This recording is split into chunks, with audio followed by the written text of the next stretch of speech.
Today is Tuesday, July 18th, and it is my pleasure to welcome you to this regular meeting of the El Dorado County Board of Supervisors. It's nice and cool in here, and so glad you're all here with us this morning.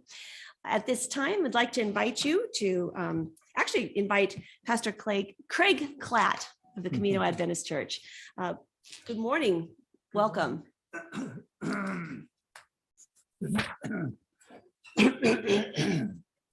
Yes, good morning to you.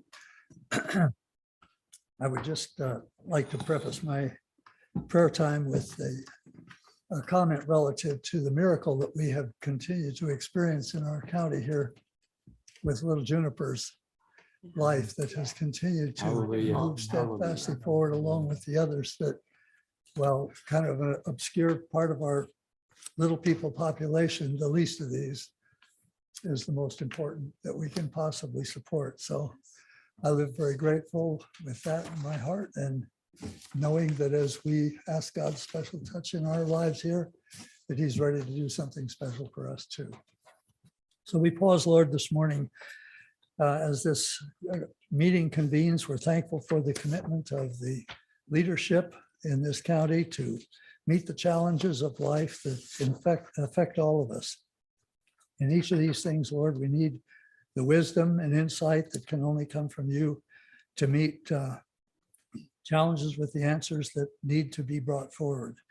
So we thank you for that. And as this meeting unfolds, may it be evident that you are leading out in the affairs of this county. We thank you for that in Jesus' name. Amen. Amen. Thank you so much for being with us this morning. Thank you for all of you. Thank you, Craig. Appreciate it. Oh, wonderful. We are so grateful for the continued progress of those sweet little children in our community. Yeah, It's wondering what power of prayer does, right? wonderful thing. Yep. All right. So with that, Supervisor Turnbull, would you please lead us in the Pledge of Allegiance? Ready? Begin. I pledge allegiance to the flag of the United States of America and to the republic for which it stands, one nation, under God, indivisible, with liberty and justice for all.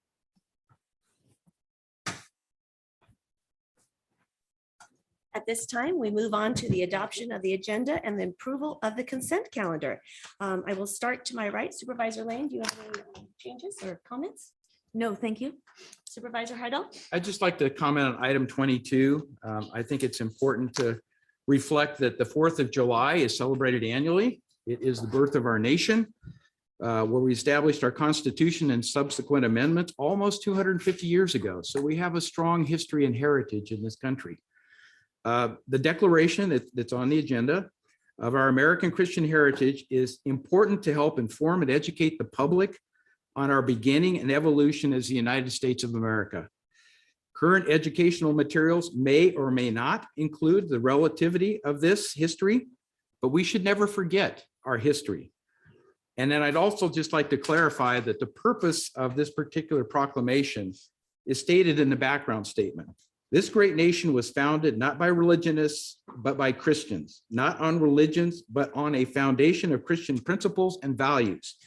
For this very reason, peoples of all faiths have been and are afforded asylum, prosperity, and freedom of worship here.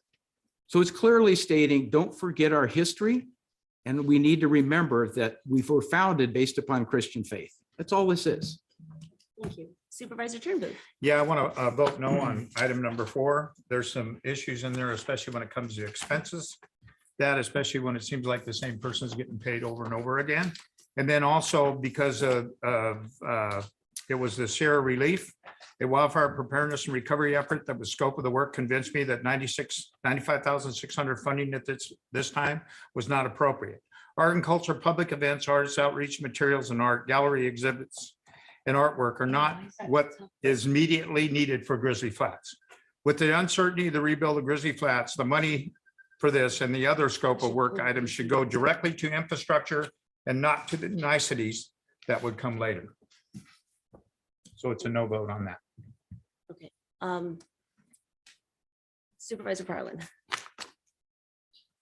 Okay. Interesting board items today. On item number 4, I was going to, and I struggle with the arts and culture funding. I think everybody knows that.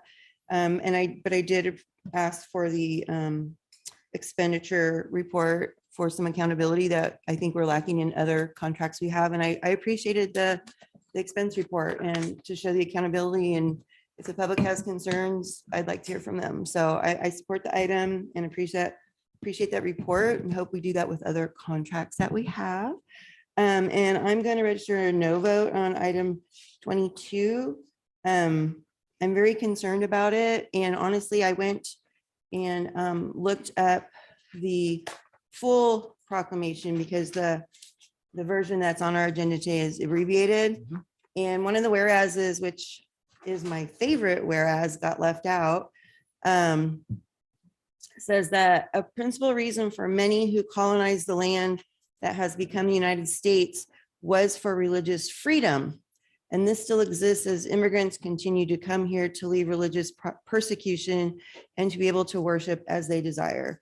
And therefore, in my mind, I don't think this proclamation is necessary. It almost negates this founding part of it. And also at the end, it talks about doing this each year. And that concerns me, that kind of ties the hands of future boards. So I think that we need to be a little more thoughtful when we do proclamations. And actually, I'm kind of going to ask maybe the CAO to take a look at our proclamation policy because there's been concerns in the past about them. So thank you. Did you have comments? today? Just to acknowledge that we do not have a proclamation policy. Okay. Oh, well, there you go. Neither do we have a definition. There we go. I think we need to look at that. There's been concerns in the past. All right.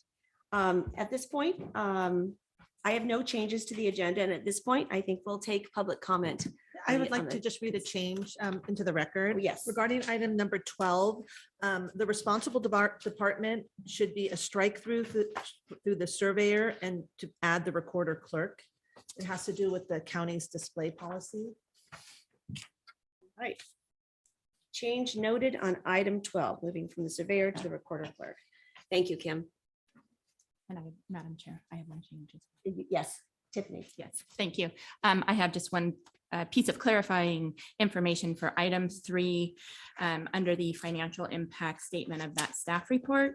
And the 5th line, it's noted that the extra help funding comes from CAO Parks Division. That was an error. It's the extra help from the OWAPR, the Office of Wildfire Preparedness and Resilience Division. All right. Thank you for that clarification on item number 3. All right, so with that, Kim, we're ready to take public comment on the consent calendar. Now taking public comment on the consent calendar. Individuals will have 3 minutes to address the board. The timer will notify you when you have 30 seconds remaining to comment. Public comment will be taken first from those participating in the boardroom and then from those participating through Zoom. For those participating by Zoom, please make sure you unmute yourself when called upon. If you're joining the meeting by phone, press *9 to indicate a desire to comment. If you're joining by Zoom, press the raise hand button. Please voluntarily state your name for the record. And just as a reminder, we ask that you tell us which item you're commenting on. Do I Good push morning. Something here. You, No, the green is on. You're Okay. on. Good morning. Good morning, supervisors and Madam Chair. My name is Joanne Abram. I'm a 44-year resident of El Dorado County. And I am going to comment on item 22. I feel that the language in this document does not represent the diverse religions, culture, ethnicities, and even the indigenous folks that were here before us. I feel that we need to take a look at that and discuss it rather than leaving it on a consent calendar. Thank you for your time. Thank you for your comments, Joanne. Appreciate it.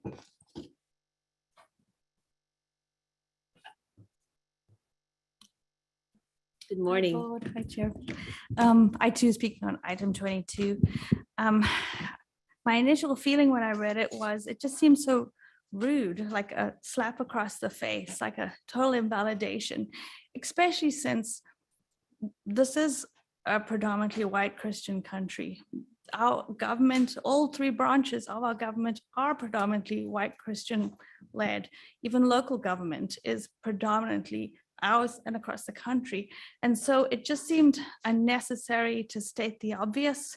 And in that, it felt then dismissive and invalidating. It felt like,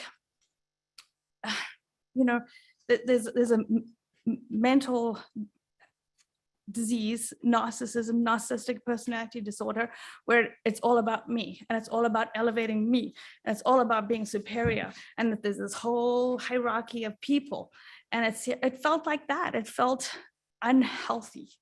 And so my desire is that you don't move ahead with that.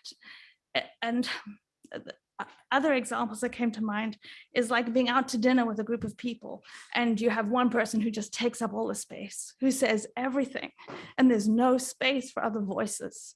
And the other voices just sit quiet because they're just not given the opportunity. And I think that's why the Heritage Months were created, was just to give voice, because it is for the minority, because the minorities are not often heard.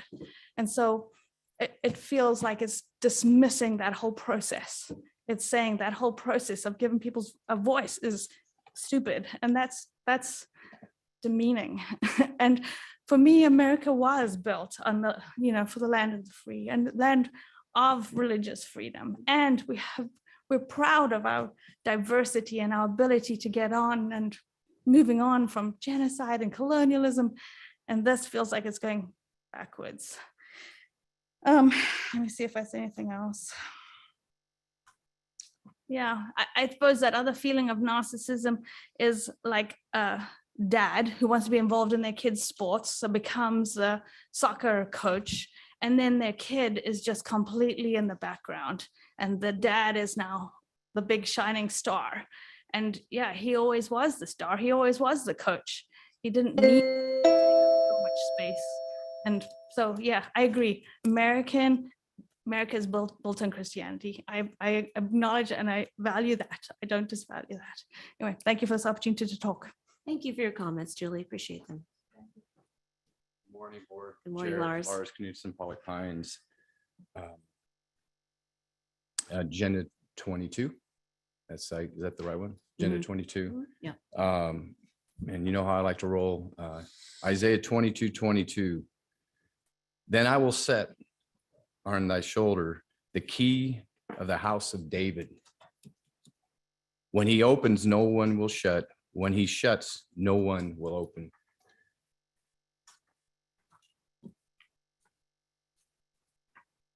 My King and my Lord said, I am the way, the truth, and the life. When he came 2,000 years ago, he offended a lot of people, offended some of his own disciples, Supervisor George. In fact, one time, Satan was trying to get into Peter. And he said, Peter, Satan desires to sift you like wheat, but I've been praying for you. I know one thing, since 2004, I've been serving my Lord and Savior that has this King David key. And that's why I like David over here. It reminds me of King David. We're in a spiritual war. 6 weeks ago, the enemy tried to take out 5 little kids. I'm a watchman in my town. I took that personally. When the devil comes in to steal, kill, and destroy, all of us need to wake up. It's not my way. Jesus Christ, it's his way. I just follow him.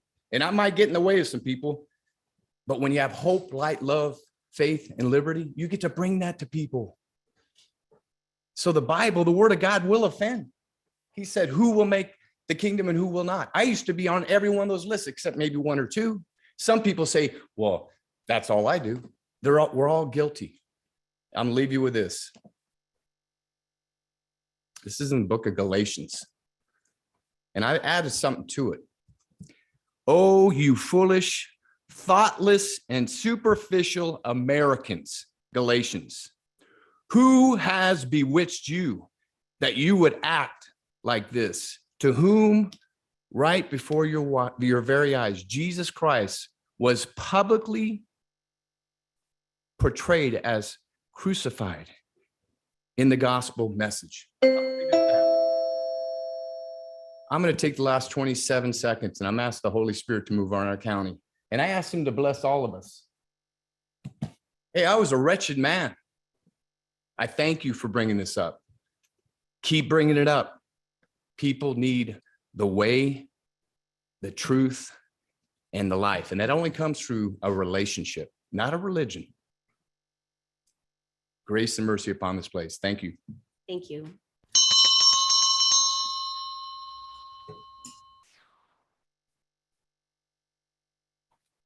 Good morning. Good morning, Good morning. Leo Bennett Koshan. Can I have an amen? All right, we're on the right spirit here. I urge you to repent. This proposition violates way too many norms. I agree with Supervisor Parlin. You need further, fuller discussion. The consent agenda is for non-controversial items. This is controversial. Unpack the discussion.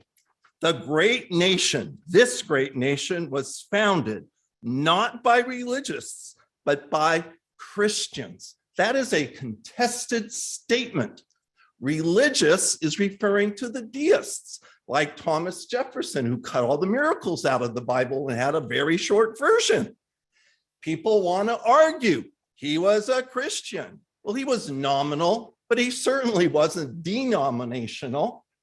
And there's an awful lot of people, including the vast majority of Black Americans who were kidnapped from Muslim countries and were the backs upon which a lot of this country was built. And we can go on and on in this statement, which is taken as the letter I pointed out to you and somehow didn't get on your website, another norm. So I'm handing it out to make sure it's public record and eventually will go on. Joe Conley's a great researcher. I didn't have to do any of the work.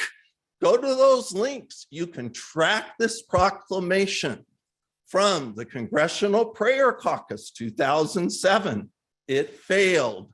To the Constitution Party, which is an offspring of the old moderate GOP that I grew up and loved before it transitioned. But this was a splinter group who felt it's not right in terms of right-left politics. So it's a far-right group. Why are you stepping into this? We have roads, small villages to build, homeless things to solve. We do not need an American Christian Heritage Month proclamation. We don't need any more words. We need deeds. And why is it American? I am of Canadian heritage. And the same folks that are trying to slip this language in because they think Premier Trudeau and others, Prime Minister, are too far left. They want a Canadian Christian Heritage Month. Please get off this bandwagon. Thank you. Thank you for your comments. Is there anyone else in the room that would like to speak on the consent calendar? Let's go online, Kim. Now taking public comment from Zoom participants. Now taking public comment from Melinda Blasco. Hi, I've only been on this meeting for I've been on the meeting for 19 minutes. And I've heard, well, now 4, because I'm including Leo, 4 different people quoting, I heard power of prayer in a Christian context. I heard in Jesus's name. Those are from 2 different people right at the opening of the meeting. I heard a gentleman who spoke and he quoted biblical quotes for about 3 minutes. And then he referred to that awful tragedy in Pollock Pines and suggested that Satan had something to do with it. And I just feel so sorry for the man who hit the kids. I don't think he did it on purpose. So that was awful to hear that. But your item 22, the heritage and identity recognition, the Heritage Month for Christians, The identity recognition months and heritage months are intended to celebrate the histories and contributions of historically marginalized people. That's how those months came to be in the United States. In this county, well over 90% of the people are Christians, and very comfortably Christian. We've got a few Baha'i, we've got like 0.9% are Muslim. I looked up some stats this morning. Apparently there are less Jewish people in the county than Muslims, which is surprising. I thought there would be more. 0.4 are listed as Jewish, which I don't know if I agree with those stats, but anyway, that's what I read. So Heidel's Christian Heritage Month proclamation comes from a political party, as Leo just mentioned, specifically the Constitution Party. Using the Constitution Party's proclamation for El Dorado County shows that El Dorado County supports the platform and principles of the Constitution Party, including its extreme anti-gay stance. So it's interesting that Heidel would recommend a proclamation drafted by an anti-gay political party for July, right after Gay Pride in June. The optics are awful. Again, come on, supervisors, use your heads. And the other part of it is choosing to, there's a disability, for 30 years, there's been Disability Pride Month in July. And you're choosing, by accepting this proclamation, you're choosing to displace this 30-year tradition acknowledging Disability Pride Month in place, and instead replacing it with Christian Heritage Month. It's ridiculous. It's not needed.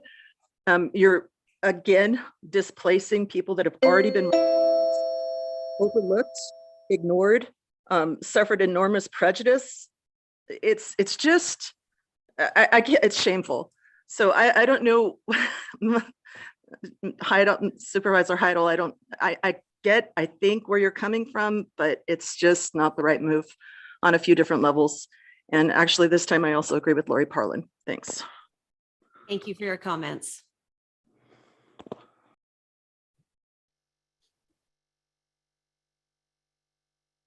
Now taking public comment from Robin Dunning.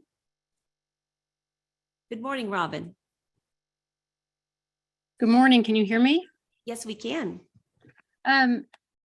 So I've lived in Placerville for a few years, and I have a son who has a disability, and I really take pride in July's Disability Awareness Month, because so often people in our community who have disabilities are not given the same privileges and rights as everybody else. And I think it's pretty shameful to take away the spotlight on something as important as Disability Awareness Month and instead switch it out for Christian Pride Month. I mean, already every day at school, the students do the Pledge of Allegiance, which talks about God. All of our court systems have us swearing on the Bible. We have across the board, we have Christmas and Easter and all the other holidays. We have Christianity in our community all the time. It is everywhere. We don't need 1 month to celebrate somebody's religion, but we do need 1 month to celebrate the diversity of the community. And July needs to be focused on Disability Awareness Month. That's what Placerville should take some pride in and put forth. I'm curious how many people on the board have family members or children with disabilities. I'm curious how many people have to deal with fighting for rights for your child. I mean, how many people on the board are fighting for their rights to be Christian? It doesn't make sense, and it doesn't make Placerville look like a very welcoming place if you're only highlighting one religion when there's a multitude of religions in this community. Thank you. Thank you for your comments, Robin. Now taking public comment from Kelly. Good morning, Kelly. Oh, are we there? Yes, we can hear you. Go right ahead. Welcome back. I hope everybody had a great time off. Boy, I wasn't planning on commenting on this. As a Christian conservative, I would like to say, shockingly, that I actually agree. And I didn't mean to have thank you, Jesus, as my thing. That was not planned. That was from a Bible study Zoom. I didn't change it back. I'm sorry. Usually it says it's the Constitution. I'm perplexed that you may recall Valerie Baker, attorney at law and school board member, calling in as a citizen, reminding the board that even for Pride Month, that could be construed as a religious movement. I'm not going to try to say all the letters because I don't know them all. We'll just call it a large letters of people who identify as something or the other. And she was correct that, if we're crossing over into religious preference, that is discriminatory constitutionally. I believed that having the pride for the LGBTQ LMNOP was also a violation of the Constitution. I would have preferred to say pride is an American resolution. We're all Americans. July 4th, we celebrate the most amazing feat to have us sitting where we are today. I don't think anybody can dispute that being an American is all race, religion, creeds, and even thoughts of political persuasion. I would have loved us just to simply right now be prideful as Americans, because being an American is on the attack. I would like to correct also, the kids do not say the pledge every day. That was I'm sure, an innocent misunderstanding. In fact, very few schools still honor saying the pledge every day in their schools. Also, Christians are fighting for their rights every day. I spend the majority of my time fighting for conservative values to protect our children from agendas that are seeking to go against many of us who are Christians' values and philosophies. So with that, I can't find it. I'm not sure on the agenda if the item of Joe Harn and forcing the board to agree to pay the CSD some holding funds. I don't know what number it was. I just scoured this 4 times trying to find the number. I would like that tabled. I would like to hear more from Joe Harn on the situation of what's going on. I trust Joe Harn. I know a little bit about that, but I think the public needs to understand a little bit more. If we're ordering Joe Harn, our elected official, to do something, I would like to have that be a little bit more than an agenda item if it's still on the agenda. So other than that, thanks so much and welcome back. Thanks for your comments, Kelly. Now taking public comment from Dawn Wolfson. Good morning, Dawn. Good morning, Dawn Wolfson, Cameron Park. I wasn't going to speak either, but as the parent of a young man was diagnosed with autism, I was surprised to hear that July was Disability Awareness Month, and now it's not, because I had to fight in the school system, both here in El Dorado County and in Los Angeles County before that, to get him the accommodations that he needed to help him graduate from school. So I'm disappointed to see that having been dropped.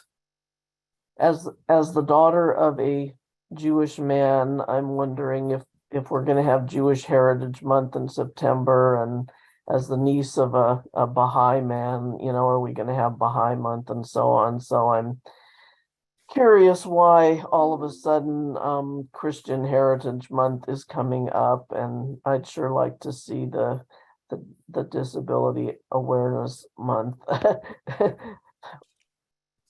instead, because that's something I personally have had to fight for.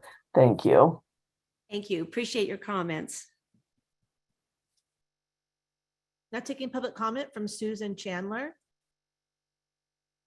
Good morning, Susan. Yes, good morning. How are you? Again, I wasn't going to comment, but I would like to request that number 22 be withdrawn from the consent calendar. It's obviously quite controversial and therefore should be an agenda item in a future meeting. And in reading the proclamation, I'm taken by a couple of things. Refers to the Bible. Well, the last being of Jewish descent, the Bible is also very important to Jewish people in this country. Talks a lot about God. There are many religions that refer to God on a regular basis.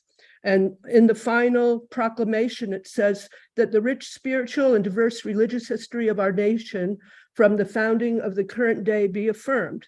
So if we want to affirm the religious history of our nation and the rich spiritual background, this proclamation should not be called the American Christian Heritage Month, but it should be called the American Religious Heritage Month. So thank you for listening to my comments. Thank you for your comments.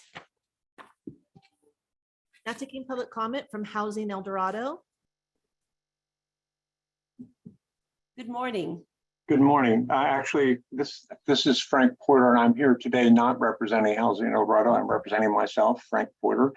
And I wanted to, I'm as a proud longtime citizen of El Dorado County, and I'm not representing any group today. Item 22 on the consent agenda declaring July to be American Christian Month is very concerning to me. I don't think that our government should be involved in promoting a particular religion, which this declaration unfortunately puts the Board of Supervisors in the position of supporting a particular religion.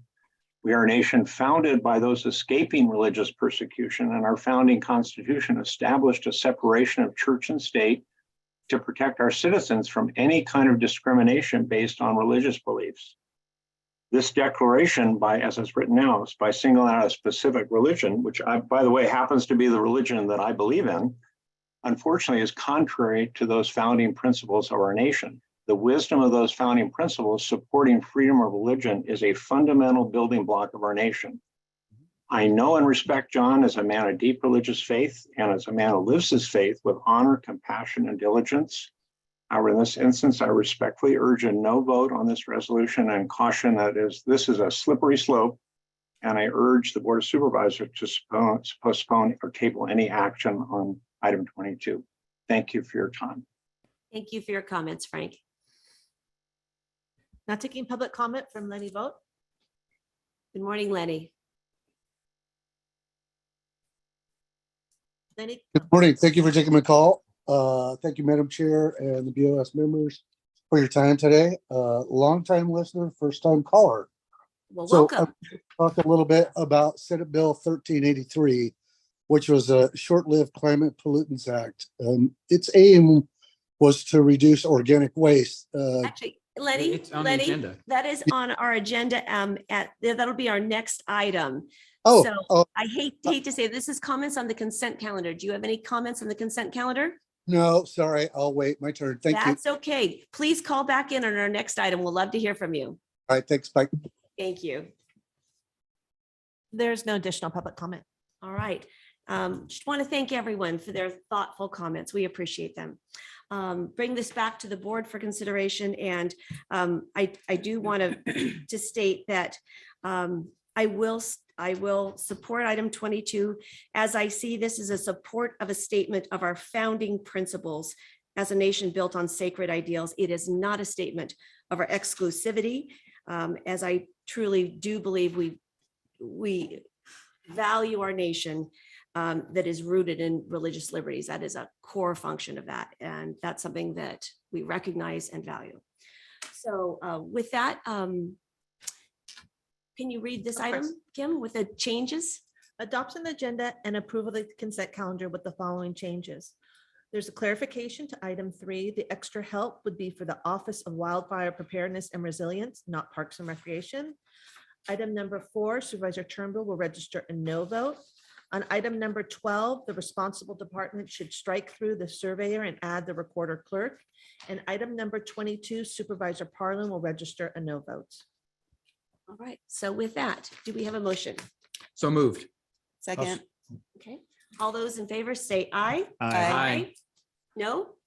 Motion carries with the changes identified. All right. Well, thank you all for helping us walk through that. With that, we now come to our 9 a.m. time allocation, item number 52. Item number 52 comes from the Chief Administrative Office and Environmental Management, recommending the board provide direction on the implementation of means to procurement requirements of Senate Bill 1383. Two options are presented. 1, review Pioneer Energy's proposal and authorize environmental management to negotiate a 3-year contract with Desert View Power LLC through Pioneer Energy to obtain SB 1383 compliant biomass attributes to satisfy the 2023 procurement procurement target and allow time to explore other options to procure the additional tons required in the 2024 and beyond. Or two, review El Dorado disposal proposal and authorize environmental management to negotiate an agreement between the county and El Dorado disposal compost procurement plan. Thank you. Good morning, Mr. Warren. Good morning, board. Madam Clerk, do you have my presentation? Thank you. And this is. Okay.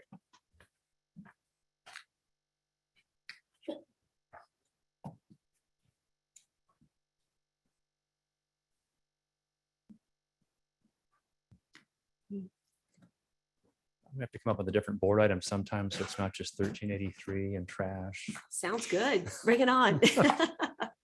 Yeah, we appreciate you being with us today on this item. Great, thank you very much. And also while it's getting loaded up, so again, this is going to be an overview of the procurement options. There are several out there. We've identified two that seem to be very viable and available to the county. We do have representatives from both parties that are in both options to do a brief presentation overview. They'll be able to answer any questions. And at the end, I'll bring it back a summary of all the options and costs for the county. And Jeff, this is an action item. You want us to That's take correct. action today, correct? That's correct. Okay. It's geared to have an action by the board. Okay. All right. So a little bit of background, just to refresh our memories of 1383. It was passed in 2016 as part of California's strategy to combat climate change. Organics like food scraps, yard trimmings, paper, and cardboard make up half of what Californians dump into the landfills. So one component of 1383 relates to procurement requirements for local jurisdictions. The jurisdictions begin annual procurement targets related to compost, mulch, biomass-derived electricity, and renewable gas from anaerobic digestion. Jurisdictions can decide what mix of eligible products they want to procure. So it's not just one, it can be a mix of any one of them that meet the requirements. And the procurement targets are calculated by multiplying the per capita procurement target, which is 0.08 tons of organic waste per California resident per year, by the jurisdiction population. Assembly Bill 1985 allows a tiered approach. So it gives the counties and jurisdictions a tiered way to get in. So it's not just 100% right up front. So for this year, it's a 30% goal. Next year, it'll be 65%. And by year 3 onward is 100%. That would either meet or exceed its recovered organic waste procurement target. As an example, in 2023, El Dorado County has an estimated procurement target of 3,866 tons of organic products, which in the subsequent years will go up to 8,376 and 12,886 in 25 and 26. The targets will be updated beginning in 2027 to reflect any population changes. And the requirements are designed to build markets for recovered organic waste products to achieve the organic waste diversion targets mandated by 1383.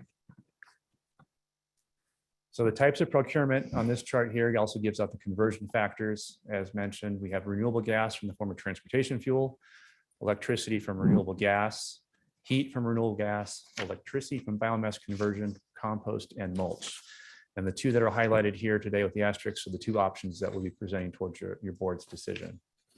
But to note, with the quantity of the electricity from biomass conversion, that's a 650 kilowatt per hour. And compost, as you see, compared to mulch, has a higher rate value of 0.58 tons. And with that, I would like to bring up for option 1, we have representative from Pioneer Energy here to discuss the electricity from biomass conversion. Thank you.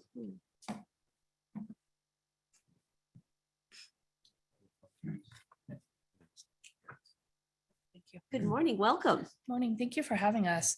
Kirsten Kolpicki with Pioneer Community Energy. We're happy to be here, and think the staff presentation kind of did a pretty good job of going over most of the details of this requirement. So again, 1383 requires jurisdictions to procure 30% of their target. Then it moves up to 65% in 2024, ultimately going to 100% in 2025 and ongoing. 4 types of organic waste that meet the requirement: compost, mulch, renewable energy from anaerobic digestion, and then biomass. And biomass is kind of what we're going to be talking about. And the reason that we're providing this option for jurisdictions is that we were hearing from our board members that this was a onerous requirement, the requirements of SB 1383 in its entirety, but specifically this organic procurement requirement. And our board, knowing that Pioneer is supportive of biomass energy, wanted us to look into how would biomass meet that requirement and how would that fulfill the state's requirement to reduce landfill waste. So we reached out to Greenleaf, who's offering this. Greenleaf is a biomass power plant in the Inland Empire. They are offered to start selling their 1 ton of compliant biomass attributes. So at the end of the day, what jurisdictions are purchasing is an attribute, sort of like a carbon credit. And Greenleaf Power has contracts with landfills in the nearby vicinity, having them divert landfill urban wood waste, taking it to Greenleaf, where they will then use that feedstock to produce the biomass energy. So jurisdictions aren't necessarily buying the energy in and of itself. They have a contract for their procurement. Jurisdictions are procuring the attribute, being able to provide the urban wood waste that will then be fed into the biomass facility. The role that Pioneer is playing, again, we don't have an interest in this, but we did want to offer it for jurisdictions that were looking away to comply with this requirement, understanding that this is 1383 in and of itself was a massive law that was passed, and the organic procurement requirement was actually not in the law itself. It came from the regulations that came forth with CalRecycle. And having our board express concerns about this and finding an option for this, this allows jurisdictions, again, one more option and one more approach to this. We thought that if we could put our jurisdictions together as sort of like one bargaining entity, we might be able to provide some value added, some Costco buying power, if you will, with regards to this attribute. We were able to negotiate a contract, at least a template contract for all of the jurisdictions, which jurisdictions can then go forward and add individual requirements and needs based upon their jurisdictions. But in the idea would be that this could save staff time and money with regards to negotiating a contract. It was discussed sort of the requirement in the biomass world, 650 kilowatt hours equals a ton of waste. And so the requirement for 2023, El Dorado County has 3,866 tons as a requirement. There is a maximum that jurisdictions can procure with regards to biomass, and that's based upon the energy that the jurisdiction in and of itself is using, not just its citizens, but the government buildings that are using an energy. So there is a maximum that is procurable. And again, these numbers were taken off of 2022 energy usage. So that's going to vary moving forward for you guys, but we just wanted to give you an idea for that. Kirsten, before you leave that page, the $32.50 per ton is kind of highlighted. We have a memo here that came in recently that says if we get to tier 2, which means either El Dorado County or Placer County would join, we'd be at $30.74 for the 23 timeframe and increasing. So that number of 3250 was an approximate number that based upon the volume purchased and participation would go down. But if we got involved with it immediately, the first year cost would be $30.74. The 3-year average would be $29.88. And the 5-year average would be $30.79. And that's comparative because we're comparing costs to procure through one source or another. So I just want to make sure that everybody was aware of the update we received via email, but thank you. Correct. Yes, thank you. And so the 3250 was originally what Greenleaf offered as a generic pricing to everyone on a webinar that they did. And that was for 1-year pricing. Pioneer then went in and again, negotiated individual agreement with Greenleaf. And they provided tier 1, tier 2, and tier 3 pricing. One was with all of the jurisdiction within Pioneer joining, and then it kind of tailored back from there. So yes, you're correct that the pricing for 2023 would be below the figure that I just stated, but I didn't want to overstate it at the time. Right, I understand. Especially not knowing whether or not the county joins or not. That's because that Right. would make a difference for the rest of the counties as well. I do have another question. On 2023, it says the maximum tons procurable for El Dorado County, 6,587.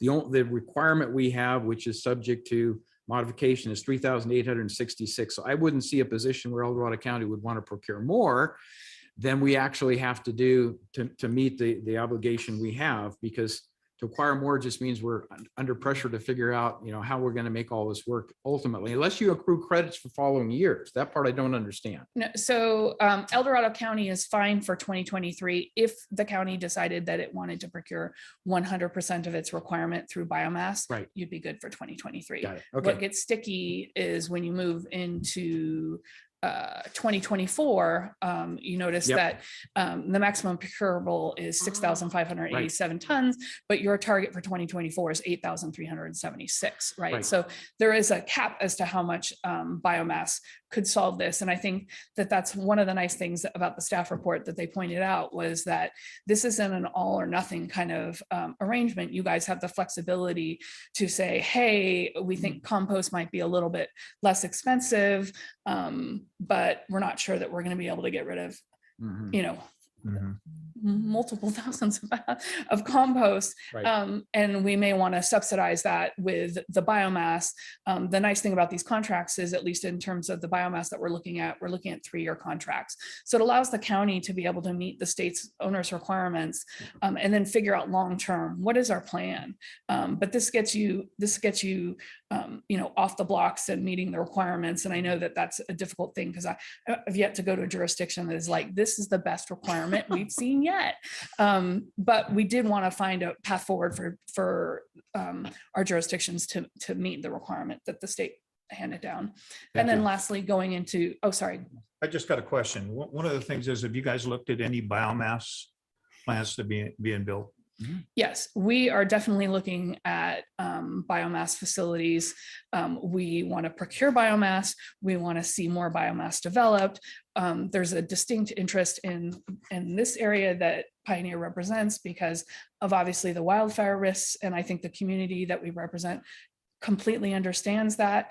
I think one of the disconnects between 1383 and biomass that we know in our jurisdictions is that this is specifically relative to getting landfill, reducing what goes in the landfill. So specifically forestry, biomass, or thinning, or any of those industrial uses would not qualify towards 1383. So in this case, Greenleaf is sort of a unique biomass power plant. They're in the Inland Empire. They don't have forestry the way that we have forestry in the Sierra Nevadas.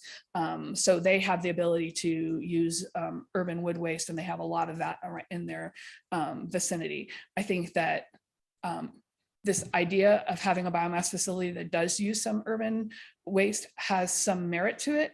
But we also have to balance that with all the needs that the forestry needs, the thinning, and all that excess waste that we don't want as fuel for the next wildfire either.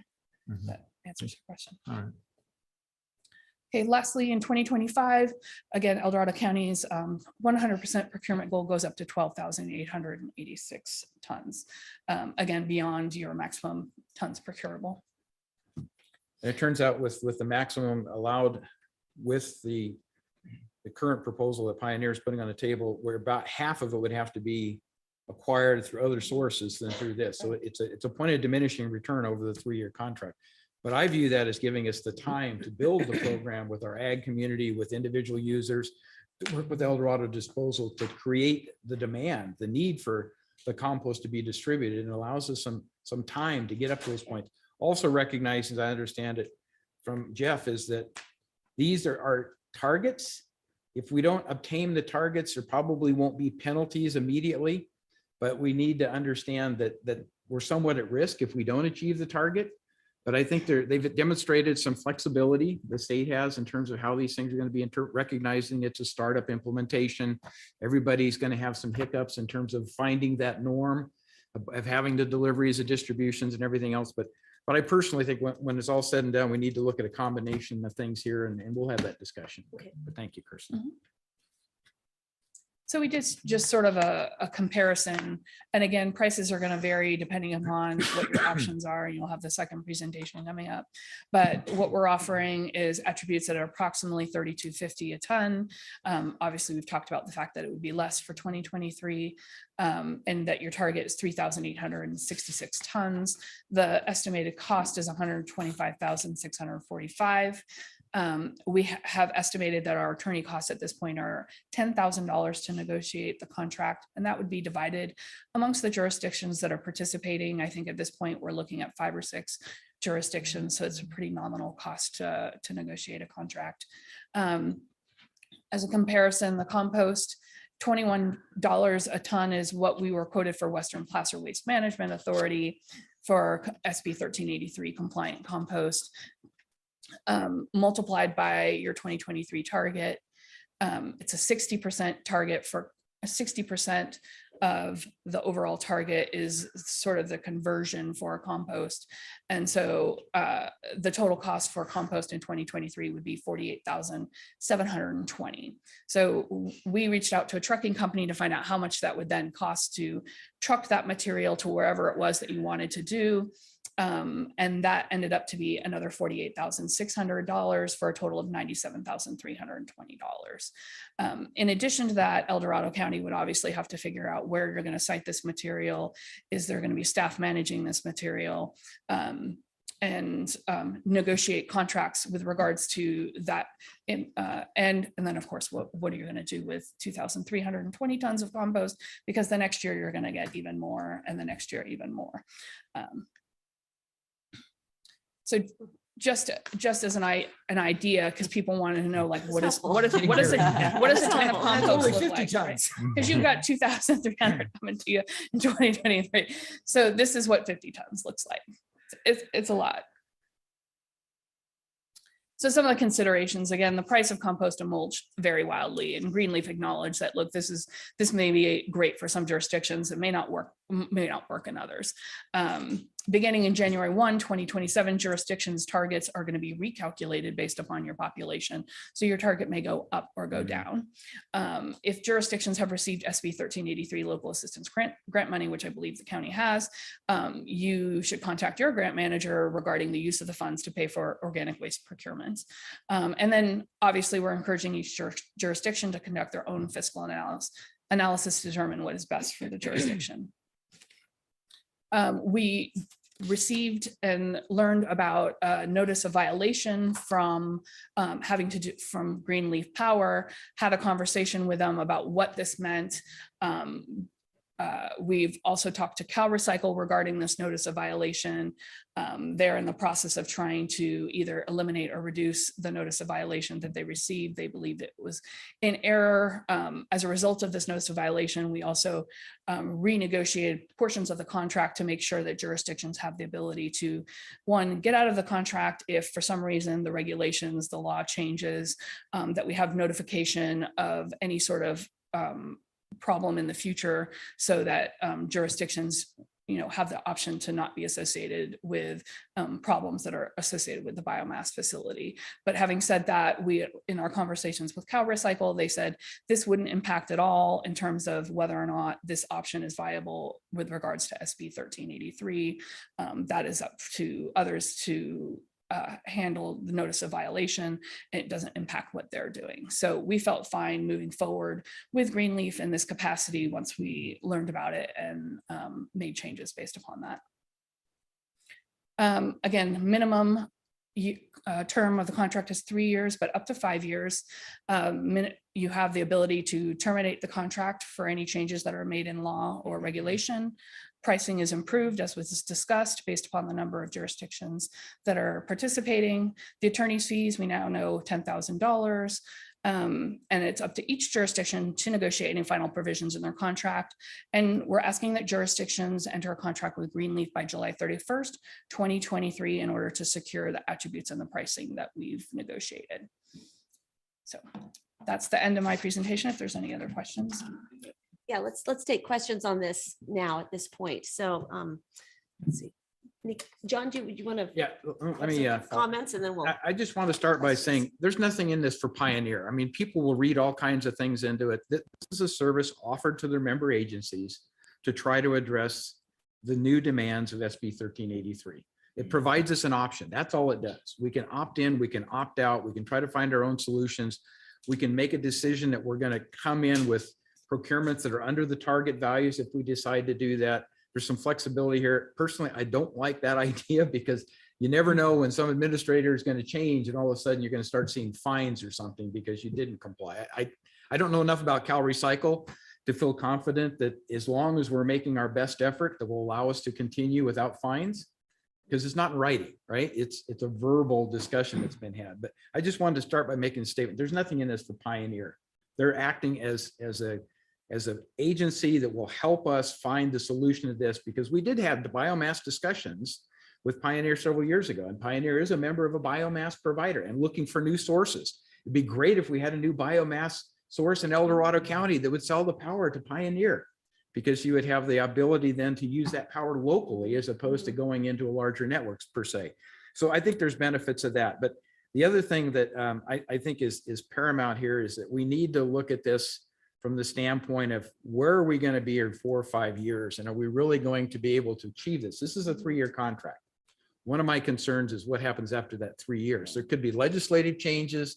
There could be decisions that you only have to achieve 50% of your target and they stretch the targets out. There's a lot of things that can change, but we really need to get geared up to accept at least 12,800 tons of compost every year and figure out how to properly use that between distribution, our forest lands, between our ag communities, between individual users in our gardens. I mean, I think there's a whole lot of potential for how we distribute this and properly use it.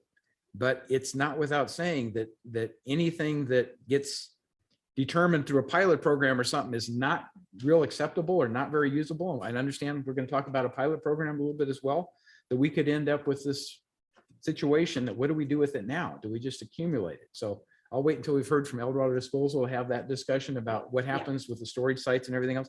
But I just want to make sure everybody understood that there's nothing in this for Pioneer. They're not pushing an agenda. They're trying to help agencies that are part of the organization. So I'll leave it at that. All right, thank you for that qualifier. And does any board member have a question on this proposal before us? This time. Okay, Supervisor Lane. So this sounds like a foreign language to me. I'm really trying hard to catch up and try to understand what it is that we're trying to do. But it sounds to me like we're trying to buy our way in the short term into compliance. So the overarching goal of SB 1383 was to reduce the amount of stuff that goes into the landfill. So to that regard, Cal Recycle in the regulation said, now you as jurisdictions also have to procure organic waste, with the idea that you will be buying stuff out of the landfill and reducing the amount of stuff that goes in the landfill. They don't care which landfill. It doesn't have to be your landfill, but the overarching goal for the state is to reduce what's going in the landfill. So from that perspective, the biomass component actually reduces what goes in the landfill, because it's taking urban wood waste out of the landfill, where then it's then used for baseload renewable energy. So yes, are you reducing the amount of material that's in your landfill? No, you're not at this point, but you are complying with everything with regards to the law that it does require you to. And again, it allows you to figure out in these 3 years, if there was a contract, is there a way that we could do this locally? Is there a way that we could meet 100% of the compost?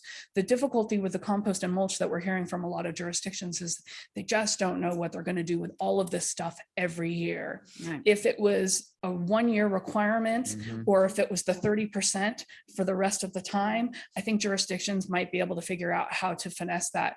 But it's not only just what to do with the material and how you're going to get rid of it, but it's where are you going to place it? Is staff going to be monitoring it? How is this going to work? How are you going to track it?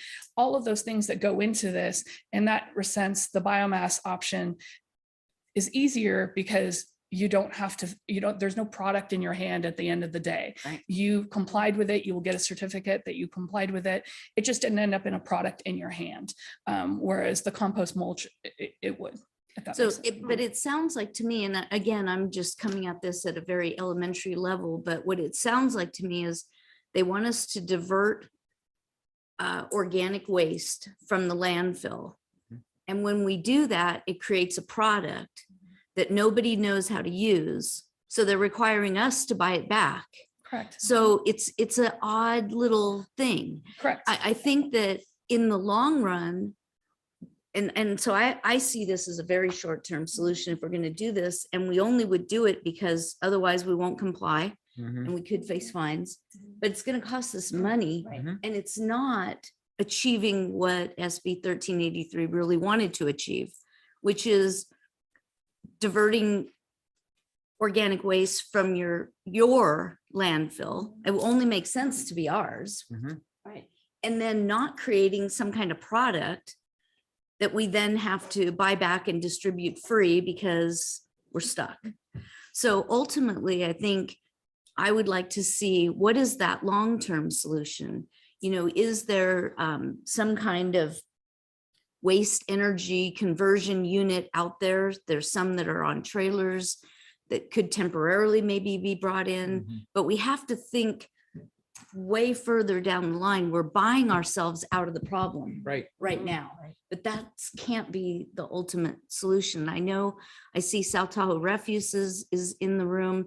I know that they are going to put in a small unit. I don't even know what that means, but a smaller unit of biomass in their facility. They already separate our organic waste. So it's already in a room right there for South Tahoe Refuse to be able to use, and that'll take care of their electrical needs on site. So that's a better solution. I don't know that the tonnage that they're going to be able to produce, it'll help us with our numbers, but it won't, it doesn't achieve these big numbers that they're looking for, but there has to be a better solution. I think you understand this perfectly well. I think that was part of the problem when they designed SB 1383 is that, again, this was not in the law itself. This was something that came from the regulations, and SB 1383 set a goal to reduce as a state landfill diversion. So the state does not care whether it came from your landfill or San Diego's landfill or anyone else's landfill. And I do think that jurisdictions are going to be able to circle back with one another and communicate with each other to find out who built the smartest mousetrap and figure out how to do it better, faster, less expensive. And I think the goal is that now, yes, we're not necessarily creating a product, but I think the state's goal is that long-term, we're going to figure out how to make something desirable out of something that was waste that folks will be able to want, and it won't necessarily be costing. But at this point, it's not a product. It's not something that people are going to be paying tons for. And so the requirement is not, it fell on the local jurisdictions. And this is, again, only one small, tiny component of 1383. You guys know there's a massive amount of components involved in 1383, and this is probably one of the smallest components of it. And so to that extent, in terms of whether Cal Recycle is going to go after someone because you achieved 80% of your goal versus 100% of your goal, I wouldn't necessarily think they would go after you, but then there's so many other components to 1383. If this is one where the jurisdiction can comply and there's others where the jurisdiction is having a harder time complying to, do you want to leave something open on the end that you could have done in its entirety when you couldn't do it over here? And I think that there are going to be a lot of jurisdictions struggling with compliance of 1383. And I get nervous about it. It's not my penalty that is paid, but I hate to see jurisdictions who are trying to do the right thing get penalized for doing it. And I don't think Cal Recycle is trying to go after it, but my guess would be there's going to be a lot of jurisdictions that are probably not trying to comply. And so we'll have to see what happens with regards to that. Any other further questions? Great question. And just really want to thank you for helping us all. Let me piggyback. I do have some questions, but do Okay, you have? just one go real ahead, quick. go ahead. I think ultimately the solution we're looking at on a larger scale, long-term, is biomass. Mhm. If we take our waste and can combust it at an affordable price and then deliver energy as a result of it, we solve two problems, right? Renewable energy sources, and we have a lot of forest products we can add to that, as well as those combustibles. So biomass seems to be the technology and or fuel cells, but that's a little different venue that would get us to the point that in the future we can arrive at a balance that works. But some of that technology isn't mature enough yet that price point is reasonable for power generation purposes. And it has to be scaled to certain dimensions. So that will come in time, like solar energy and solar panels, and the costs will come down and those things will get better. But is it a 3-year cycle or 5 or 7, or we don't know. But I think ultimately most of us would agree that's the future. But I think if I understood this report right, do you mind if I Oh, just please follow go up? right ahead. I think if I understood, you can only do so much of the waste diversion by using biomass. At some point, you cap out on biomass. It can't be your only solution. Not all jurisdictions, as it worked out for El Dorado County. Yes, that it ran into an issue. When we looked at all of our jurisdictions, I think there were only 2 jurisdictions that would have been capped in terms of biomass. And it was based upon the energy usage that the government entity used. So what they said, we're fine using biomass as one of these ways to meet it, but what we don't want is for you to use this attribute Overproduce. beyond what you've used in energy usage to be able to say that this would have been your energy. Yeah, so that's the cap that's they where have the today. that's where the So- cap comes in. And we cap out Yes, at a correct. certain point. Correct. Great discussion, and really want to thank you for making this so understandable for us, because this is certainly going to be a fluid issue that will continue to evolve and very complex. Just have a few questions. So the tiers and the rates that you showed us today, those could go down depending on other member jurisdictions that take part in this program. Could they also go up, or the rates, the worst case scenario that you showed us this morning? The worst case scenario is the 3250. Okay, great. I just wanted to make sure I understood that correctly. And I think because the county is so large compared to the rest of our jurisdictions that are a part of Pioneer, I think what hinges is if El Dorado County does partake in this, we may be able to move up to a different tier. And if El Dorado County declines to participate in this, we move down a tier. Okay, thank you for that. So we need to make a decision by July 31st.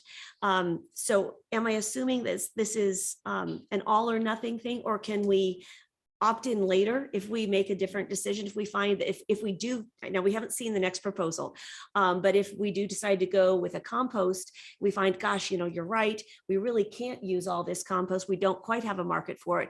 Can we revisit this next year with you, or is this all or nothing? So it's not all or nothing. The pricing that we've negotiated is all or nothing as of the end of July. So if you want to partake in this pricing, that's what the pricing is until the end of July.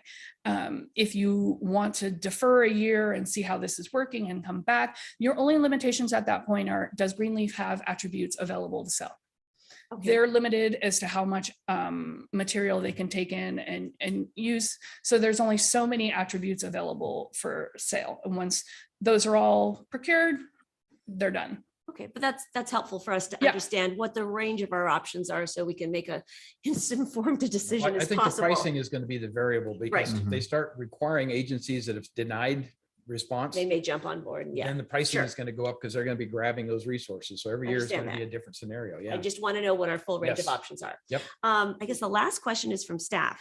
Where will the money for this procurement come from? Yeah. Thank you, Kirsten. Really appreciate your Save presentation. that question for last. Well, right now it's to be determined. Okay. Because the jurisdiction is the county as a whole, and the jurisdiction is required to make that commitment. So, it's been, you could say you can pass it on to the ratepayers, but unfortunately with the different CSDs, they have their own franchise agreements with El Dorado Disposal. And so therefore we really can't bank on those CSDs passing the rate increase to help subsidize it. So it really does come back down to the county and the use of possible franchise fees that we do collect in environmental management that get passed into the general fund. And again, as Supervisor Lane said, this is a short-term view of what our options are up till 2025, 2026, but looking forward down the road, what other options do we have? So this could be like the Band-Aid for the bigger problem that we need to look at is, we get something set now and move forward, gives us time in between that to look at something bigger down the road. Perfect. All right. Thank you for that. Sure. Was probably the answer I expected. So yes. Thank you, Jeff. All Okay. right. So I think we're ready. So for I have one more Oh, question. yes, absolutely. I mean, you didn't see my red I button didn't. anyway. Well, go ahead. So one of the Supervisor. things is that we're talking about biomass, especially electricity, but it's also, we're working on something right now to turn a lot of this biomass into biodiesel. And that would be really benefit our county and stuff, especially when it comes to waste connection and stuff like that, where they could end up buying that biofuel from this facility. So anyway, we're working on that right now. And Dave Johnson did a presentation, small presentation about this. So anyway. Is that because you have a diesel truck? Yeah, that's true.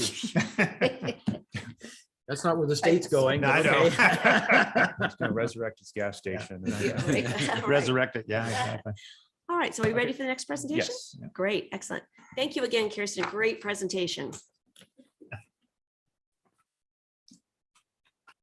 Right. And with this, I like to invite Eldorado Disposal to come up to talk about their compost pilot program. Excellent. All right. Good morning and welcome. Mr. Warren told me I needed to bring a prop. Excellent. This is the very compost. By the way, I'm Nathan Perot, Placerville resident and sustainability manager at Eldorado Disposal. This compost program kind of landed on our feet because we are everything 1383, the good, the bad, the ugly. We get to deal with it. We represent between the company and every aspect of this, from community relations to the education. So we've heard it all. We know the public perception. We know how many people love it, many people hate it.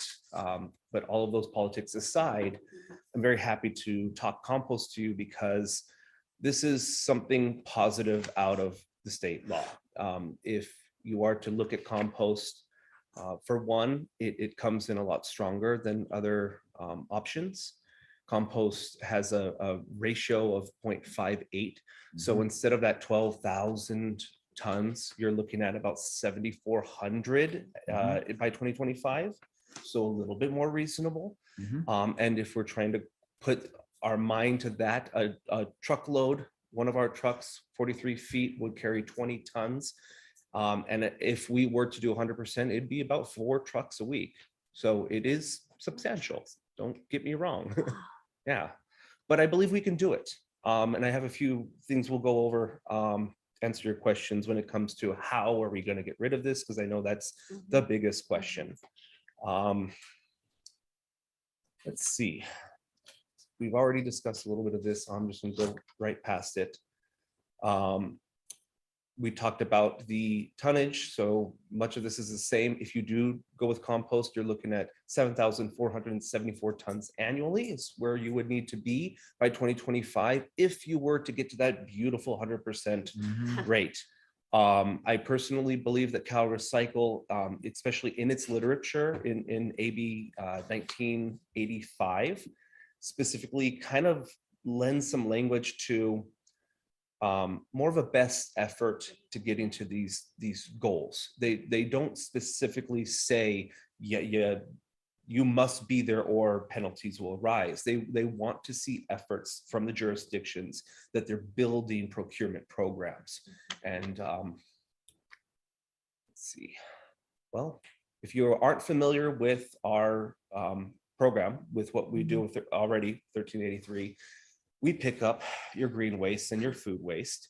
The second picture there is the commercial food waste route. It is just this beautiful tons and tons of food waste that we're already collecting from residents, from businesses, mostly restaurants.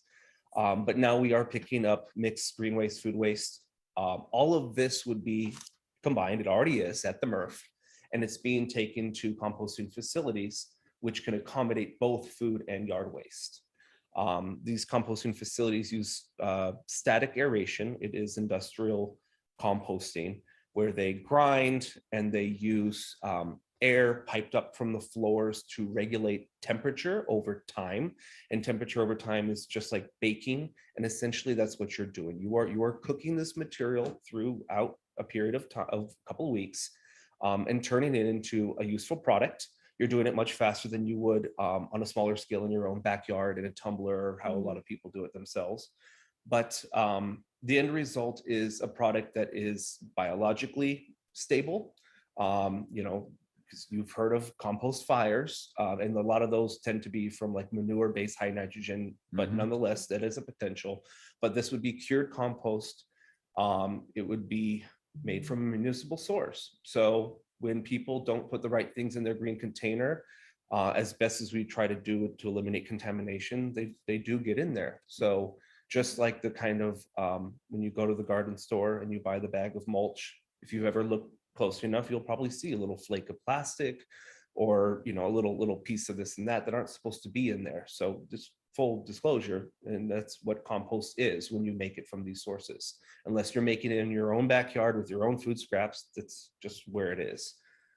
Nathan, the two photographs, can I address those? Because the one with the conveyor belt looks like it's a fine powdery type substance. The one in the wheelbarrow looks like it's clumped, that it's wet. Yes. The distribution of the wheelbarrow one looks like it'd be very difficult to achieve because it's going to want to stick together, as opposed to the light, which can be spread with a manure spreader or something, you know, of that type. So is that really the contrast between as distributed versus as milled? So it really comes down to how it's sieved. Okay. And a lot of composting facilities, they, depending on how they do it, I've understood, in order to do static aeration composting, you need a variety of material sizes, and that actually allows for the flow. So they tune their grinders to create tiny, you know, 1-2 millimeter particles, all the way up to, you know, larger flakes of wooded material, and everything in between. And the compost that I have in front of me, if I can just pass it around, I mean, you can see what variety of sticks and twigs and everything that's in there. But all of that is carbon and nitrogen. The big thing with compost is the carbon nitrogen ratio. Ours happens to test it out. The last time we tested it at 1 to 18. So 18 parts carbon, 1 part nitrogen, which tends to be pretty fertile compost. Those are wildflowers that we planted we planted a variety of little things in there just to prove a point. Water and seed is all that went in there. We did not amend, we did not put anything in there. It has enough nutrition to sprout and grow. And in fact, this morning we had to plant our sunflower seeds, which were over a foot tall. They just wouldn't survive the transport here. So it is a viable material. It is a material that farmers would want. And in fact, if you're looking for a material that has a longer longevity and a longer release of its nitrogen and other components, this is the type of material that you would want. It's also a really good material if you're trying to do erosion control, because it will bind up in the soil and take longer to degrade, which means that you get a lot of that water retention for a longer period of time. And compost is one of those things, just like any fertilizer, you want to use it regularly, but you don't have to worry about burning. You don't have to worry about a lot of the other problems that come with organic or inorganic fertilizers. Compost can just be added in heavily and will be useful in a home garden, and it'll be useful to farmers. It'll be useful for rehabbing firelands. I believe I talk about a little bit of the benefits too.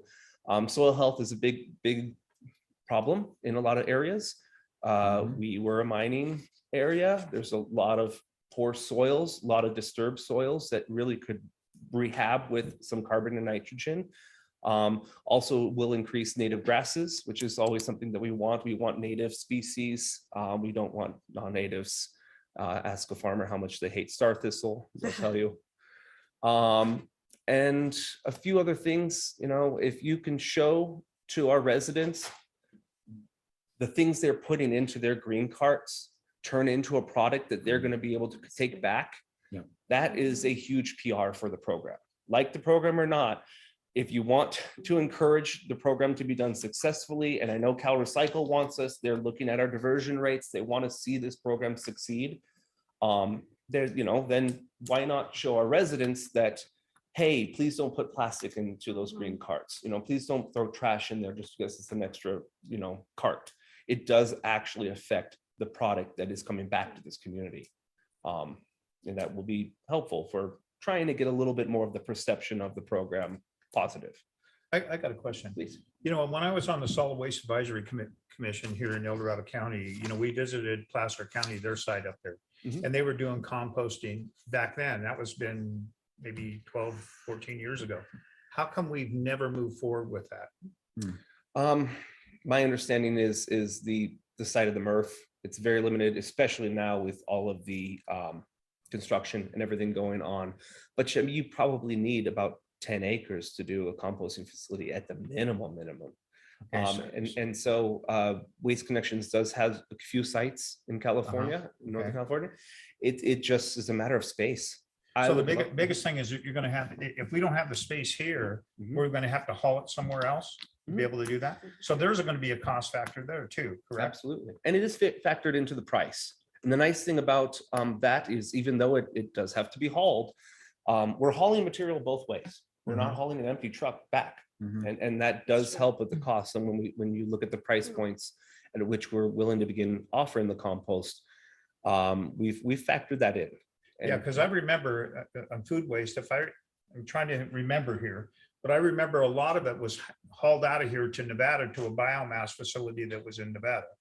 Is that correct? That might be South Tahoe refuse. I'm not. Is it I'm not South entirely Tahoe? sure. Yeah, all of our stuff stays in Northern California. Okay. I was just curious because I remember that was one of the issues that was brought up and stuff about that. Yeah. Because I remember that facility in Placer County, their composting facility. And I remember they had to keep turning it over and over and over again because the reason why, because of the fires and internal combustion that they had and stuff like that. So they had to make sure because, that's very, very hot. And then plus there was the only other downfalls was the smell and the odor. Right. So to speak to those points, one was static aeration because these are the newer industrial facilities that pipe air underneath. That's how they are able to never turn these piles, which is super cool. It allows them to regulate almost like a convection oven, that problem. And then also no smell because we don't use heavy manure. We might allow some manure to come through our feedstock through the gatehouse at the MRF, but that is, we don't really only say herbivore manure. So we get very minimal amounts of it. So you're not going to get the smells.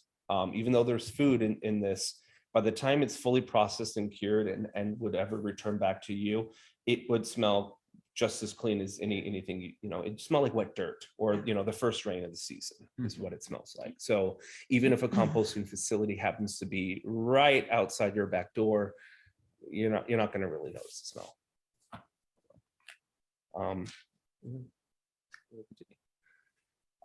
So looking at the numbers, if we were to move forward with solely compost this year, we'd still have a good amount to bring. It'd be about 2,200 tons. But it would be a drastic savings over some other plans because of that conversion ratio for compost. The city of Placerville looks like it's going to be having compost as its choice as well. And they want to do all of their compost through a community collection site. And we're actually looking at the buyback center at close to the MRF to maybe facilitate that. They're even looking into utilizing some grant money to help build that site out and put signage. And the nice thing about that site is that it is open Tuesday through Saturday. It is always manned. There's always a person on the other end of that parking lot. So if there was an issue, I don't know, a compost fight, whatever we're going to see, there would be someone there. But more importantly, it's going to be right in our backyard. So if it gets utilized, we bring another truck up.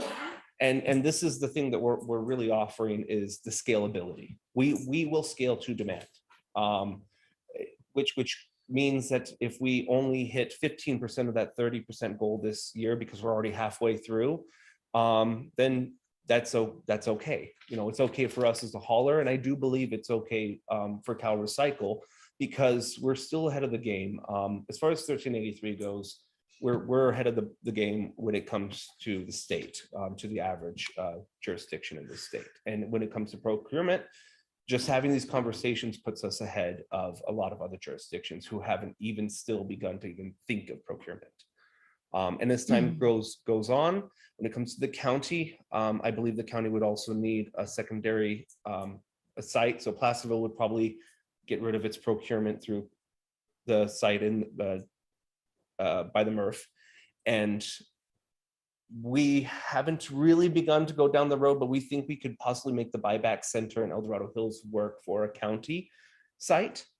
And I believe that we can get, of those 4 truckloads that we're going to need every single week at its height, I think we can at least get one of those truckloads or 25% utilized through one collection site there, which give us 2 collection sites in the county, kind of well spaced apart.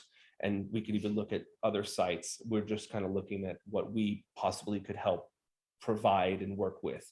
So the lion's share of it would definitely need to be taken to farmers.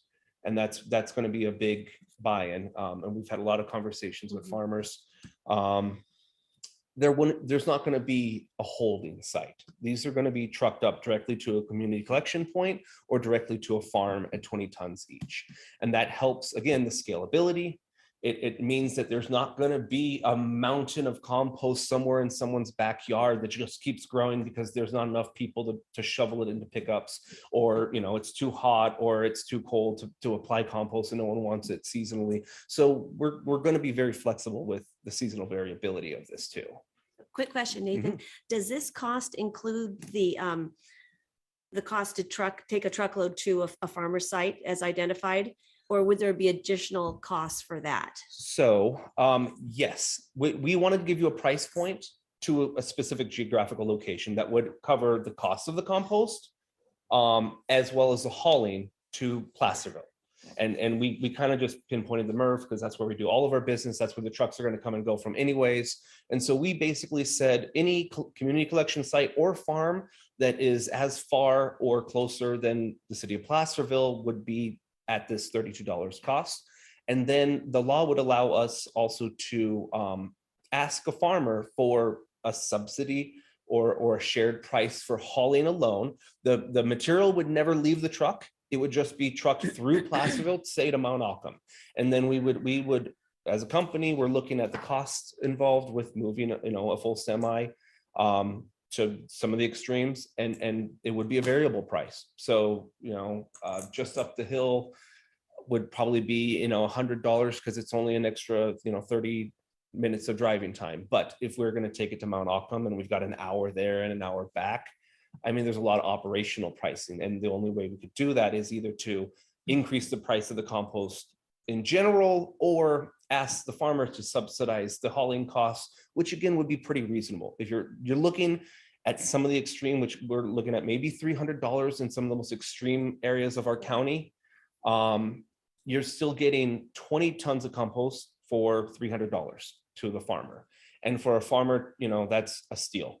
$15 a ton is like a steal, especially because they average compost price in this county is like $30, $40, $50, depending on volumes and where you're getting it. And that's before it's ever delivered. So still, it's a good deal for farmers. I'm going to speak to the farmer aspect in a bit. I did a survey on the farmer. Good. We talked about distribution. This is exactly what it would look like. I mean, full-size trucks coming through. A lot of people have asked about compost health. There are some, this compost does have to meet the regulations. The big things is they don't want heavy metals, they don't want contaminations, they don't want biologicals, in particular fecal. That's scary, but we're not building this out of a feedstock or the material that we're making this out of a lot of animal waste. This is mostly your green waste that's in your trash cans, your lawn cuttings, your roses that you deadheaded, as well as hopefully a lot of the food that people are now putting in these green carts. So the compost health is nice. It's been tested. It's going to be regularly tested to assure that there's not huge variations in it.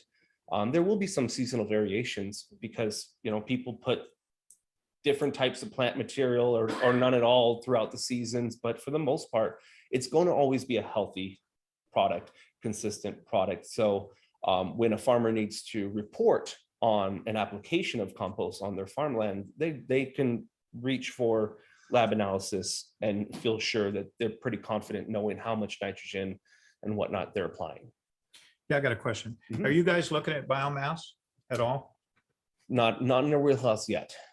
You guys have no intentions yet, or are you looking into it at all? Because let me tell you a little something. I visited a facility back in Kenosha. Mhm. And what it was, they take green waste and also garbage, and it was a cogeneration plant that produced electricity for 2 million people. That's how they got rid of the waste stream. And then the potted ash went back to the farmers to help support the farmers, especially in that area, because you know how it is back there. I mean, it's all farmlands. So, and I know that Waste Management has done basically the same thing. They have plants all over the place.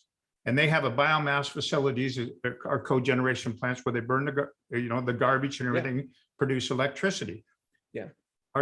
So are you guys looking to maybe in the future, maybe to follow the same model? I mean, I can't speak for Waste Connections as an entirety, but why not? I mean, we're a growing company. So I'm not saying that there's going to be any thoughts or concepts that are going to be moved past. And I think for El Dorado disposal, we've got our hands full with the MRF redevelopment and a lot of the other construction.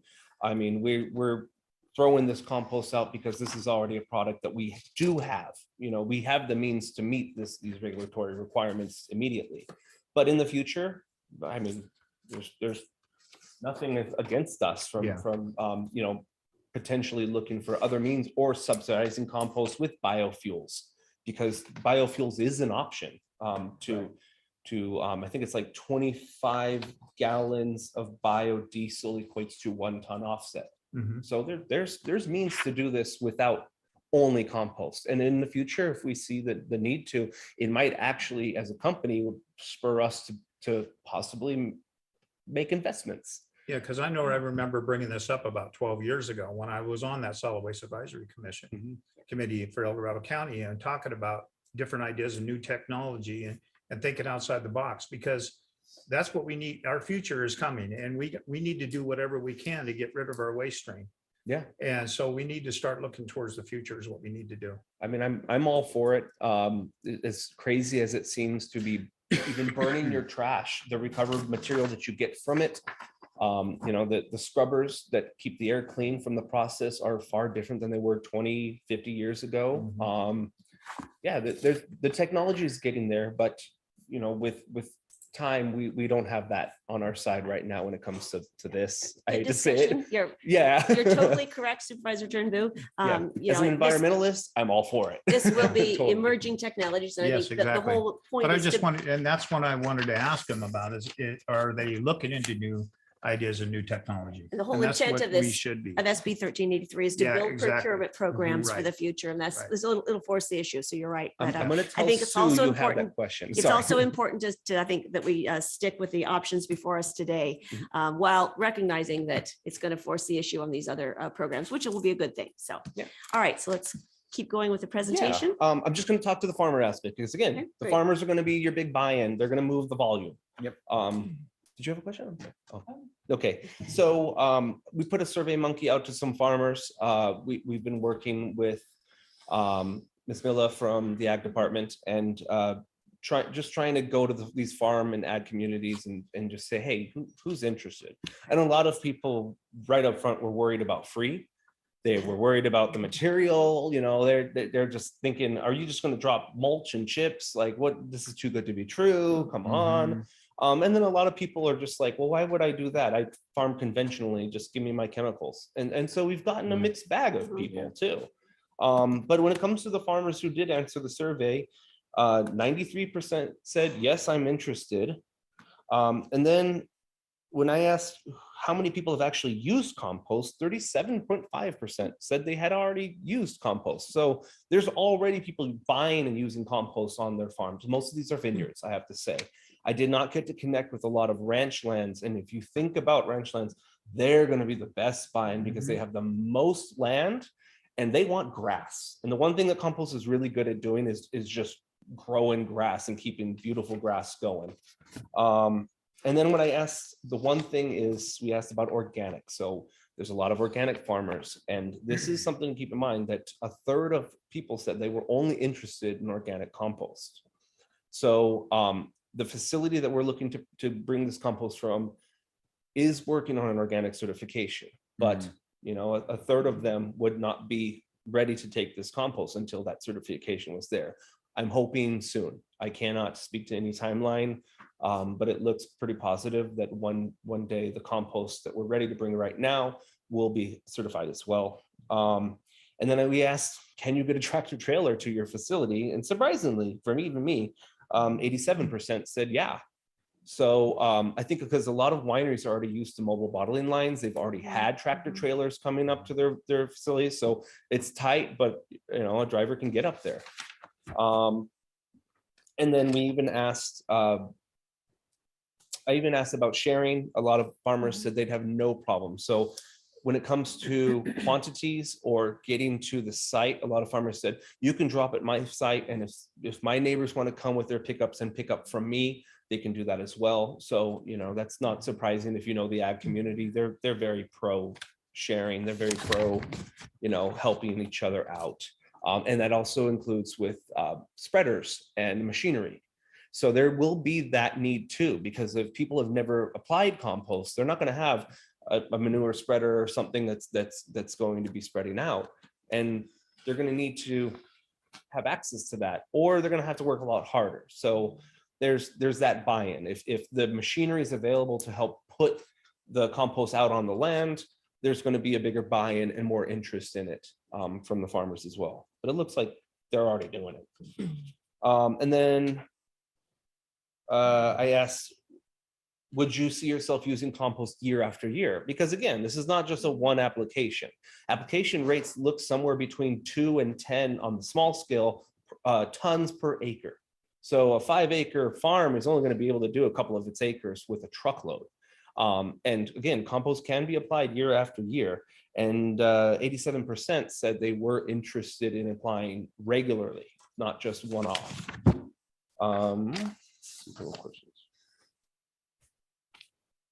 And then the money. We asked, would you be willing to pay a supplemental fee of between $50 and $300 to offset some of the hauling costs? 88% said, yeah, you know, because it's far cheaper than buying compost. That tends to be the biggest holdback for the farmers. There was a farmer in Fairplay region who said he got quoted at $5,200 for a 20-ton truck delivered to his farm.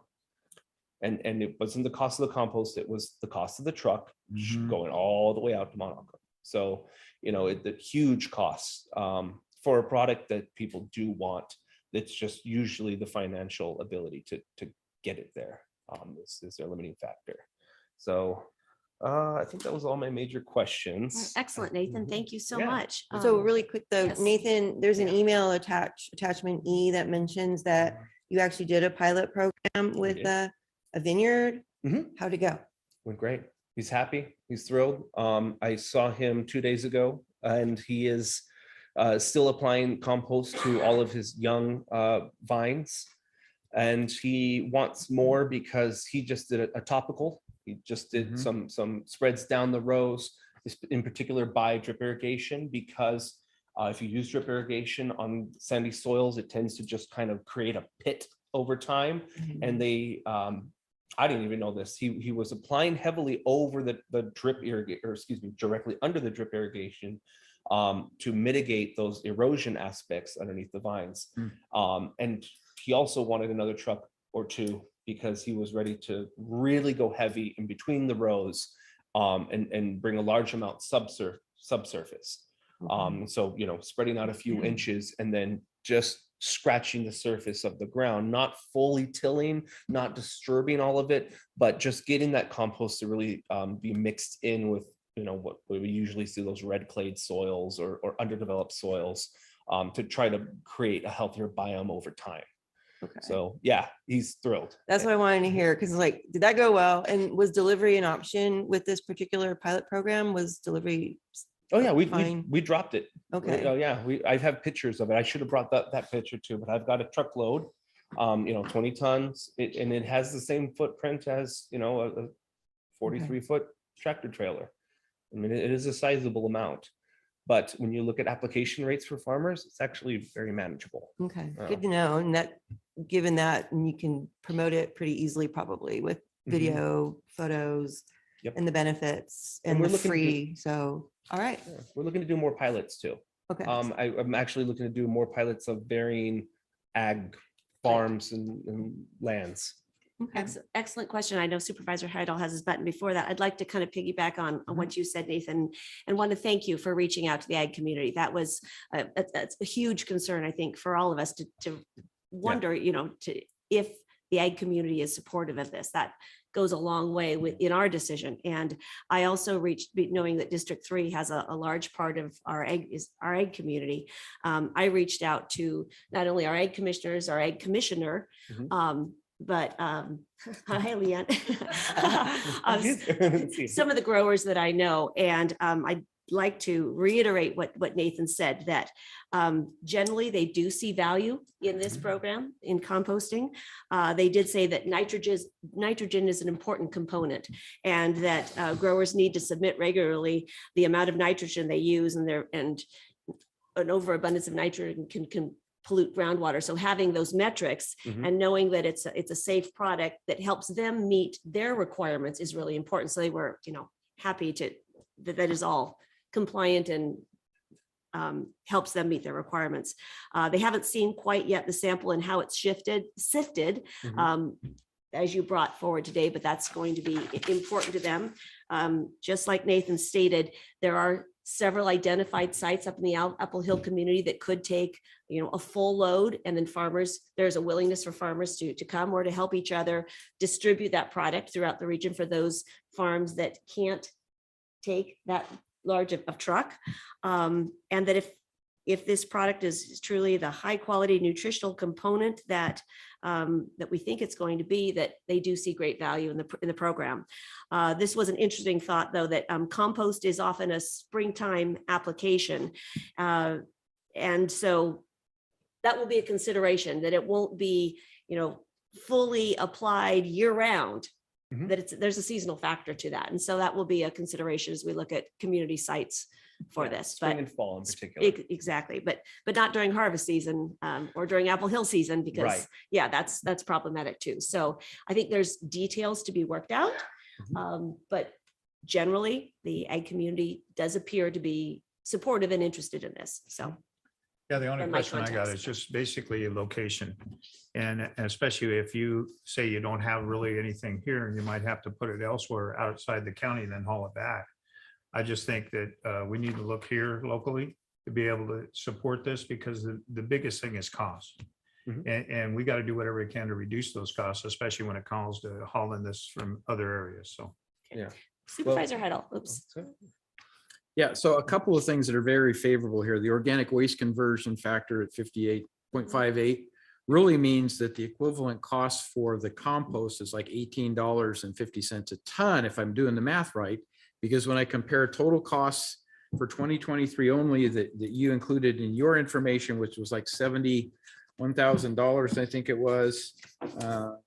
Yeah, 71,744. And I compare the numbers that Pioneer gave us at 125. You do that ratio, you end up with basically 0.58. Yeah. So there is a cost reduction benefit by acquiring the compost as opposed to buying biomass credits. So I just want to make sure that that's clear. You talk about $32.50 a ton, but at the discounted rate, it's really much less than that. So yeah, times the 7,400 tons instead of the 12,000 something tons. Right. And ultimately, use of organic waste is something I think we all need to focus on. I guess I question one of the things that you had in the statement here that goes back to your May email, and it says excess compost can be utilized in forest land or by Public Works, how would we utilize it in forest land? Just go and spread it everywhere with the Forest Service permission? I mean, because if we do get excess, and I Yeah. can see where that could happen seasonally. Right. But obviously, because you may end up with a situation, you have to take so much per month or something from the Well, supplier. we're I gonna don't know. absorb it. You know, that's the thing. We're not gonna bring it up into the county until there's a demand for it, until there's an empty spot at a collection center, Right. or there's a farm that has their hand up and says, I'm ready for it. You stated that. Yep. So the downside to that is at the end of the year, we might not hit that 30%, or by next year, that's 65%. But in the goal of Cal Recycle is they want to see the growth of the program. And that's where the big buy-in for me is that we haven't seen, the Public Works, but the newest thing that Caltrans has really been doing for a lot of erosion control is, you guys you've been around for years, the straw wattles. Well, now they do compost wattles, and they're far more expensive, but they are drastically better because they work better than the straw wattles. They slow water down, better. They retain, they don't blow out, which means they don't break away and run downhill. But even better, they seed. So they actually seed and become berms and work their way back into the ground over the years. And they carry on those benefits much longer than straw does. And that's just one way to utilize compost. But if you're trying to take a hillside that you've disturbed, and again, you're working with this, underdeveloped red clay soil that we have everywhere. If you throw in compost and mix it in with that soil, and then you do your hydro seeding or whatever you're trying to do to keep that, keep plant material there and to solidify that hillside, compost is going to just help you out all the more. So, and again, if the county is going to be providing it and it has it available to Public Works, it's just going to be a cost savings to Public Works projects too. They just have to wrap their head around, instead of buying it or, buying a pre-made compost straw or compost wattle, they just, need to maybe fill their own. And so these are part of the program that, by year 2 and 3, hopefully we have a little bit more knowledge of maybe their needs, or the potential to utilize this material for them as well. I guess I didn't say it, but I used to be a winemaker and a farmer for 15 years. So I know the ag community. So I also knew that the demand was very heavy in the ag community for this material, but there's plenty of areas where we could be utilizing it.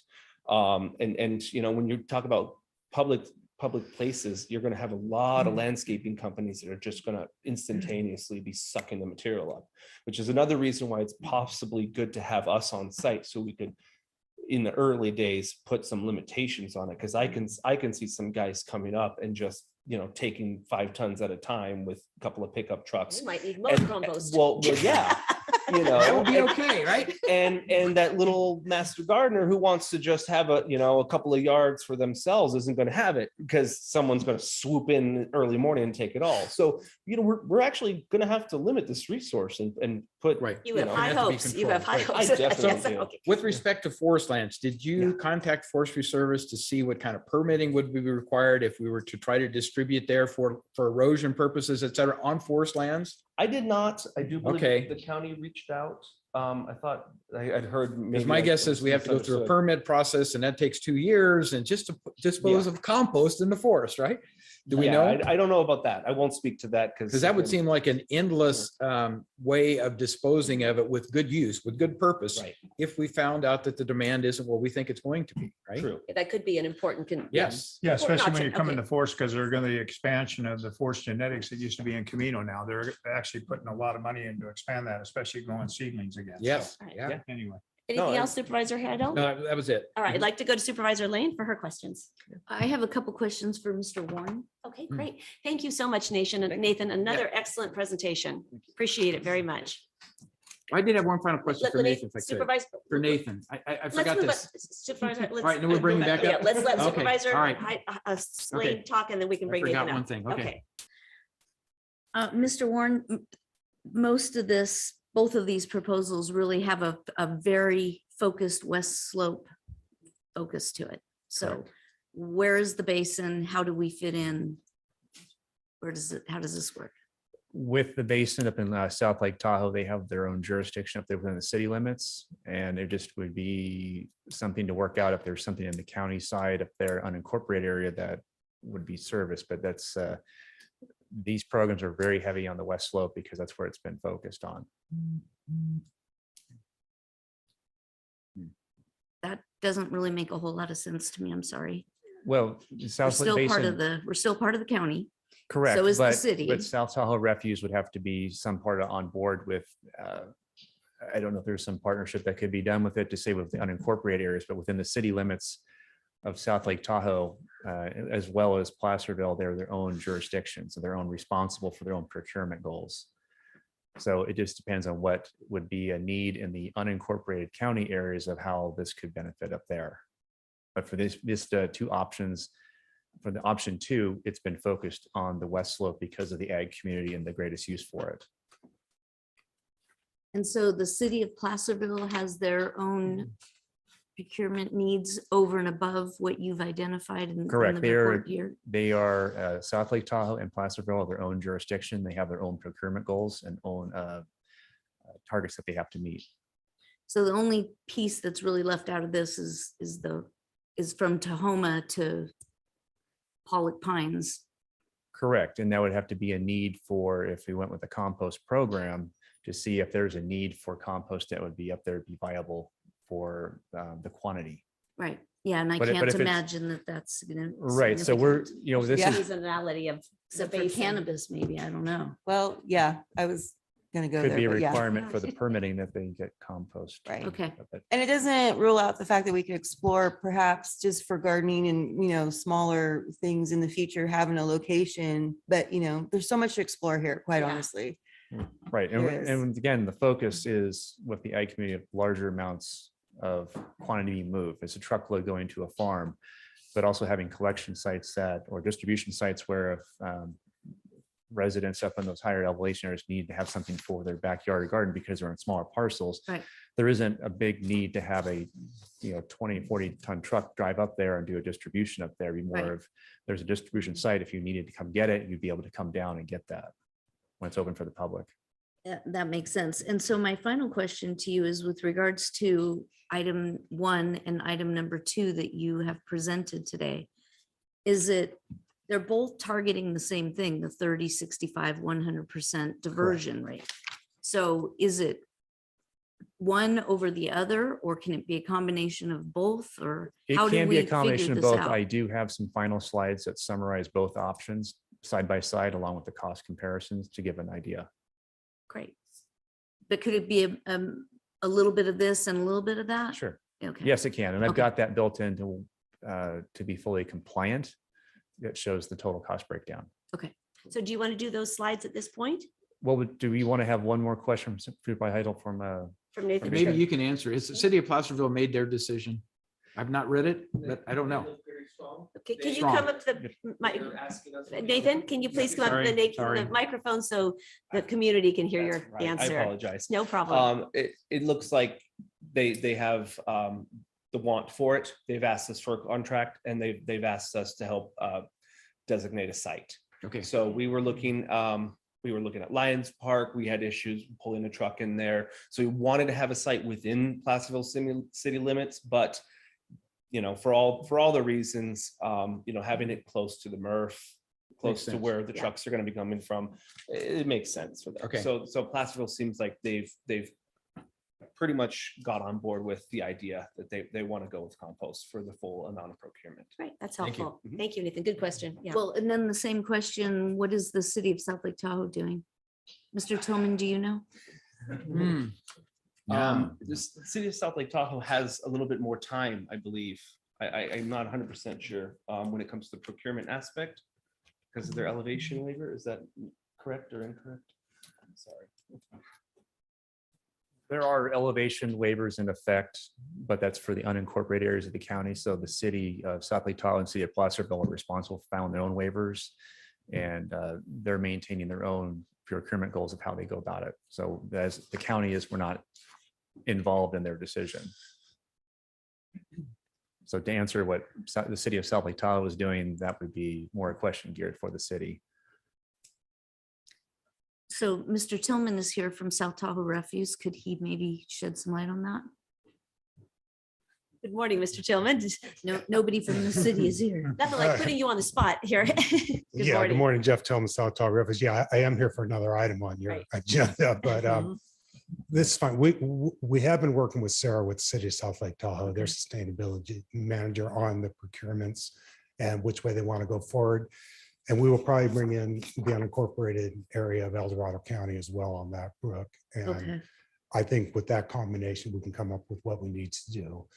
As you know, part of what we're trying to do, hopefully starting in 25, would be to have that small biomass facility on our property, which would add to that. So we're working towards it.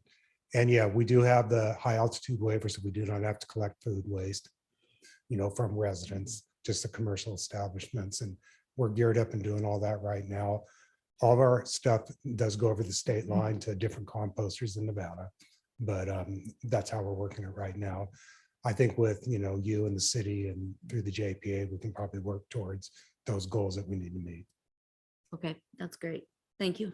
Very helpful that you were here. Thank you Yeah, so thank much. you. Appreciate it. All right, at this point, Jeff, do you want to finish this slide presentation? Yes, please. All right. Bring it on home. All right. Well, I'd like to thank both Pioneer Energy and El Dorado Disposal for being here today. Their programs, I think, went above and beyond what was in their slides with giving out the information for your board to make a decision. And as Supervisor Lane did point out, yes, there's option one or option A, option B, but it could be a hybrid if your board chooses to deal with option A with Pioneer Energy. There would be a subsidy that we'd have to come up with. So what I like to do is have a few extra slides just to go over the options with summary and overall cost. So option one is Greenleaf Energy provided today. On the left-hand side, we do have the procurement goals of what's the targets from Cal Recycle. And with the energy attributes at a 1-to-1 ratio here is what's listed. The first year for 2023, the county would be compliant with 0 tons short. But in the years 2024 and 2025, as mentioned earlier, we do fall short. So there would be a need to subsidize a different source of procurement to satisfy the goals. And this could be the hybrid option for you, Supervisor Lane, is with the shortfall procurement. So if we wanted to go with El Dorado Disposal with the additional cost in 2024, with the conversion of the ton short going to compost of 1,030 tons, that would be an additional cost of $32,963. In 2025, with the conversion, we would need to procure 3,642 tons of compost, which is an additional cost of $116,538. Going off the 3,250 cost from Pioneer's presentation today, adding those two together would be $703,276. With option two, El Dorado Disposal compost, with the reduction of compost having a higher ratio, you can see on the right-hand side of our screen, it's much less. So as mentioned, we're not in 2025, we're not looking to bring in 12,866 tons. It is reduced to 7,462 tons. So overall, each cost breakdown by year, a 3-year cost in comparison is $465,664. Again, I put this in a 3-year lump because that is the minimum contract length that Greenleaf would prefer the counties go with. So I just wanted to give your board the option of looking at a 3-year contract, what the total would be thereout. And to look at them side by side, where we see that the energy cost, in addition to the compost cost, breaks down the two programs side by side. And again, the numbers for option one were based on 3,250, and as mentioned earlier, that could fluctuate depending on the cost and the needs. So I believe at time of the staff report, it was if the rate went down with Greenleaf Energy, it could be a possible of $658,000, $656,000. So this is as they said, the worst case scenario at 3,250. And that is the side-by-side cost comparison. Excellent. That is very, very helpful. Are there any final Yes. questions before we move on to public comment on this item?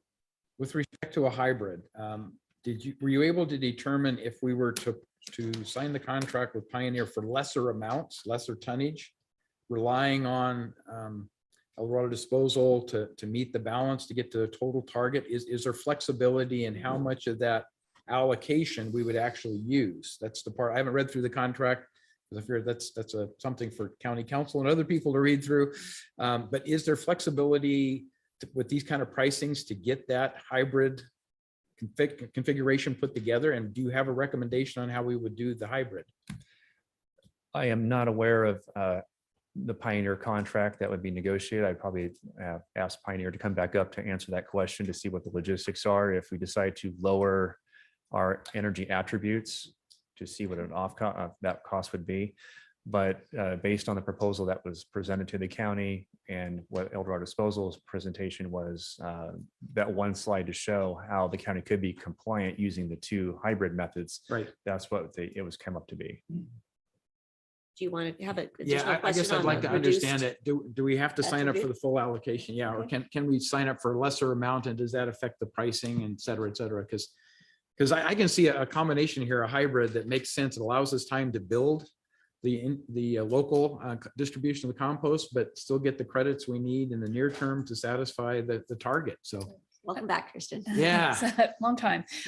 Under the contract that we've negotiated, you guys are allowed to procure as much or as little as you want. The only limitation was the maximum tons procurable. So Okay. if you wanted to buy 80% on compost and 20% biomass, or 50-50 or whatever that was, that's up to you guys.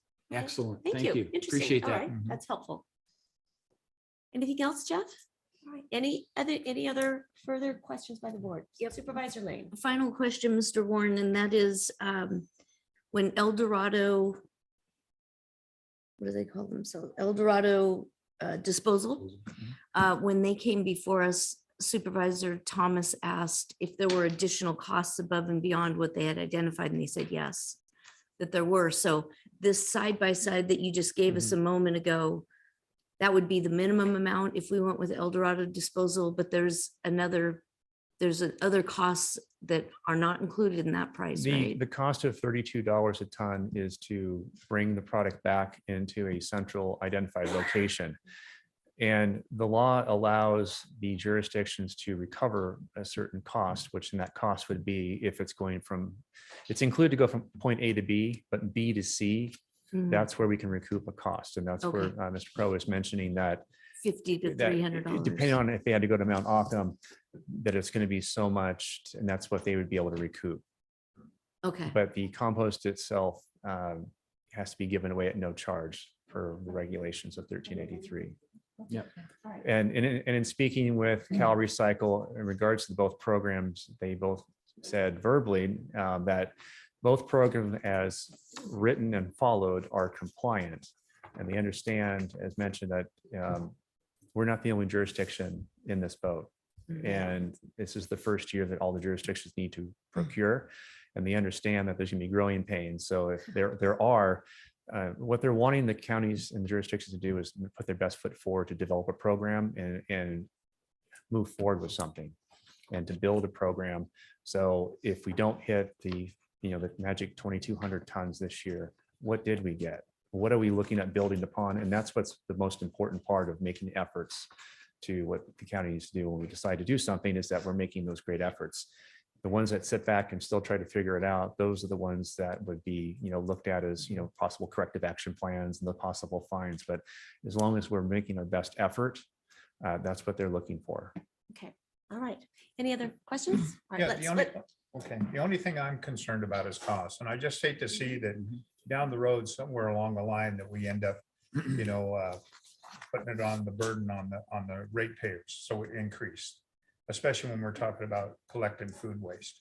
So that's one of the big issues that I have, especially when it comes to, the transportation of a lot of these, this compost. So I just don't want to put it back on the ratepayers in the future.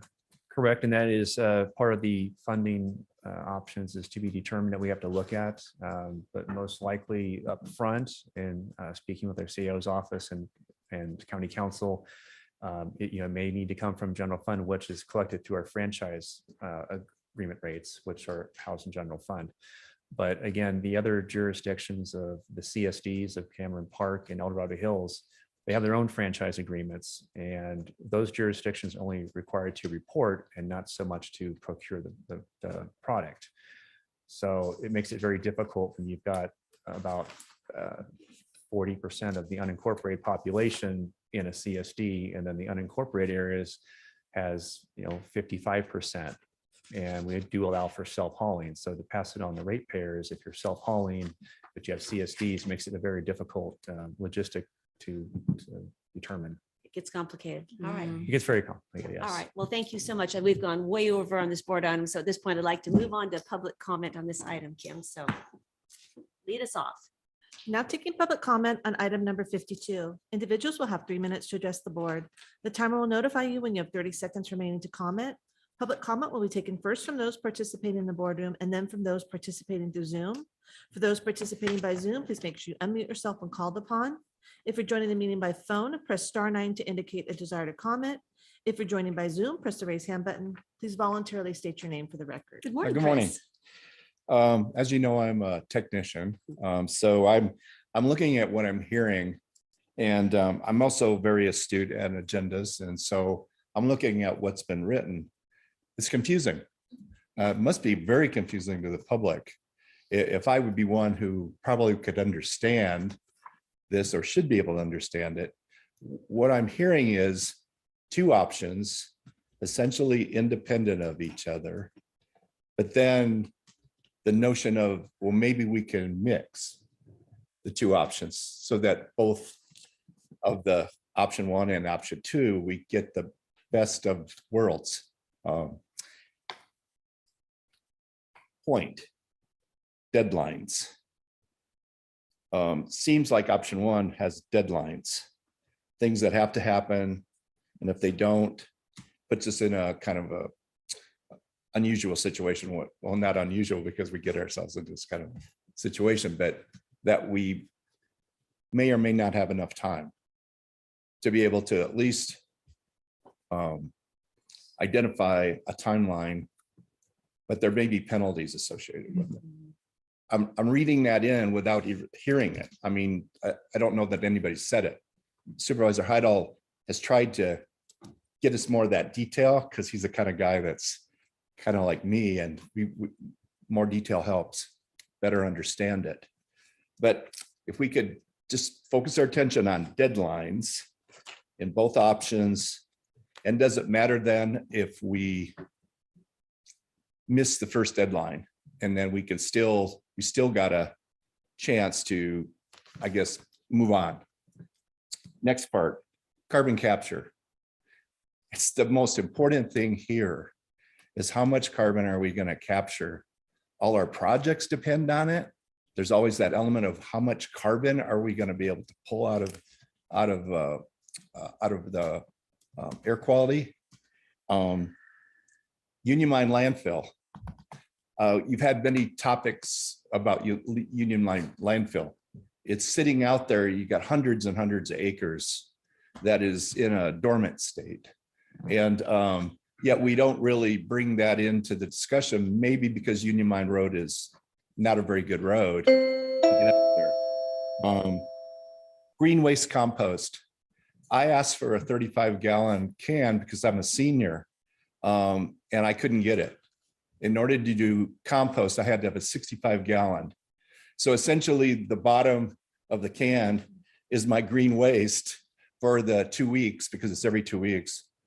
And then whether you call it El Dorado Disposal, Waste Connections, or Waste Management, it's all the same thing. It's for profit. Thank you. Thank you, Chris. Appreciate Those your are my comments. questions. Is there anyone else in the room who'd like to speak on this item?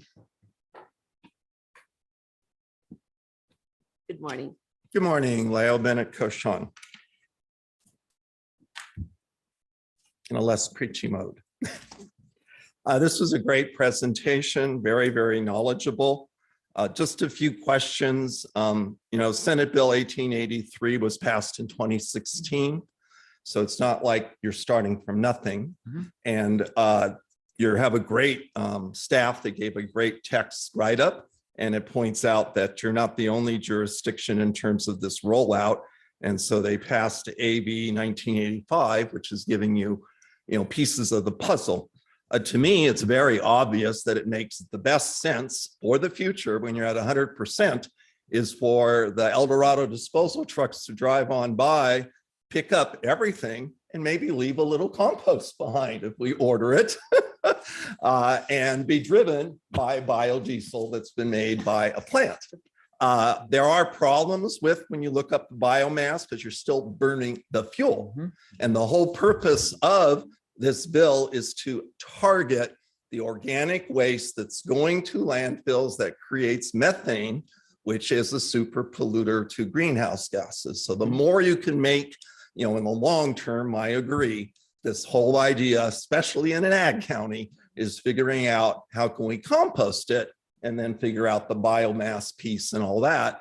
I do think that Pioneer may have some, because they're under a mandate to come up with 60% renewables in terms of their sources. So the energy they're getting from potentially green life, there is that little piece. And that's the whole idea, is to find synergy. That's not a negative. It's just how do all these pieces work together. I'm a little concerned that Greenleaf is under some sort of environmental issue that has to be fixed out. It says it in the text explanation from staff. So bottom line, I just think from everything I've heard, like I said, just moved to Pollock Pines. So sorry, Supervisor Parlin. I'm now with Supervisor Lane, but unlike in Shingle Springs, the truck that comes has all these, it does everything, because I'm used to the trucks coming and there's a designated truck. So, and it's color coded, the truck, so I can tell what it's doing. That's where I thought maybe one day they'll add another compartment and just leave me some compost. Thank you. Thank you very much for your comments. All right, I think we're ready to go online, Kim. Now taking public comment from Zoom participants. Now taking public comment from Kelly. Good morning, Kelly. Good morning again. I just want to piggyback on something Chris said, and it might sound petty. I don't understand any of this. I do know that the whole Pioneer versus PG&E, many people felt confused, deceived. We thought it was going to make changes. It did not, to our electric costs, which we all know is out the door, irrelevant topic. What I would like to have further investigated, and I understand this is something they're going to say is going to cost money, but I have found myself, we recently invested in a very high level commercial garbage disposal because I am not over inundating my trash can in my house for 2 weeks with materials that attract rodents. We've had to put out rat traps that attract raccoons, and our cat got attacked by one.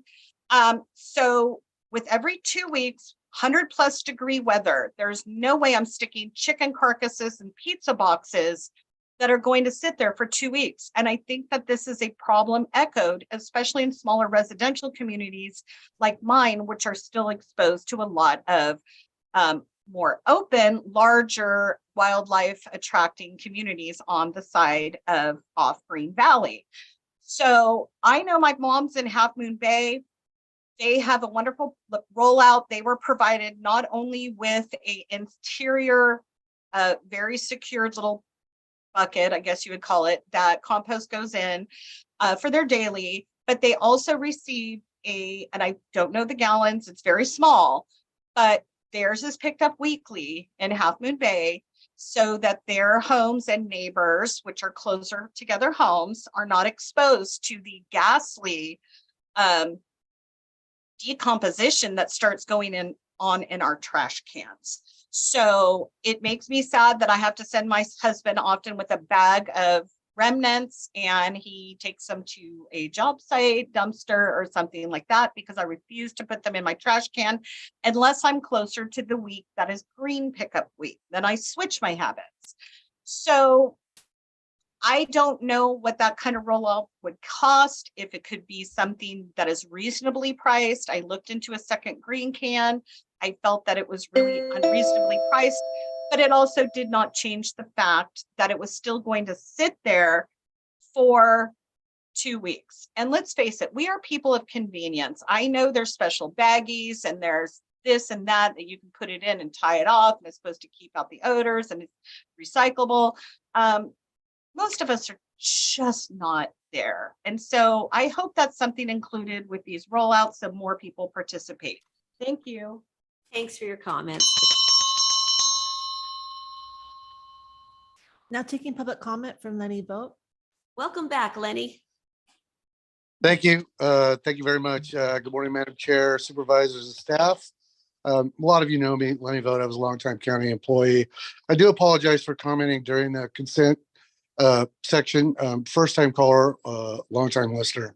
So these are great presentations from Greenleaf and El Dorado County Disposal. My comments aren't necessarily regarding what to do with the organic material once it arrives at a facility. The concern is the actual collection of the organic material. Many of the small communities within the county are not provided with organic matter services. Food waste ends up in trash bins. Yard waste, since not allowed in El Dorado disposal trash cans, ends up being burned or having to be delivered to a disposal site or left on the ground, which, you know, kind of goes against everything we're trying to do here. Is let's reduce the amount of fire load and methane gas. So I think that any proposal that the county looks at for managing the organic matter should probably also address the collection needs of, you know, the smaller communities. I know myself and a few other members of our community have contacted our supervisor regarding the availability of organic pickup services. We realize that, you know, that the immediate need for you right now is to what to do with it once it's collected. But leaving this stuff on the ground causes a fire hazard, is a mess. And then many smaller communities, they rely on volunteers and donations to get, green waste bins, yard waste bins. They do an annual collection and cleanup day, which is, you know, kind of expensive. Those bins are around $400 a piece. And in our little community in Annandale, we usually go 3 to 4 bins a year. And then many of the residents are elderly and, you know, not able to help out. And we get that. So I guess, you know, I think that the county, the supervisors, I know this was kind of forced upon you and now changes are occurring, but please consider whatever proposal you go with, you know, providing those pickup services for the smaller communities. That's it. Thank you. Have a great day. Thanks for your comments and thank you for calling back, Lenny.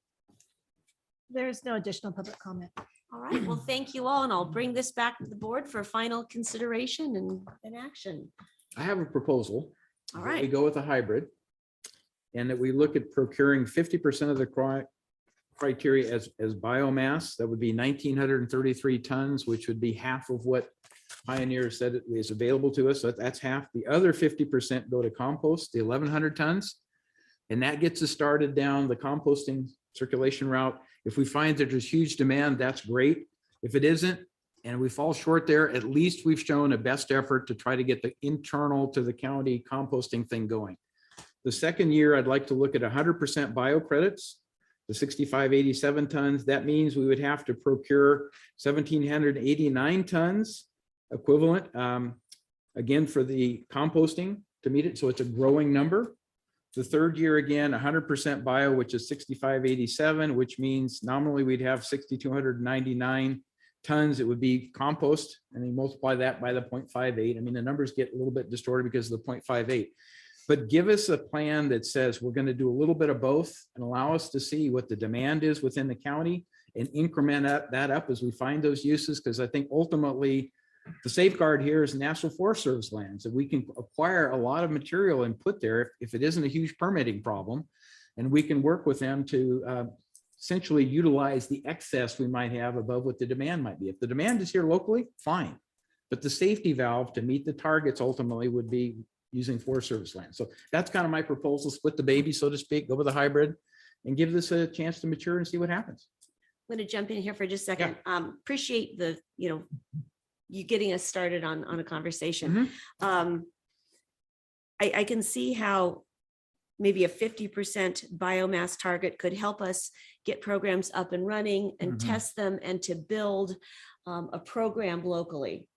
I think I guess what I'm wondering about is with time, I believe we will be able to grow our compost procurement as we continue to work with our ag. So I'm wondering, would it make sense just to leave the biomass at a 50% procurement of the attributes, and then use the balance to be compliant with our compost? That'll give us a chance. all 3 years? Is For that what all you're 3 saying? years, Okay. because I guess I'm worried about the cost, because Yeah. the Mhm. attributes are more costly than the compost, and our compost targets are lower than our attributes. So I guess I'm not adverse to that. The wondering about question that. is, what happens when we're supposed to be getting compost in year 3 in particular, and we don't have the use for it? Then I think that's the Forest Service.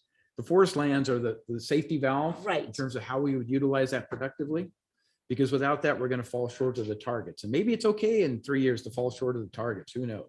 But I'm okay with what you're And proposing. I think we would have 50%. time to have those conversations with the Forest Service and to explore other avenues in 3 years. So that's kind of what I'm. Right. I'm It's just the thinking third as year well. is a large amount, 12,000 tons, right? Yeah, and especially when you're talking about these horrific fires, because it actually damages the soil is what it does. And we've Right. talked about that several times. Lawyers and I have been at several meetings on that. And that would be a good thing that we need to look into. But I kind of agree with you on that, Wendy, that leave it for 3 years, 50%, because we need to look to the future, especially when it comes to carbon credits in our county, to reduce our greenhouse gases. So it gives us the credits so we can build a bigger facility, a bigger biomass facility down the road. So anyway. Pretty much Okay. it. Thoughts, Supervisors Lane and Parlin? I just, what comes to mind is the first year. I mean, we have to commit if we're in or out of the program in the first year, but it feels like we don't have to decide today what we do in year 2 and year 3. We can get some experience under our belt, and I want to make sure that that's accurate. Then we can decide in year 2 and 3 how much biomass we want, whether or not we're ending up with too much mulch or demand is higher than supply, and we can massage that. So I'm wondering if committing as to whether or not we're in or out, I understand this year is, and by the end of July, right, is important, but do we really have to figure out what those numbers are going to look like in years 2 and 3 today? I believe it's a 3-year contract. I think it is. We have to set the standard, whether it's 50%. But I think we Can't just we have to adjust say we're that? in. We can ask Kirsten to answer that if you'd It had like. a termination though in it. There is a termination If so- the clause. state law changes. My understanding Right. is it's not. That's if- all it was? Yeah, I think If the so. law changes. So we'll let the expert don't- answer that rather than us guessing at Yeah, the So answers. you're correct. It's a 3-year contract. So you would need to decide as part of the contract that you 3 sign years. with Greenleaf, what those percentages would be for those 3 years. So we don't have an ability to adjust that percentage in year 2 or 3 as we work with this program. So we have to decide today what that percentage is and whether we're in or out. Correct. Okay. And if we switch to 50%, though, that's changing the numbers. Right. And is that going to change the dollar amounts then too? Because The worst case scenario was the 3250, which we originally Right. went with. We're going to have to go back based upon the 50% and calculate whether or not that moves us into tier 2 or not. And we still have a couple jurisdictions deciding. Right. So then how could we decide today if we don't know what those numbers are? Well, we'll never be able to know what tier we are until we know what jurisdictions are in. That's the Right. problem for us anyway. So we can't tell you what the final pricing is. That's why when I did the presentation, it was 3250.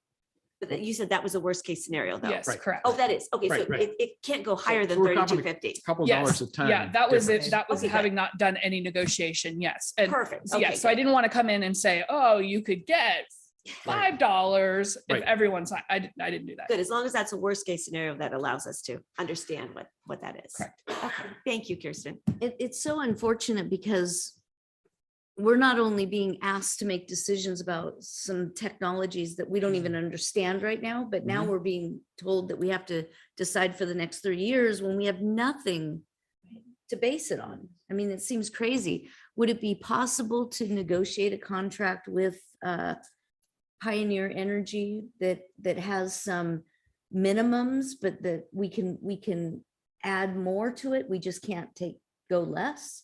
I mean, is there some wiggle room in there that we can try to negotiate?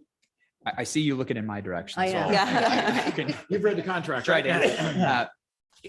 I think today's authorization is to commence the negotiations. I haven't been part of any conversations, perhaps Kirsten has, about what terms Greenleaf would accept. There may be certain things that they've pre-negotiated that are kind of the minimum standards. I just don't know what those are. If she can't provide that clarification today, I don't think there'd be much of an issue, and you providing it as part of your authorization to commence negotiations to provide that direction to explore whether those things are feasible. Unless Jeff thinks differently, my understanding based on the way the agenda item is drafted is that these contracts are going to come back to you for approval. Yeah, and we are providing direction today Right. on those. So there will, I do not dispute that you are being asked to make very significant decisions in a short amount of time. As I understand the way the contracts will come to you, because you're going to have final approval, you still get at least one more bite at it. Okay, that's good to know. Kirsten, did you have something else to add to that? Yeah, I just want to say, I mean, I do think that if you were specific enough in the contract, each jurisdiction is allowed to negotiate its own contract. There were some minimum parameters that Greenleaf said, like they wanted to have at least a 3-year contract, for example. But that's not to say that if it was important to the county that say you wanted to do 50% for 3 years with the option to procure additional, Right. I don't know that that's out of the realm of possibility. Obviously, Greenleaf needs to know that they're have to provide X number of attributes. The only thing that could potentially get in the way of additional attributes in the future is, again, they're limited as to how much of this they could sell. So if they run out with jurisdictions that want to procure all of it, like, for example, they had said they had been in contact with a couple of jurisdictions that are so large that that jurisdiction in and of itself could procure all of its attributes, right? We're not in that situation. And as far as I know, they still have attributes available. So I think everything's on the table, up to you guys. And if there was a need for an additional couple of weeks or something to finalize the contract, I'm sure that's something we could work something out. So we hate to push you guys into a situation, but yeah, that's where we're at. Thank you very much. So my question is to county council, can we do that in a couple of weeks? That's not our history. Really, John? Tough to say, John. I mean, it's Jeff may have greater insight if he's had any discussions that would, as far as the process for the negotiations. And again, we don't know exactly how much additional time they may be able to give us, perhaps with some early commitment to some level of participation in their program that might buy us more time in order to lock in the pricing. But I'd have to defer to Jeff or others to answer some of those And questions. actually, our role today is Thanks, provide Dave. direction to staff and let the staff work out the details. So Right. I think, Right, I don't think we need to, have all the, we're not Belabor going it, to have all the right. answers. Right. And we don't need to belabor this, I don't think. Right. And So- the one caveat with the Pioneer Energy brokering, helping broker the deal is to kind of help do the negotiations on behalf of the numerous jurisdictions that are involved into it. It helps streamline it. And as mentioned, is we could say we can do it on our own, but it just depends on like the bulk pricing if we'd be included in that. Okay, sounds good.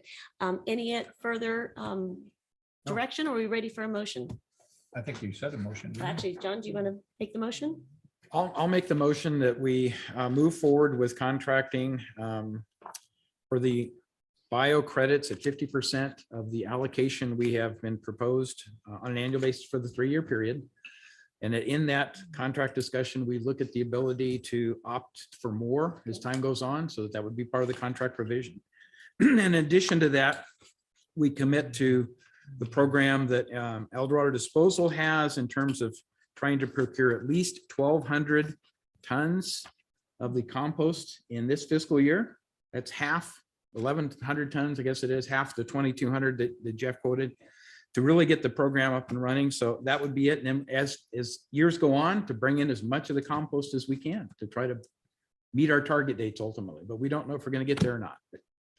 That's a lot of speculation. And I have a question. Should the motion not be tied to the 1,200? Because the 50% of Let's the make 2 motions. biomass credits with a balance. It's proposed as 2. Let's make for the- 2 separate For motions. the procurement Right. policy. So let's start with Pioneer only. So it's only the first part.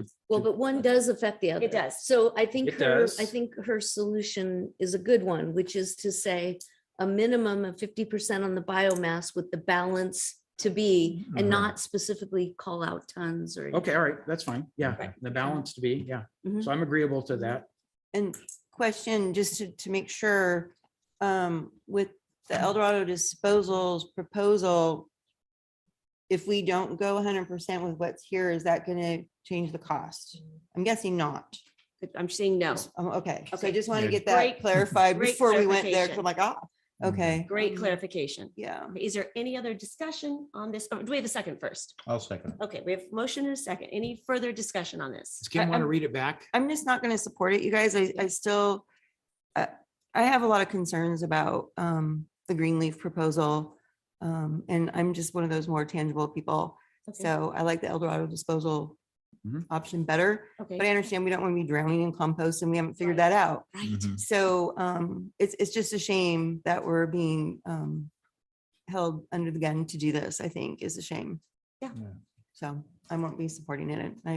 It is hard to make a decision. when I you don't have appreciate all the evidence. conversation. And my understanding is that Mhm. the July 31st deadline is just to jump onto the Greenleaf. As far as the 1383 and the El Dorado disposal, that's a different deadline. So, okay. To lock in the price. Yeah. All right, so Kim, can you read that back to us? I know we're asking a lot on that. All right, well, we can clarify Okay, if you didn't get it. all. So I'll give it a stab. So a motion was made by Supervisor Heidel, seconded by Supervisor Turnbull to provide the direction to staff to move forward with 50% biomass credits with the balance to be with compost. 50% biomass for a 3 Three year successive years of the Three successive, contract. okay. Yeah, yeah. with I the would say option- with a minimum 50%. Right, with the minimum. Minimum of 50% with an 50% option to biomass purchase, credits with the purchase balance more, to be hopefully, compost. to be Correct. negotiated. Yeah, If it's available though. right, I mean, because we don't know if more will be available. right. That's iffy Right. on our If the part. supply is not there, then yeah. Yeah. Okay, all right, we have clarity. All those in favor say aye. Aye. Opposed? No. Okay, motion carries 4-1. So thank you all for the very, very thoughtful discussion. Thank you for our presenters. Really appreciate everyone's help in helping us comply with this state regulation. All right, so with that, is everyone okay to push through for another half hour? Yeah, I'll just run to the restroom really quick. Be right back. Okay, Yeah, you can start. fine That with me. sounds good. All right, so we will move on then to our 10 a.m. time allocation. Environmental management is up again. Item number 53 is from Environmental Management Department, Solid Waste Division, on behalf of the El Dorado Solid Waste Advisory Committee, recommending the board receive a presentation from the El Dorado Solid Waste Advisory Committee.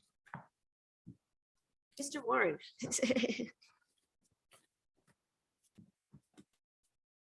Good morning, board. It's Jeff Warren, Director of Environmental Management.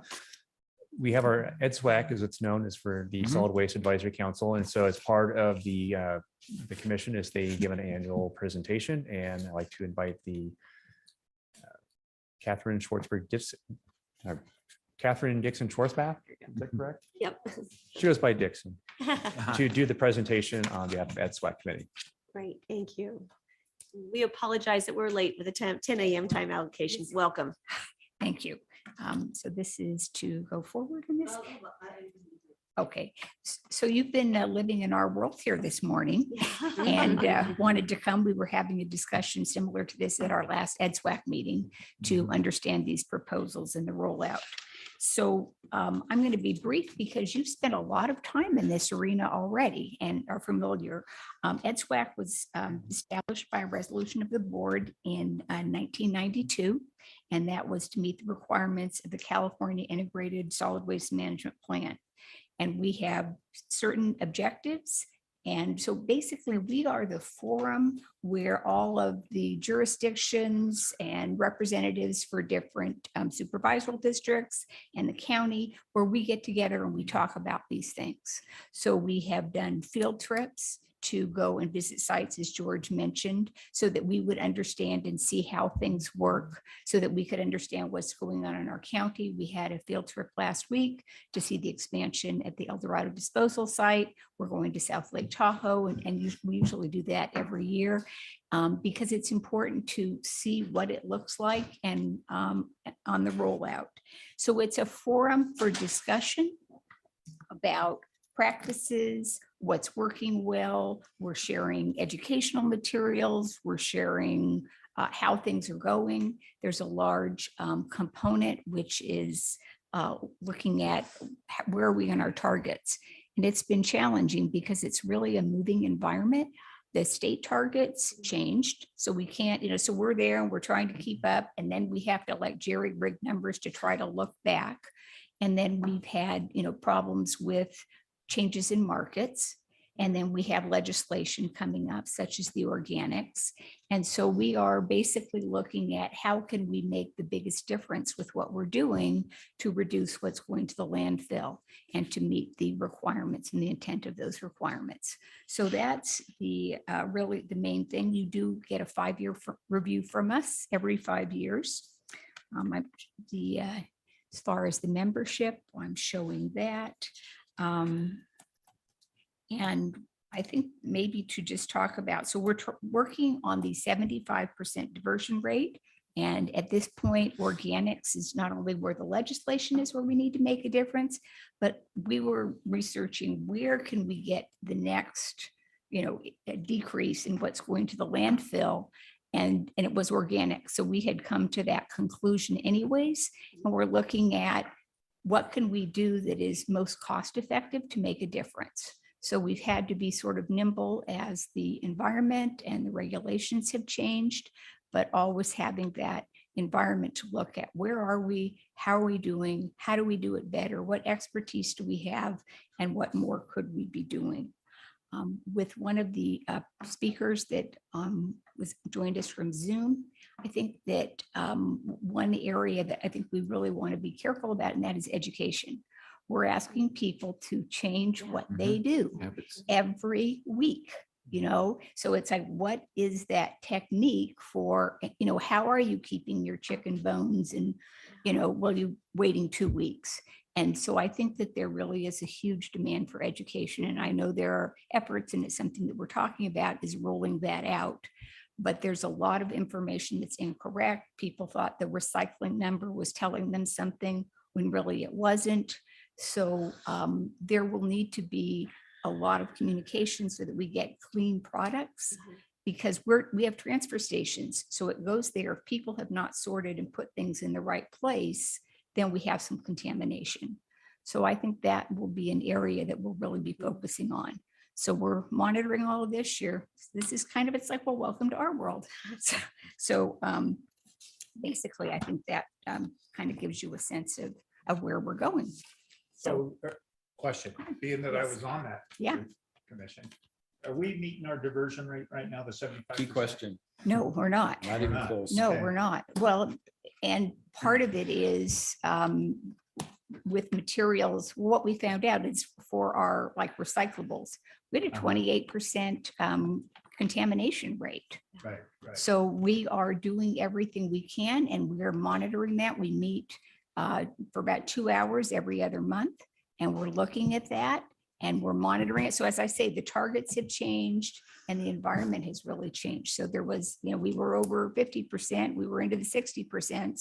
And so we are being pretty relentless in monitoring and working to make progress on that without something that is just so astronomically expensive that it doesn't make any sense. And so part of our solid waste, our plan had some options that were supposed to be way in the future, and the future's now, and they were just too expensive.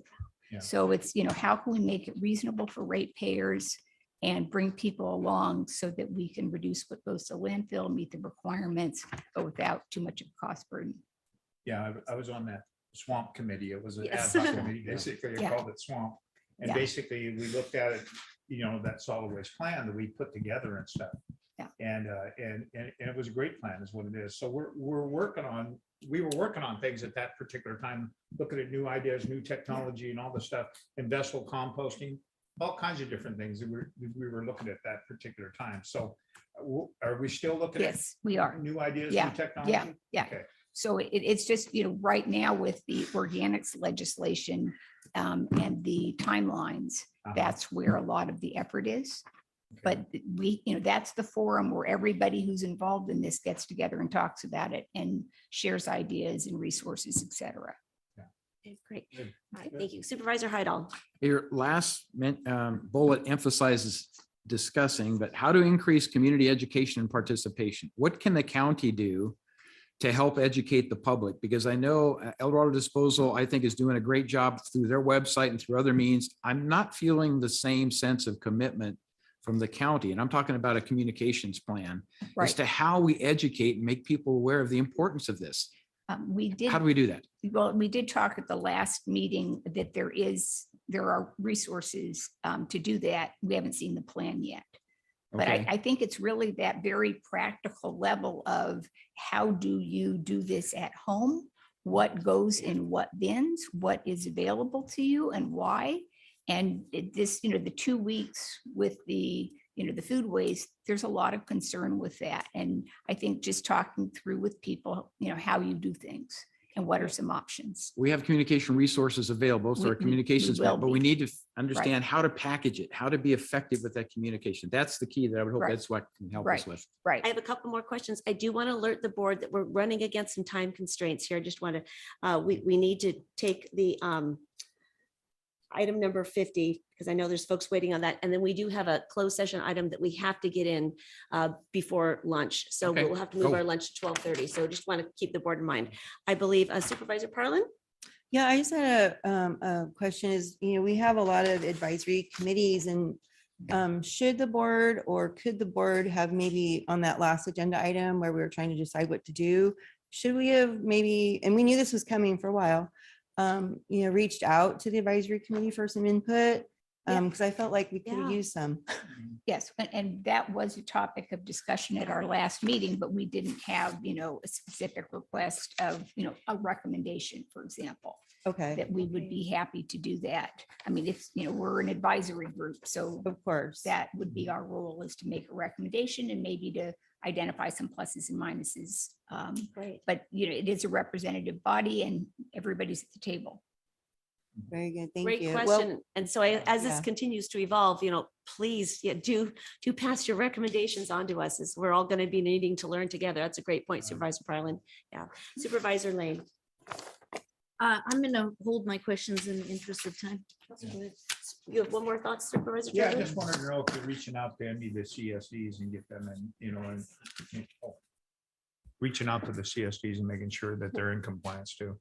Well, I mean, everybody is Their at ideas, the table. yeah. Yeah, so Okay. we're, They're so on that there. communication Right. is, it's all the time, every time we meet. Okay, all right, good. Want to thank you for your presentation. You've been serving in this capacity for a really long time. Long Yes. time. And just want to thank you for your dedicated service to El Dorado County. It is much appreciated and important to have people that are knowledgeable about this arena, because it's not an area that everyone's involved in. It's kind of a moving target right Yeah, now. So good seeing we- you again. We appreciate your service to our county. Okay, thank Thank you. you. All Okay. right. Let's take public Okay, comment on and this item.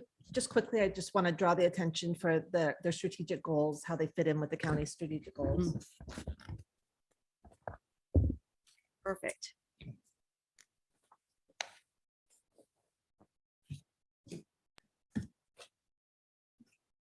So, yeah, sorry. Is there anyone in this room? Okay, now taking public comment on item number 53. Individuals will have 3 minutes to address the board. The timer will notify you when you have 30 seconds remaining to comment. Public comment will be taken first from those participating from the boardroom and then from those participating through Zoom. For those participating by Zoom, please make sure you unmute yourself when called upon. If you're joining the meeting by phone, press *9 to indicate a desire to comment. If you're joining by Zoom, press the raise hand button. Please voluntarily state your name for the record.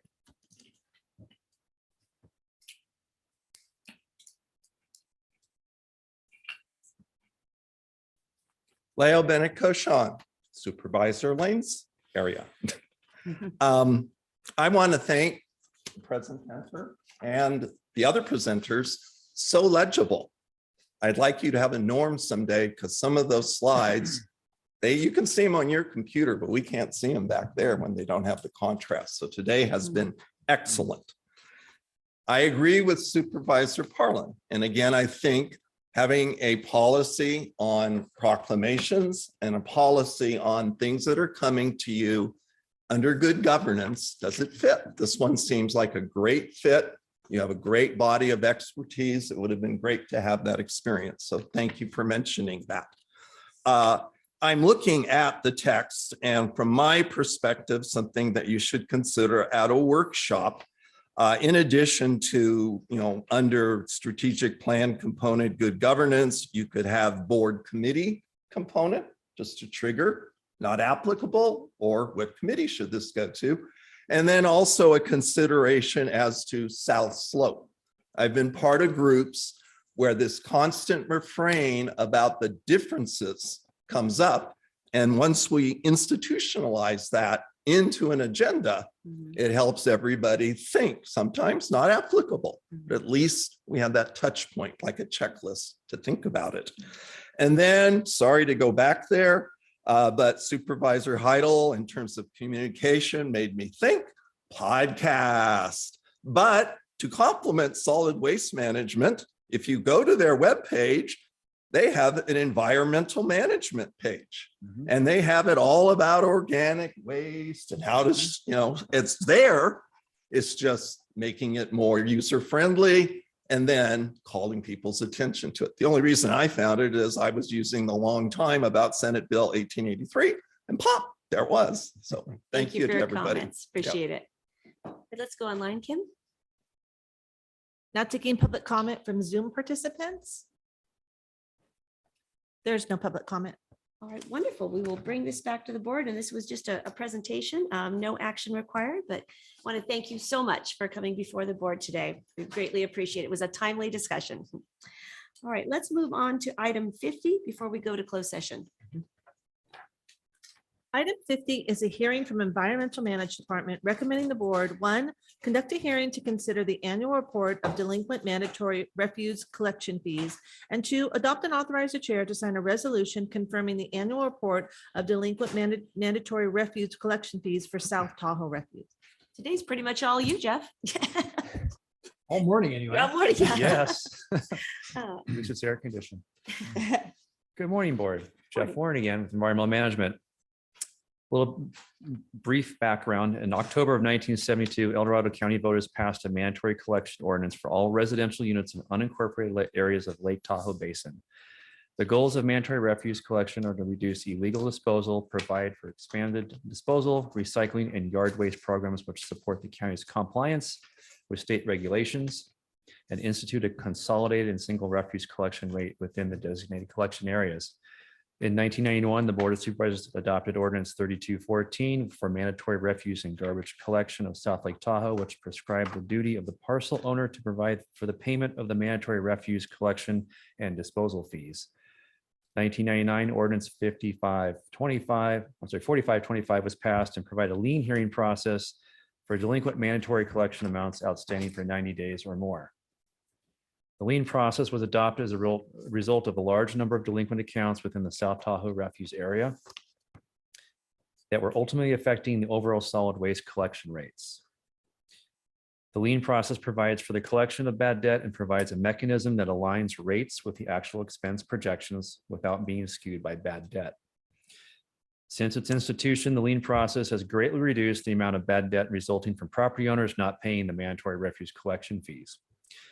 The lien amounts proposed herein are the amounts that have been billed, which are 90 days or more delinquent, and will constitute the amounts of the special assessment liens on the subject properties.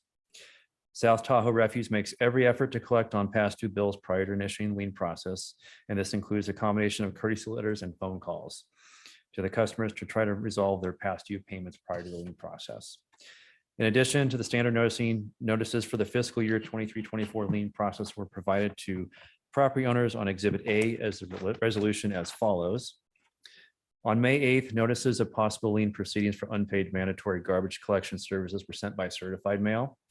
June 2nd, notices of appeal hearing regarding the possible lien proceedings for unpaid garbage collection were mailed to each delinquent account holder. On June 16th, an appeal hearing was conducted at Environmental Management Office in South Lake Tahoe. Staff from Environmental Management and South Tahoe Refuse attended and held a hearing, but no one showed up to appeal. On July 7th, notices of lien proceedings for unpaid mandatory collection services were mailed to each delinquent account holder who had not brought his or her account current.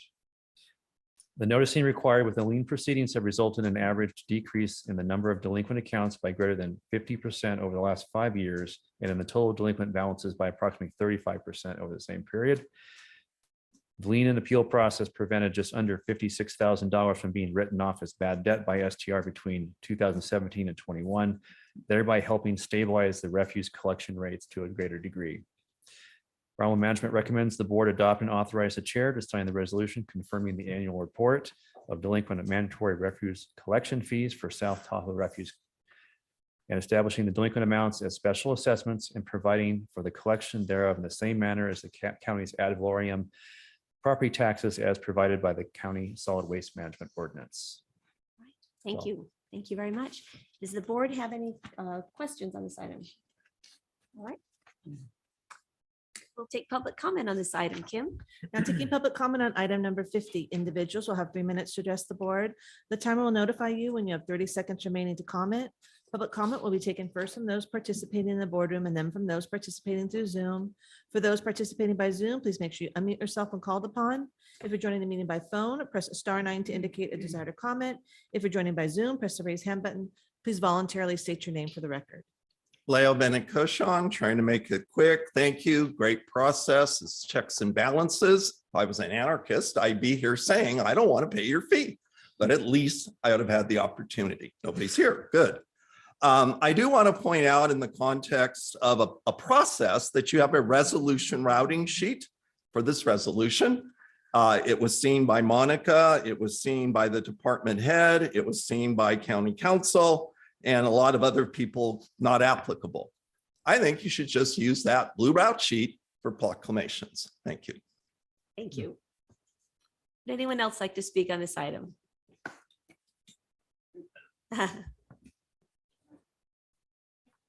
Oh, pardon me. Let me open the public hearing officially. I did. Thank you very much for the reminder. Yeah. Good morning. Okay.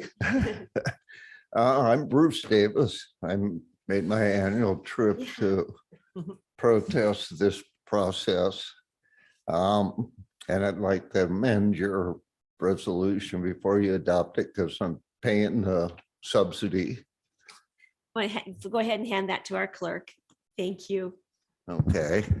I'm wondering if I could get the commercial rate that's $8.54 a month, since we don't, that's what commercial is charged by Jeff for a 32-gallon can. We don't produce any garbage. That'd at least save us, $450 a year in subsidy. And I call it a subsidy because my neighbor runs business. It's a motel that you've approved.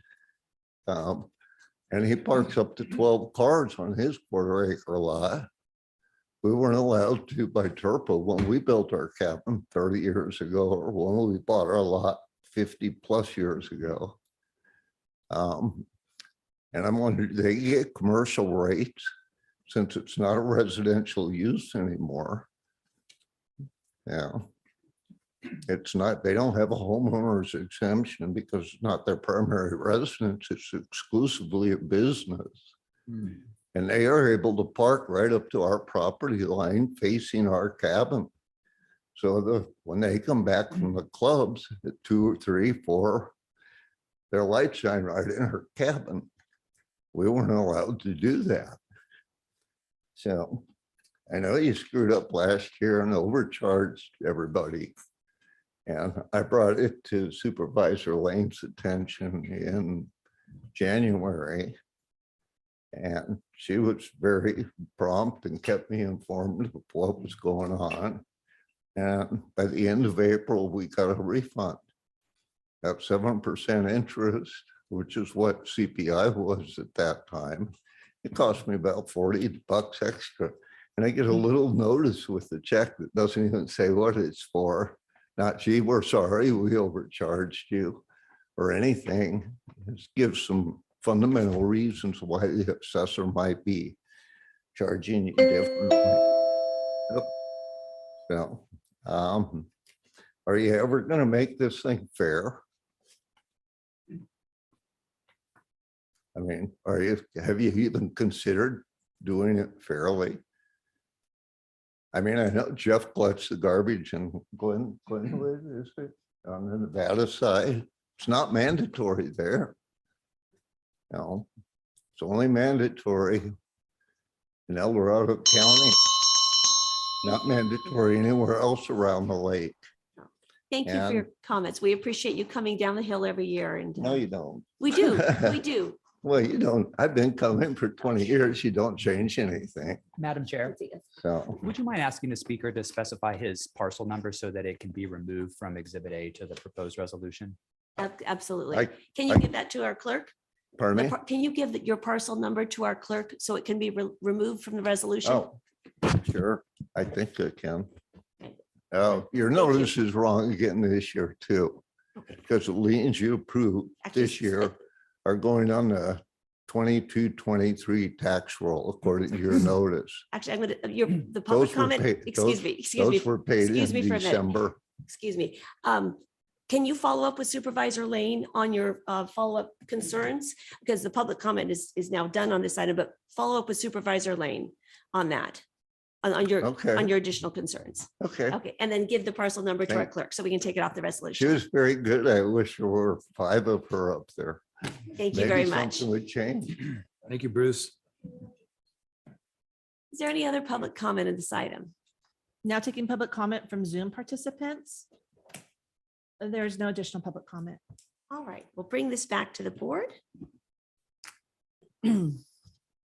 Close So the I would, public yeah, I was meeting. just getting there. I was And just then getting that. Just Very for good. action, right? Yeah. Right, I will, at this point, I will close the public hearing on item number 50 and bring this back to the board for action and additional comments. I Madam don't see Chair, any- Yes, I'm sorry, I just might suggest if Mr. Warren could confirm that the payment issued matches the delinquent amount such that it is appropriate to have it removed from Exhibit A to the resolution. excellent. Oh, yeah. Would you like him to follow up with that with an affirmation? I think that would, I'm assuming, perhaps I shouldn't be, that your board would be willing to amend the resolution to exclude the gentleman's parcel, assuming he did in fact pay the appropriate delinquent amount. Excellent. I believe our staff is conferring on that item as we speak. While we're waiting that, is there any further discussion? Okay, we'll just pause just a minute. Okay. See if it's gonna take a bit. Should we just trail this to later? Yeah, well, I'm hoping. Yeah.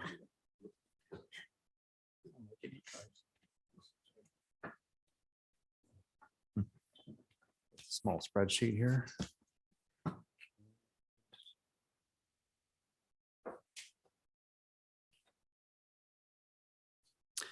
Yes, I can confirm that the parcel matches on the check. Excellent. Thank you very much. And do you have the parcel number in front of you, Jeff? Parcel number is 034-371-005-000. Thank you, County Council. Appreciate that. Thank you. So do I have a motion on this item? I would move approval of adopting and authorizing the chair to sign resolution 110-2023 with the removal of parcel number 034-371-005-000. I'll second. All right. Is there any further discussion on this item?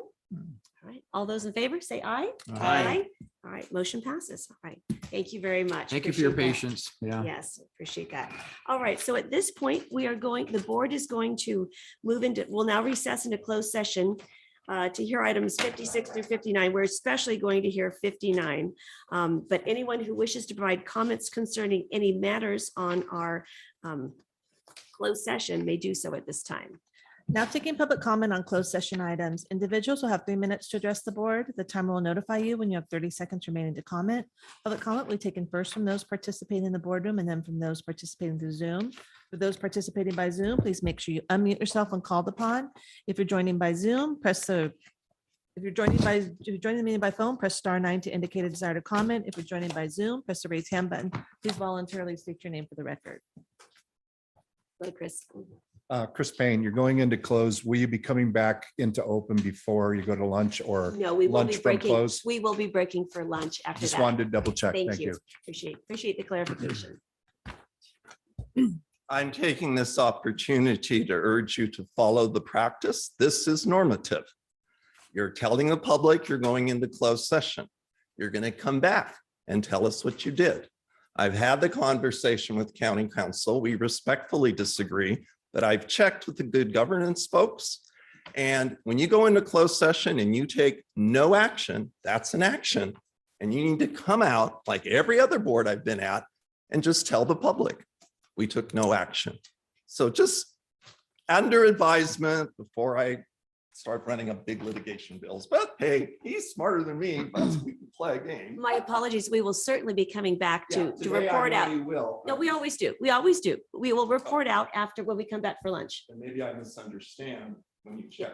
Okay, Yeah. okay. I feel like we always report We out. always so- report out what Always do. happens in closed session. And we will be doing that when we come back from lunch prior to open forum. Any other comments? And no one online? All right. So with that, we will break. Board, because we do need to hear item 59 because the participants involved are not available this afternoon. Mhm. My suggestion is we have lunch at 12:30. Is a half hour for lunch all right for today, or do we need to go to 1:15? Half hour is good. Okay, All right, great. me. Bring your lunch. Sounds Okay, great. Well, George? We will be back No, I'm at just 1 kidding. PM for It'll open be forum. fine. So It'll thank be you fine. all.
Really nice to see probation in the house and everyone else that's here with us today. Welcome.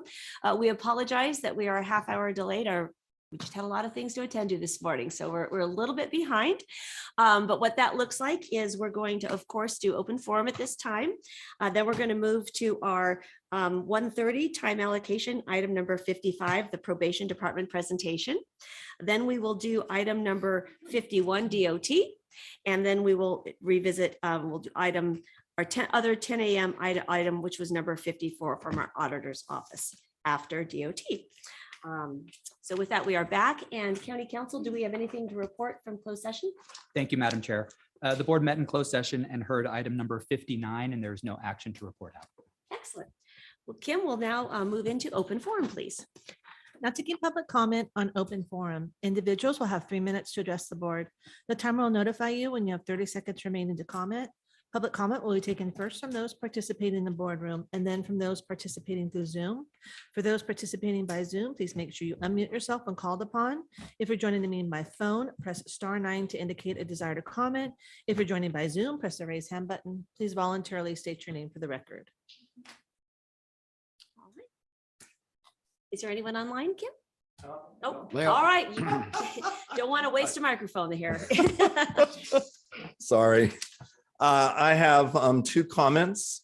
One is to urge the board to bring back with the report ordinance 5164 that you passed in August of 2022.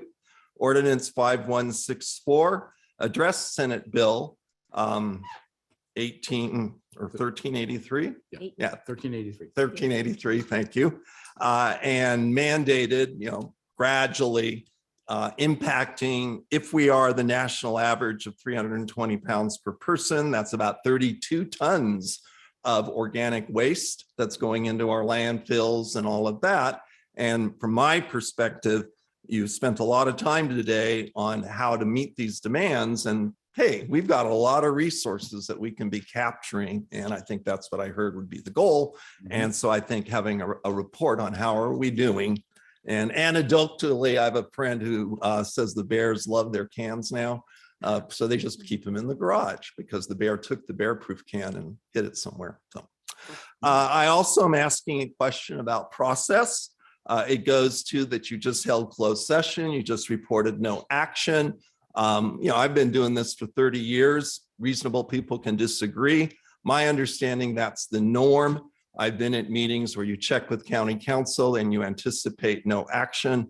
And then as far as I know, you don't reconvene. I could be in error and perhaps you do reconvene. But when I check the video, I don't see you reconvening. And that's my understanding of the Brown Act, is that you just achieved the norm, which is you let everybody know what you're going to do. You go do your thing. And then you come back in open session, even if you don't do anything, because no action is an action in my understanding of the Brown Act. And, like it says in the preamble, you're our instruments. I think you make beautiful music, but we insist on being informed, even if you're just doing a meditation session. Thank you. Thank you very much for your comments. All right. Seeing no additional public comment from the boardroom, now taking public comment from Zoom participants. There's no additional public comment. All right, excellent. Thank you. And with that, we will move into item number 55, our probation department's presentation on Probation Services Week. Welcome, Chief Richard, and your amazing team. Thank you very much, Madam I'm just going to Chair. read that. Oh, item out. pardon me. Jumped the gun. I got so Read it excited. into the records, okay? Item 55 comes from the probation department recommending the board, 1, receive a presentation on Probation Services Week, and 2, approve and authorize the chair to sign a proclamation recognizing July 16th through July 22nd, 2023 as Probation Services Week in the county of El Dorado.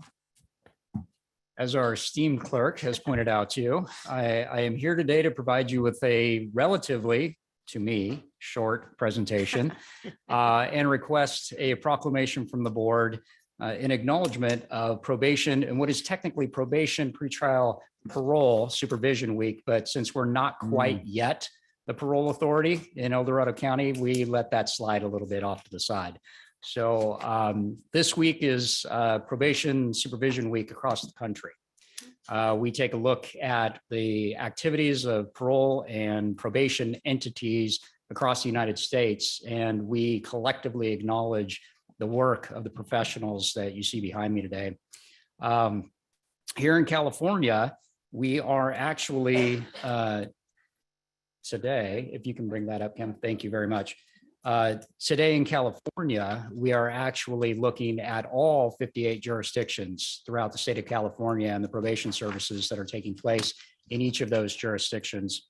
We are proud to be acknowledged by, thank you, Kim, one more time. One more time. Thank you very much. We're proud to be acknowledged by both the Assembly, the Senate, and the Governor of the state of California for the work that's being done across our state. There are two reasons that this matters to us. The first is, of course, I think that these people deserve a ridiculous amount of recognition for the work that they do, not just as peace officers in our community and keeping the community safe, but as change agents in the work that they do. But it's really not about the recognition. That's not why we're here. We appreciate the recognition. We honor the bodies from which that recognition comes. However, it's more about the understanding that gets built in the community. For the 26 years of my career, there's been an ongoing misunderstanding or lack of understanding of what a probation professional actually does in their occupation day to day. And our professionals and our leadership have been working for every year of those 26 of my career to try to build understanding within the community as to what probation professionals actually do. A lot of people have what I like to refer to as a low resolution understanding of what a probation practitioner does. Are we able to, oh, there we go. Look at that, all those various resolutions. One of the things that I like to share with folks is that the probation professional is really a synthetic officer, a synthetic professional. That there was an argument that occurred in our space for a long time. Are we more cop or are we more social worker? Are we social workers with a badge or are we cops that like to hug people for a living? And the reality is that we are neither of those things. And it took me personally and my profession here in California a long time to convince people in the legislature and in the governor's office and locally, frankly, to our own boards of supervisors, to our own partners in the community, that what we do is neither of those things independently. It is elements of each of those things, but it's elements from a lot of other professions as well that go into the occupation of probation professional, as well as some things that are unfamiliar to all other occupations. We have a unique and distinct tradition. We have unique and distinct training. We hire a unique and distinct type of individual into the work. Somebody that can, on one hand, have the iron will to hold another human being accountable for the harm that they've caused to the community, the harm that they've caused to their family, and the harm that they've caused to themselves. But at the same time, be a helping hand, be a compassionate individual, be somebody that can understand their role as a peace officer and a protector of the community, but know that the only way that they can truly serve the community in that capacity is to express that compassion, express that humanity to another hurting individual and help them become a more realized version of themselves. So when we look at what it is that probation officers do, we recognize that it is 100% about relationship. That absent relationship, absent a strong professional understanding between our clients and our colleagues, that we don't get the best bang for our buck in this occupation. Now, when I was a probation officer 26 years ago in far Northern California, that wasn't the model under which we operated, frankly. It was a quarter century ago, and we had a different paradigm as to what it meant to be a PO.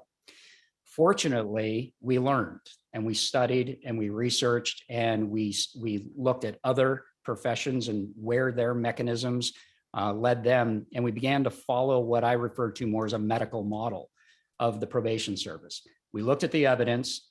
There was a lot of research and study into what went into human behavior change. We began to apply that to our industry. And even though there were some folks that came kicking and screaming, we grew as an entity and grew as an occupation and realized that through the relationship connection, we could build the model on which we could formulate our argument with an individual for change, why they needed to change, why their family needed them to change, why our community needed them to change.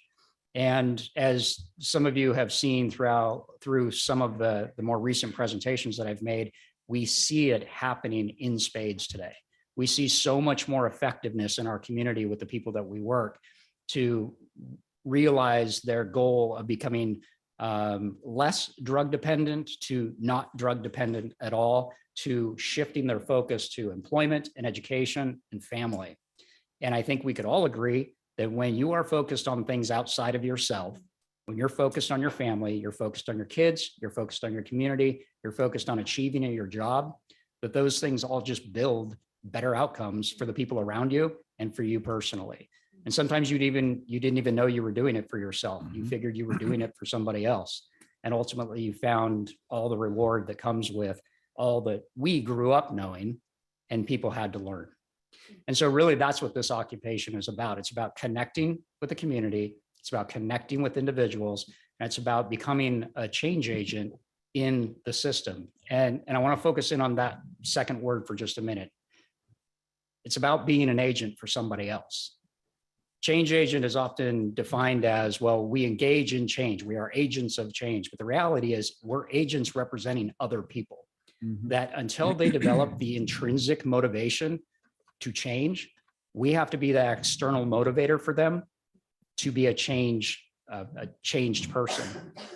So we are their agent while they are learning the process of change. And then once they can take ownership of that, once they take their own agency, we can slowly step out of the picture, give them the reins of the control of their life, and let them run with it and grow into more self-actualized individuals.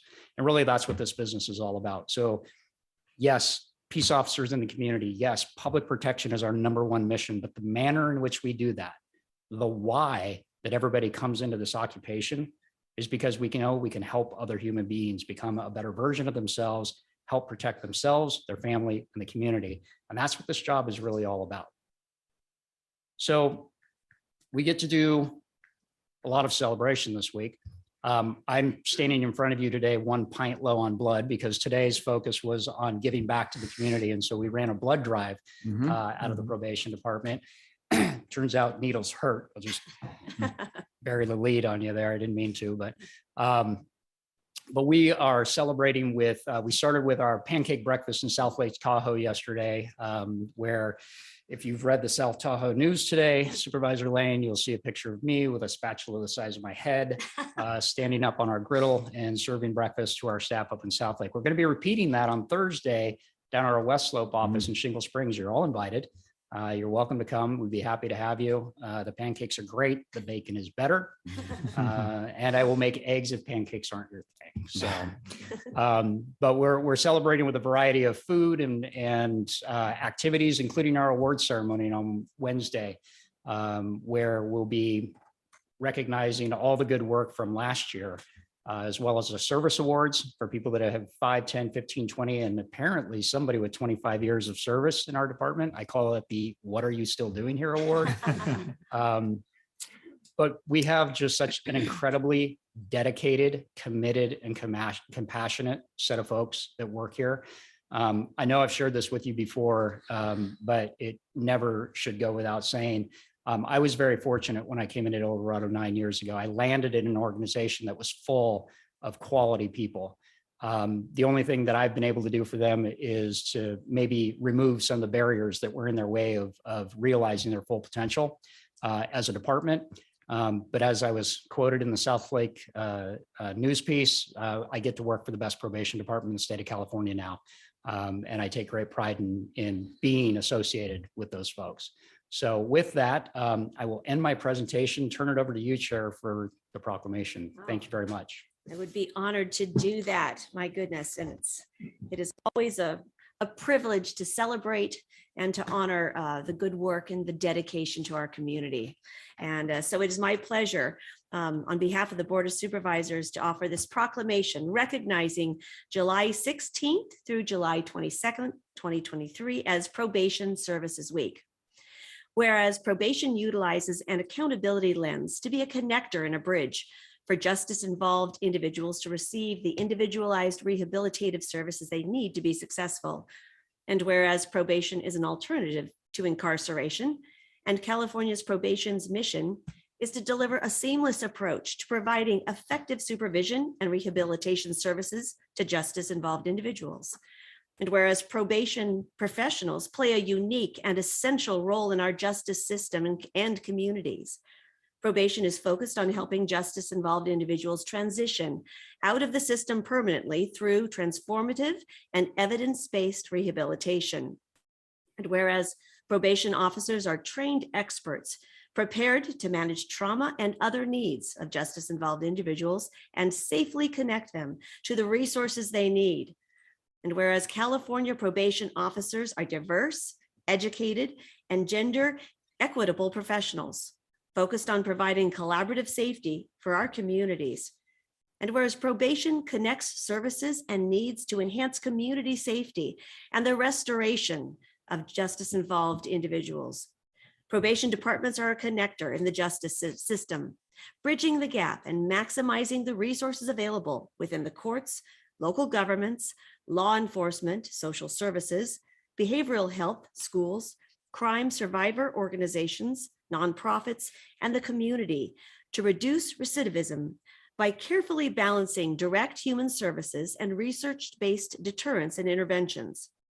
And whereas probation departments in California focus on supporting and advocating for policies that help justice-involved individuals transition back to our communities safely and apply an equity lens to ensure these policies will effectively address the diverse needs of the people probation serves. And whereas probation efforts to balance the needs for accountability with individualized rehabilitation treatment and services provide justice-involved individuals the support and opportunities needed to move on to a healthier and safer life pathway. And whereas by delivering sustainable community safety, probation departments have a profound impact on the health and safety of our communities by working to reduce recidivism through evidence-based programming and supervision. Probation's success ensures that our state's communities are safer for all Californians to live and prosper. And whereas probation professionals in El Dorado County have declared their vision to be safe communities through changed lives. And now therefore be it proclaimed that the Board of Supervisors of the County of El Dorado recognizes July 16th through the 22nd, 2023 as Probation Services Week to highlight probation's immense contributions to our communities and state, passed by the Board of Supervisors at this regular board meeting. So with that, we offer our deep congratulations and gratitude for all the ways you impact all the individuals in our community. You really do save lives through a safer community, and we are very grateful. So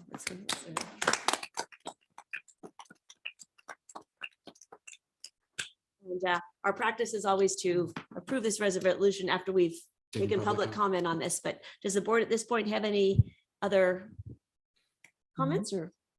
Nope. All right, so great. We'll take public comment and then we'll pass the resolution and then we'll come down and present this present. I think Shannon wanted to get up.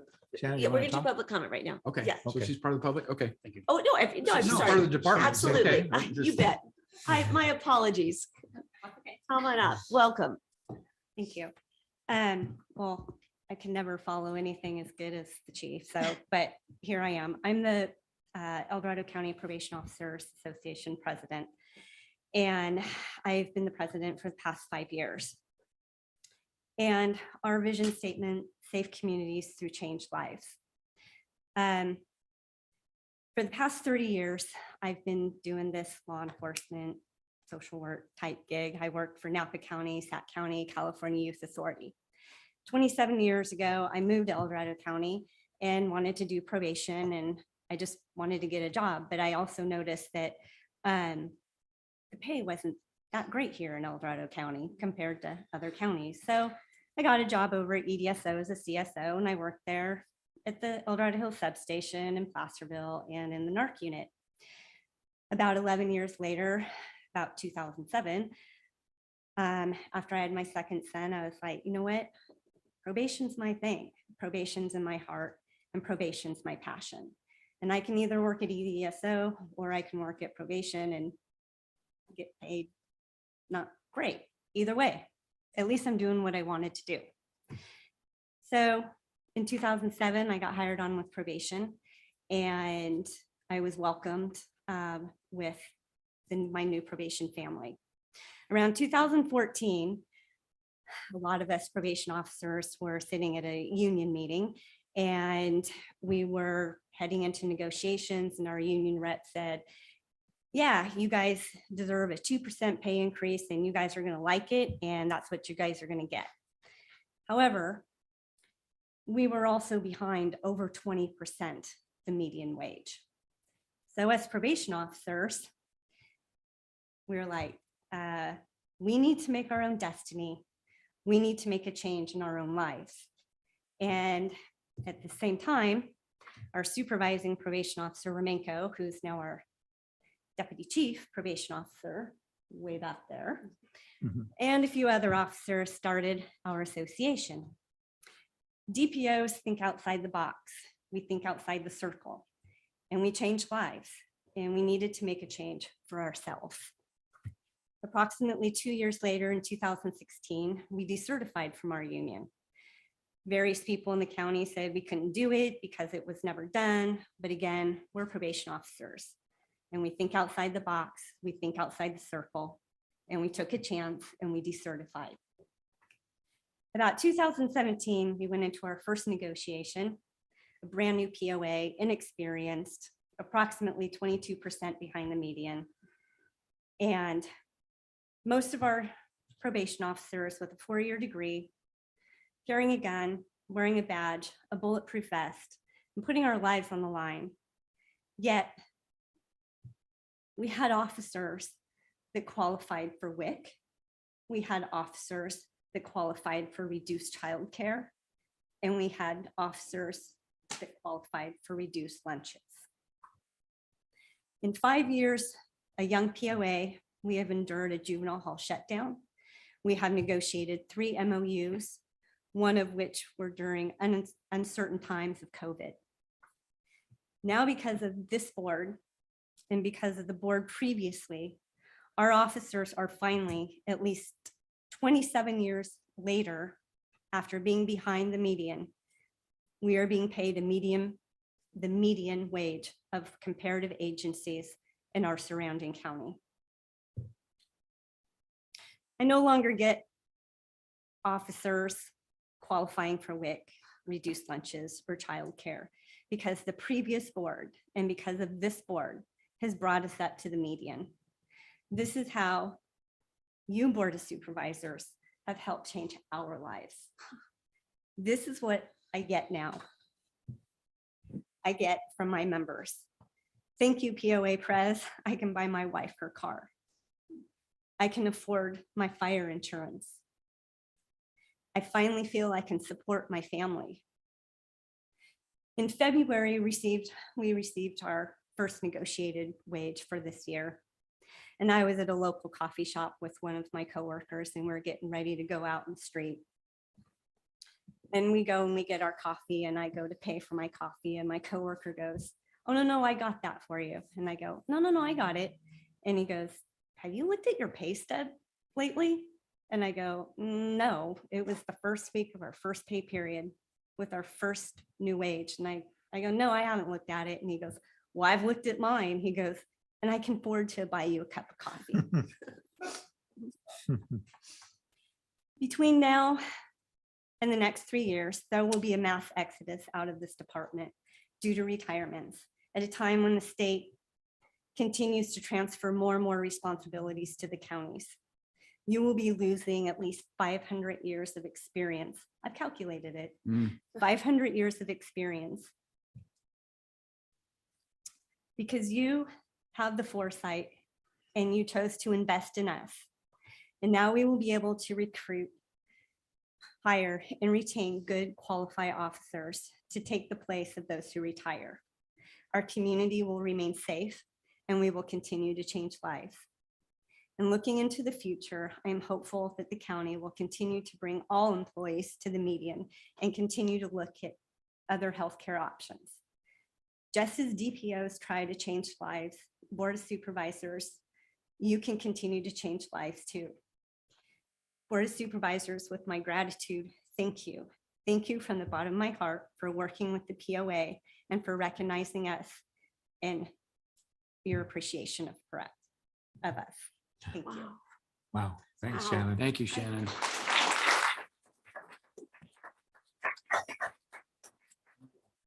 We can't thank you enough for that. As this board continues to struggle with balancing all kinds of resources, just like you noticed, this board and the previous one have been making a concerted effort to make sure that El Dorado County's pay is commensurate with your dedication and your experience and the depth of your talents. And we have come a long way. And I don't remember ever receiving such gratitude and acknowledgement of that. We make decisions and we hope that they're the right ones and that they make a difference in your lives, but we don't often hear the fruit of that. And I cannot tell you what that means to us. The fact that we truly do value our workforce. It's one of our best assets in El Dorado County. So thank you for giving us a look into the ramifications of our decisions. And so grateful it's made a difference in your lives. So thank you for that. Oh, wow. Well, I know it's touchy. Because I remember when it was brought up to my attention by Shannon when we had that meeting that time about how everybody was living outside the county and how they couldn't even afford to even live here. And I'm glad that and that was one of my biggest things, and you know that. I brought up about our worker bees are the assets to our county. You guys do all the work. You really do. If it's DOT, if it's you, it's all the people that work here in the county. So we really value you. We really do. Just want to tell you that. All right, Kim, let's take public comment on this item. Now taking public comment on item number 55. Individuals will have 3 minutes to address the board. The timer will notify you when you have 30 seconds remaining to comment. Public comment will be taken first from those participating in the boardroom and then from those participating through Zoom. For those participating by Zoom, please make sure you unmute yourself when called upon. If you're joining the meeting by phone, press *9 to indicate a desire to comment. If you're joining by Zoom, press the raise hand button. Please voluntarily state your name for the record.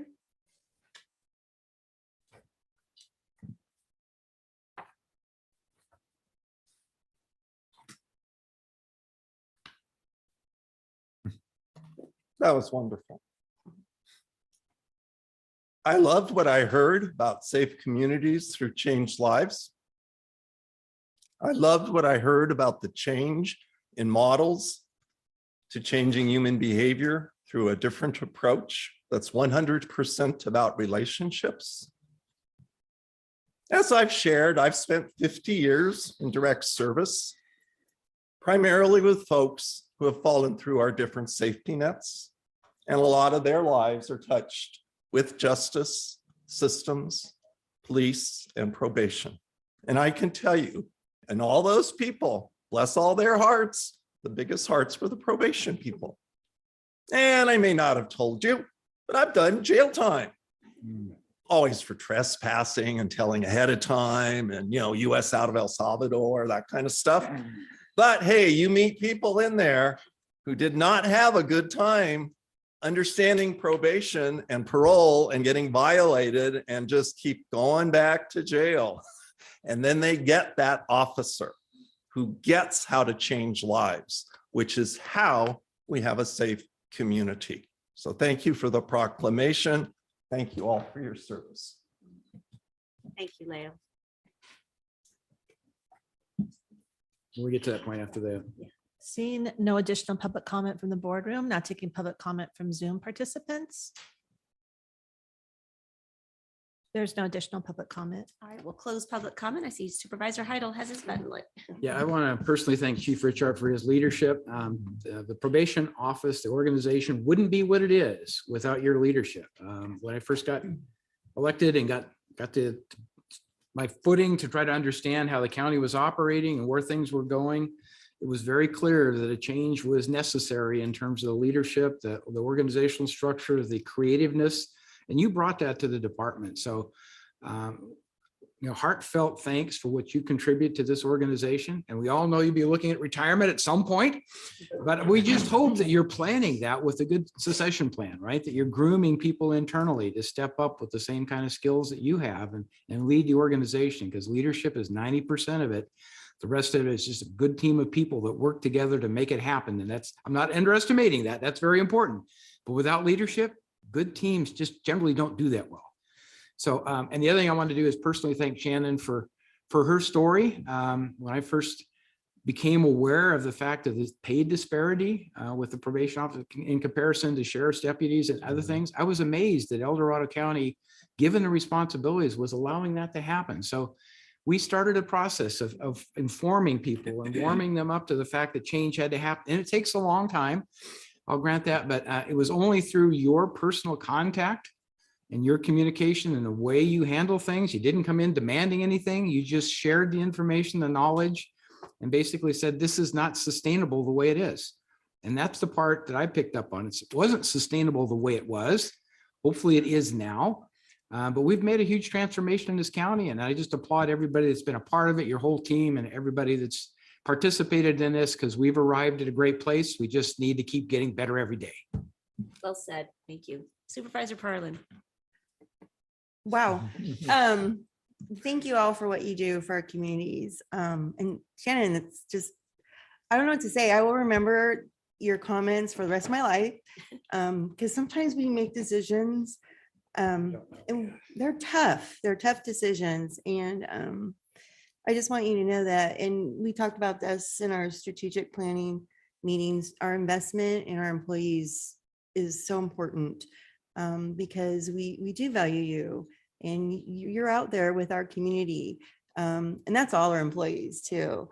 But so thank you for bringing this today. I will say I appreciated your brief presentation, Chief Richard.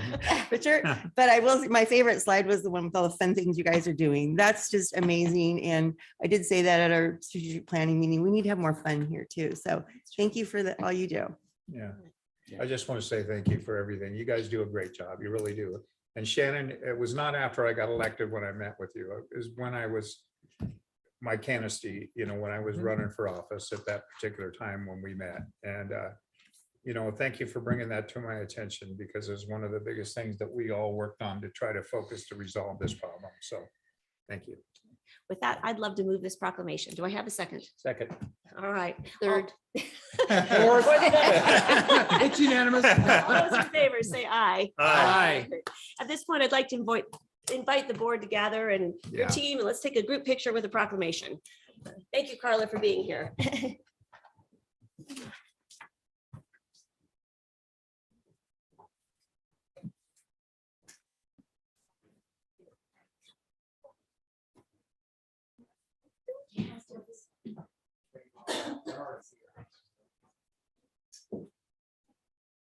This way, that's a great idea. That way? What are we doing? He's directing. He's directing. You know what? You guys are gonna do that. It's your job. Call it. Whatever you want to do. This does make a lot of sense, rather than. You can get everybody here. We can get here. All right, so it looks like we'll see. All right, guys.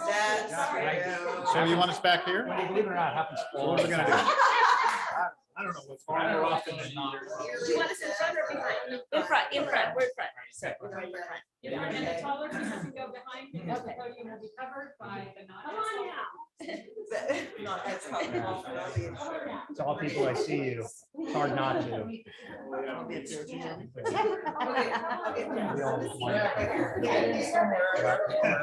What's one of us? Yeah, perfect. This work? Come on in. There are not so tall people in the back who need to come. That's true. forward. Yeah. And the lady behind, yes. Yes. Exactly. And we can turn sideways. Can't you see, Carla? Perfect. Okay, so everybody eyes on me, please.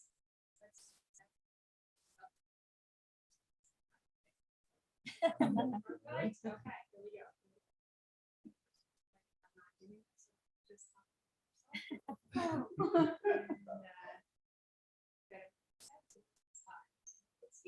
we're all good. Thank you. Outstanding. Thank All right, Carla. you. Thank you so much. Thank you, so board. much. Thank Thank you, board. Thank you, John. Good stuff. Hey, you. Hey, how are ya? Good, how are you? Good, thank you. Good, good, good. Oh, really? Oh, yeah, sure did.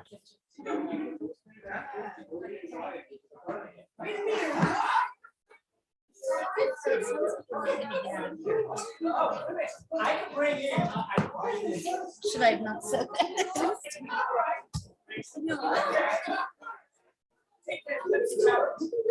I know. I've said it before.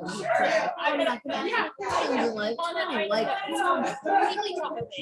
you were like, oh. He canceled my meeting with him I yesterday. already know the answer anyway. We'll make it up. Yeah, it did. It did.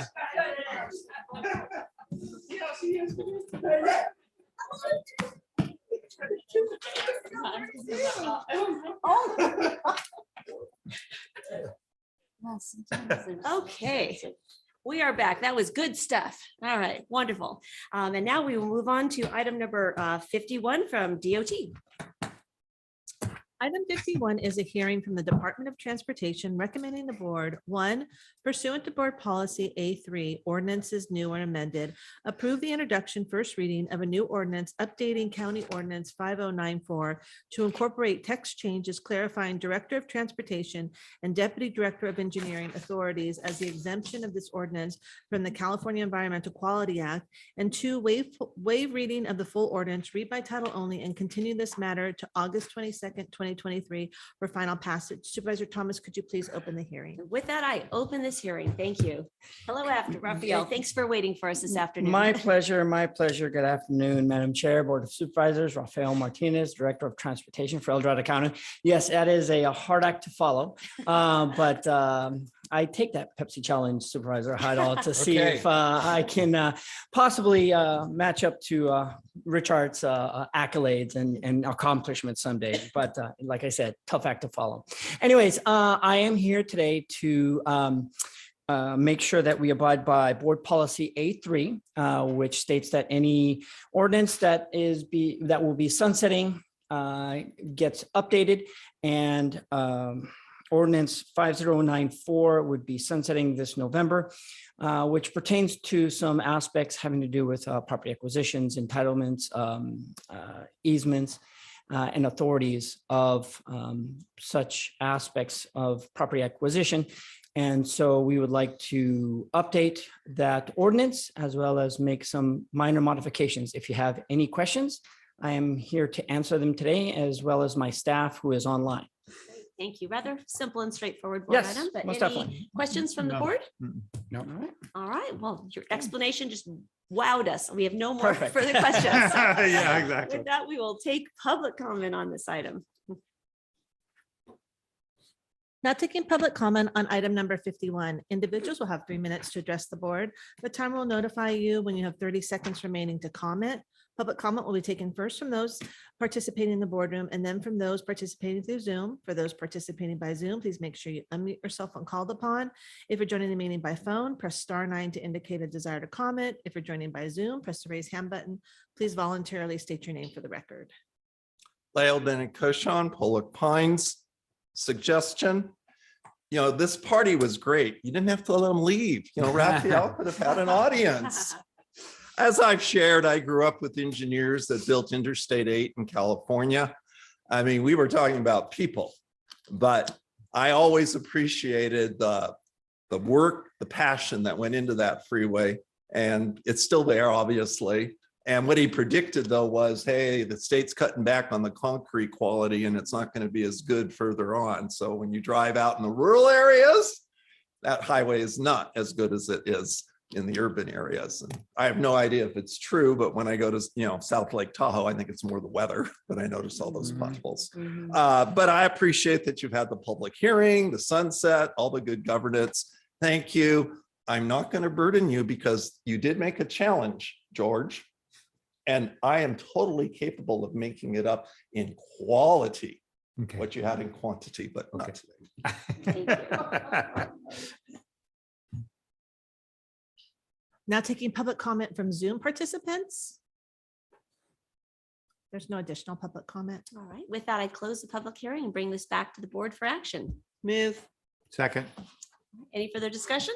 Nope. All those in favor say aye. Aye. Motion carries unanimously. Okay. Thanks, Raphael. Appreciate it. Great job, Raphael. Yeah, good job. And with this, we move on to item number 54. Number 54 is a hearing from the Auditor Controller recommending the board, 1, adopt the following resolutions that are on file in the board clerk's office, completing the formation process for El Dorado County Community Facilities District 2023-1 East Ridge. A, resolution of formation of Community Facilities District. B, resolution calling special landowner election, and C, resolution declaring results of special landowner election and directing recording of the notice of special tax lien, and 2, approve the introduction first reading of ordinance 5179 levying special taxes for CFD 2023-1 East Ridge, waive full reading of the ordinance, read by title only, and continue this matter to the next regular meeting of the Board of Supervisors for final passage, second reading. Supervisor Thomas, could you please open up the hearing? With that, I open the public hearing. And this is from our auditor's department, so. It is, but I'm going to go ahead and jump in. I Excellent. believe by now you've received the request from the auditor to have this item continued to your next meeting on July 25th, specifically at 2 o'clock. I think he indicated there are some additional documents forthcoming, and additionally, that will coincide with a companion item that goes with this. It's the consideration of the development agreement. You'll recall from the conceptual review of this some months ago, those two things do go hand in hand. So I'm speaking on the auditor's behalf and asking that the board continue the item from until July 25th at 2 p.m. Okay, excellent. And that works for our calendar. We already checked. There wasn't. The calendar already includes the companion item for the development agreement. So was that scheduled. time? Yes. Very good. Just want to make sure, because I know these calendars are stacking up. so. Yes. Frankly, I think that there's some efficiencies in having these two items heard together. so. Nice. That Very sounds good. We good. like efficiencies, yes. So I Um, move to do that. Do we need a motion and all that to continue Um, it, or? You will take a motion to continue it, but Okay. as far as whether a comment is required, Sure. oftentimes your board has, even in cases of continuance, taken comments, at least on the request to continue. I would encourage that you not have The comments on the substance, substantive right. item Okay. itself, so this All way it can take place Just after on the the presentation. continuance. But if Sure. anyone would like to comment on the request for continuance, I think that is appropriate. Sure.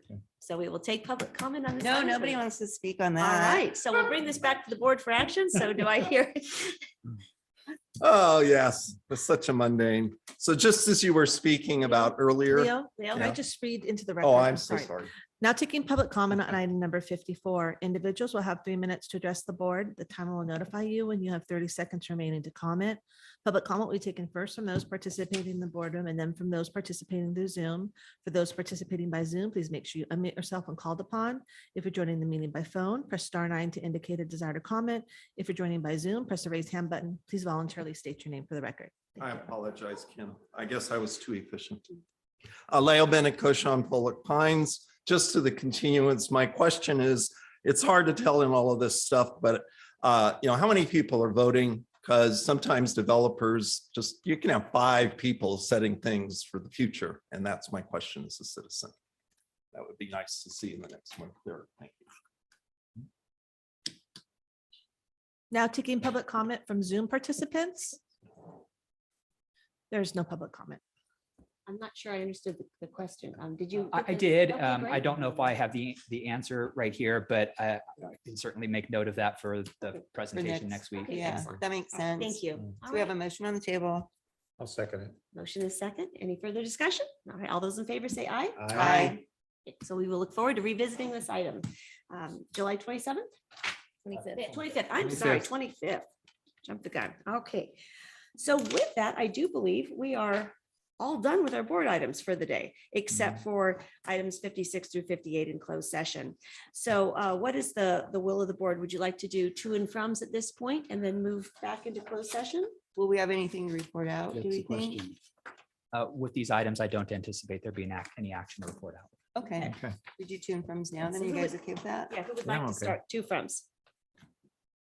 I'll start. Did you have anything?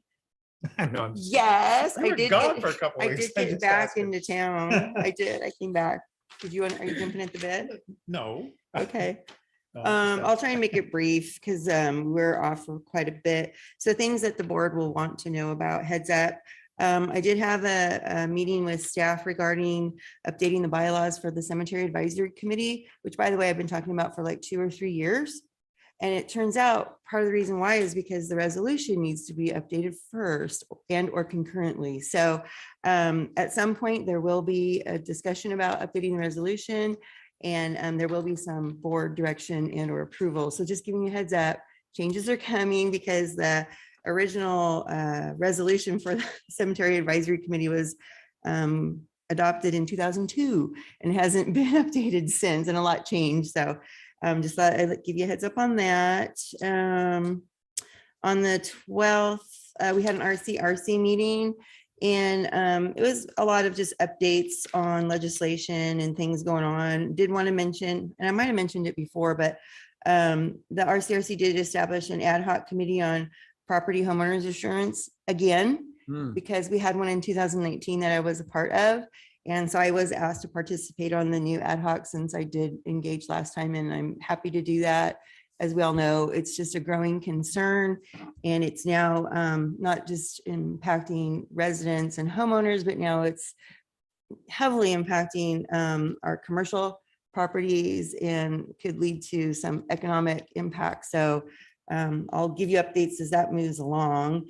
And staff, RCRC staff did kind of say they're monitoring and trying to engage on the governor's that proposal to shift the mental health. What's the S stand for? MHS Services, Mental Health Services Act funding. right. There's a lot of concern about Yep. the impact of that. So RCRC staff is also engaged in that. And I think CSAC is too. And then what's another one you guys might want to know about? Oh, and then on Friday, RCRC has been having kind of monthly meetings with CSAC and PG&E representatives. Just a lot of concerns throughout the state with PG&E and their projects and impacts. And so this month's topic was about their undergrounding project, which is interesting because I asked the question, I said, so El Dorado County just happens to have the longest distribution line in all of PG&E's territory. It's the Apple Hill one. Yep. And then we also have another pretty darn long one that goes up North County. And so I asked if undergrounding was going to help with outages, and not really. So that's really, it's great that they're undergrounding, but it's still not going to help if you have a really long line. So I was told I'm going to get a follow-up from one of the reps about sectionalizing so that we can try to make those lines actually shorter. Excellent. So I'll let you know how that goes and if I need some muscle with me on those meetings, because it's getting ridiculous. The divide got hit so many times this weekend and the outages, and then they get the power back up and it was out again within, they had so many over the weekend. And with the heat, it's just awful. And PG&E is super not responsive. And so I really want to work towards getting those lines shortened somehow. So keep y'all posted on that. And then yesterday, I had a virtual meeting with Placer County Supervisor Cindy Gustafson because we're working towards the next steps for establishing an easement from the U.S. Forest Service on the Placer County sections of the Rubicon Trail so that we can, get the operations and maintenance secured for stewardship into the future. And so as we move forward on that, I'll keep you posted and we'll probably have to have some agenda items. So heads up, but we're doing it. It's time. It's time to get this figured out and settled. So we're kind of excited about it. And Supervisor Gustafson appreciated me reaching out with staff. So Excellent. yeah, All right, well done. Thank you highlights, so those are much. highlights. Yeah. Great updates. And I'm going to go all the way to my right for Supervisor Lane, then we'll work backwards. Okay, I just really want to do a big shout out to El Dorado County various departments that participated in the 4th of July parade up in Tahoe. The parade was very large and very well received. El Dorado County Probation, you will not be surprised to know, had 4 vehicles in the car and like at least 15 staff people handed out candy along the route, but it was just really great participation. Search and Rescue participated, the Sheriff's Department, Lake Valley Fire Department, including their 1947 Mack truck, which I don't know if you've seen it before, but it's really great. And we always feature it in the parade. But this year, at the end of the parade, Lake Valley Fire got a call. And so the old Mack truck had to go to the call. So we have this cool picture of the old Mack truck and a regular fire truck responding to a call out there. So it was kind of funny. That's pretty cool. It was cool. And then Health and Human Services participated as well. So I just want to thank them for participating in such a good, feel-good community event and making a big splash for El Dorado County. So it was very good. Excellent. Wonderful. Supervisor Heidel. Sure. So going back to like June 28th and then also on September 17th, George and I participated in the CDAC discussion meetings in terms of reformation, restructuring, whatever. We've made good progress. The last meeting yesterday was with GSEC participation to provide us a more holistic view of what this organization could be as it moves forward, as it's reconstituted, so to speak. And we are currently working to schedule a meeting with the current CDAC members to share with them where we've arrived to in kind of a draft approach. We haven't gotten into looking at bylaws or anything else, but the restructuring will really focus on what is it that we need help with as the county community and economic development organizations to do outreach with the community, to make sure that there's a focus on doing things that are consistent with our strategic plan. All those things are starting to come together now. So I think it'll be an interesting discussion when we get with the previous CDAC members that are still in office and share with them that vision, because there may be changes there that ultimately have to happen. We're talking about it, name changes for the organization. Talk about that? Or? Well, we haven't picked anything, but my thought was Community and Economic Prosperity Council. Just to throw something out there, but I still like the community and economic because I think they go together. You have to think about the affordable workforce housing when you think about jobs, and so. But that's to be determined. We haven't selected anything. It's open for ideas. If you'd like to put in a idea in terms of what the new committee would be named, or what the reformatted committee would be named, you're welcome to do that. If you have particular comments relative to things that have to be in the bylaws, also please provide those, because when we get to the point of talking about establishing an initial set of bylaws, then obviously the new committee would have to adopt or not based upon review by county council and other things. So we're making good progress. I think it's taking a while, but I think we're going through all the right steps. And then on the 20th, we also had the LAFCO meeting. We did budget approvals, executive officer performance review, and we're working on planning the fire summit meetings. And the current structure that we have says that they probably won't occur with terms of the workshop type formatting until the very end of the year, maybe even into next year, depending upon the cycle we go through, but progress is being made there. On the 29th, George and I attended a 2x2 with the El Dorado Hills Community Services District, which Tiffany also attended. And I think we got a fresh start in terms of our communications. There was a lot of open sharing of information. It wasn't constraining. We obviously stayed away from anything that is tied with litigation or anything else. We just talked about what the potential for the future is and working together and how they can help us and how we can help them. And a lot of that comes down to communications. So we'll see what the next meeting, what that leads to, but I was very pleased with the meeting. I don't know if Tiffany was or not, but I thought it was a great introduction, and they did acknowledge and recognize Tiffany's being selected as our CAO, and we're very appreciative of that determination. So I think that was all good. Skipping forward to July 10th, I met with Bryce Lovell relative to our library systems, and we're continuing to look at the opportunity to have e-tool checkouts from the library.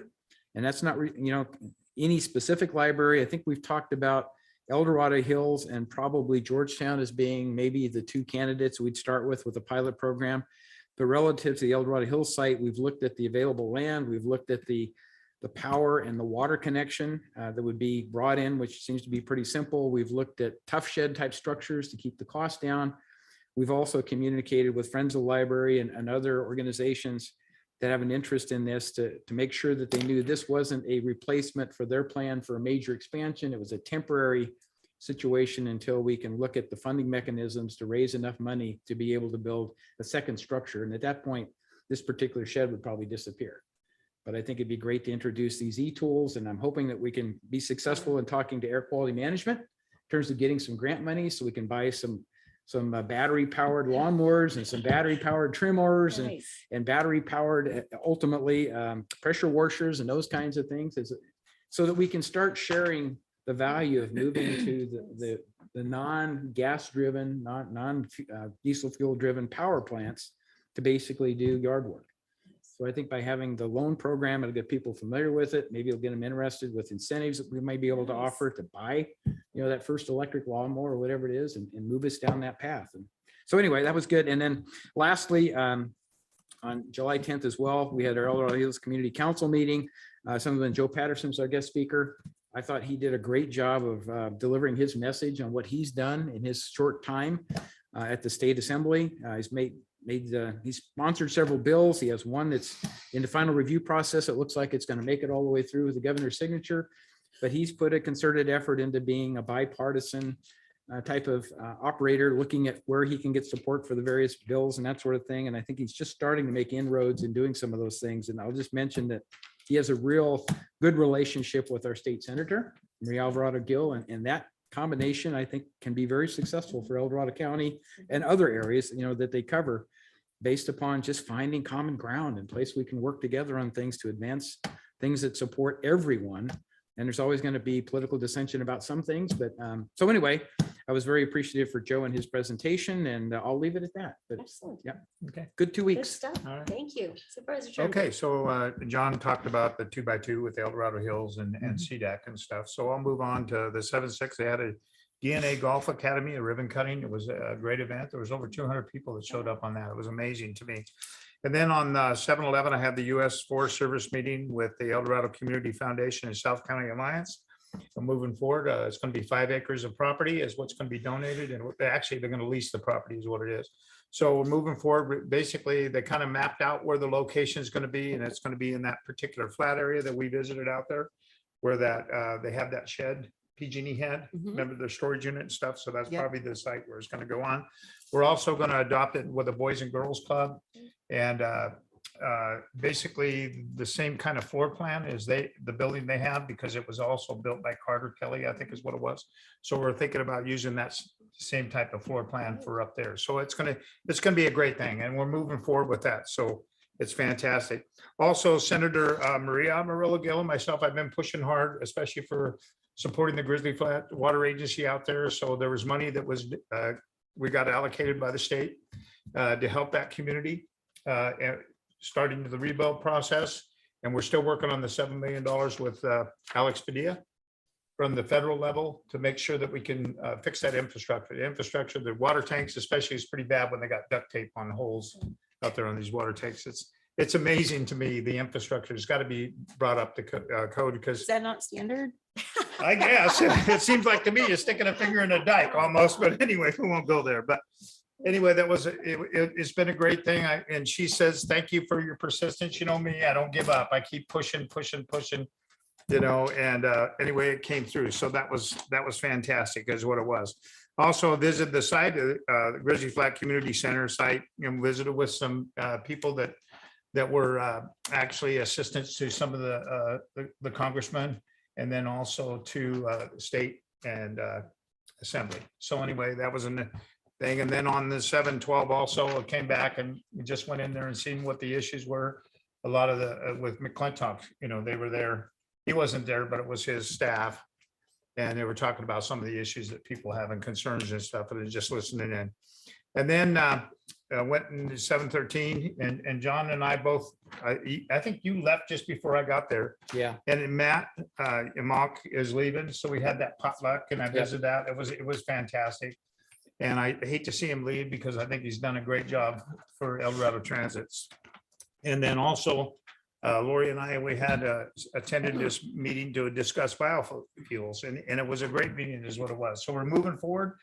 New ideas, new technology, what we can bring to El Dorado County to help support us, into the future, especially when it comes to biodiesel and electricity too. So We're exploring everything we can Excellent. possibly Right, think of right, regarding exactly. biomass. So I've been to so many biomass webinars and I know there's so many things that are conferences going and on.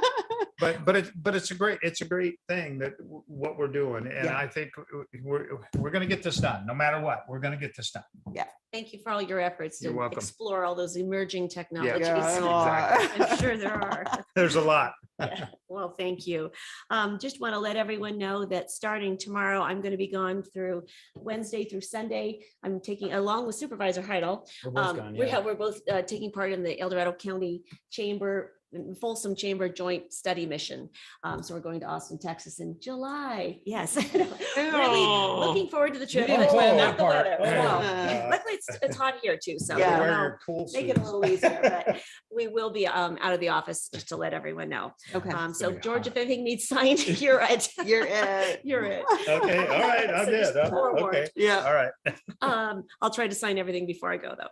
Okay. Do want to let my colleagues know, I'm really excited about this. We are embarking on a Camino beautification project. And what we're doing is we're looking at beautifying the roundabout at Ponderosa Road. So I've been working with a small but mighty team of community individuals, and we're launching this forward. So we'll be doing a community survey to get folks kind of ideas of what does the Camino Fruit Ridge Ag District mean to them? What images are, do they evoke when you think about this area?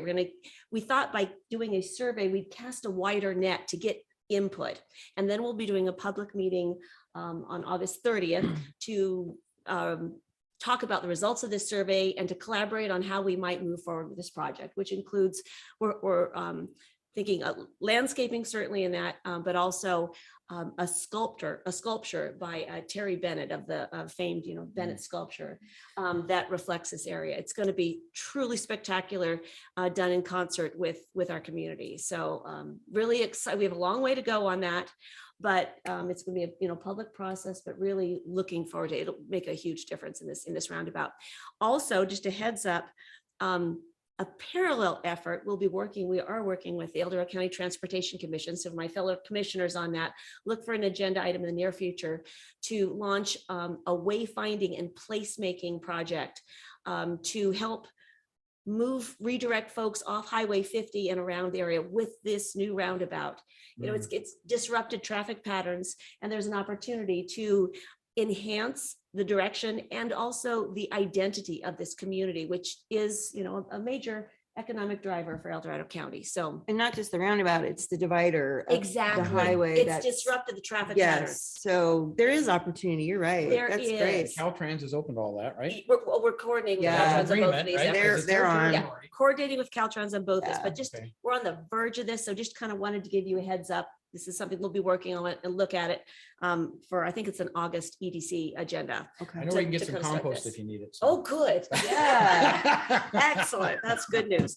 I also had a terrific meeting with Bryce Level, our library director, who's collaborating with community members on a project in downtown Placerville to highlight our history down there. And what originally money had been set aside to bring some of the artifacts from our museum down in those bulb outs and those bollards when the downtown streetscape was. So he's been coordinating with the community members on that. And there's identified some problems with that. We don't really have any artifacts that coordinated with Mary Corey that really were suitable for that. And so, but it's transitioned to more of a history project that highlights our history and commemorates it. So I look forward to seeing what they come up with. So I really applaud him for his creativity and his collaboration with the broader community. I'm just really excited to see what he comes up with. Also had a couple of strategic plan working group meetings following the launch of our strategic plan process earlier this year. I think they're going very well and look forward to our next steps to kind of finalize everything that's gone on as a result of our initial efforts. So we're moving forward in that.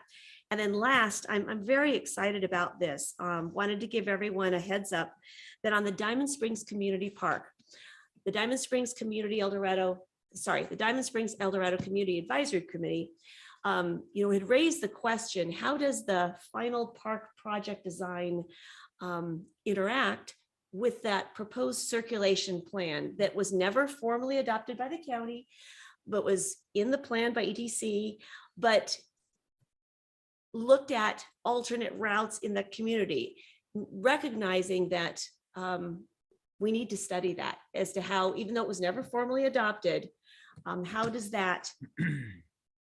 the park impacted by that route? How does the park impact that route? And any proposed housing developments connected through that. And so we are expanding. We had a fabulous meeting with county staff and our consultants. And we are expanding the EIR to study how that proposed circular route intersects with the park design, as well as any housing projects that are in any level of development, just to make sure we have studied the impacts of this park fully, including Dorado Oaks. That hadn't been studied, that if Dorado Oaks were to come in, how would that impact the circulation route? And so I'm excited that we're really taking a very diligent and holistic look at this park design and how it impacts the broader community, recognizing that circulation and traffic is a major concern for this community. So I think I'm looking forward to that process, and I'm very impressed with the consultants who have a really good handle on this. So just wanted to alert the board to that. And with that, It's good to hear we're looking at long-range planning. We are, We yes. need to really get engaged with that because things Yeah. happen and ultimately you can't do the things you want to do if you don't get ahead of it. So and to look at things holistically I'm rather pleased to than in hear a little that. bubble. Yeah, yeah. So Absolutely. it's really good. So CAO's office.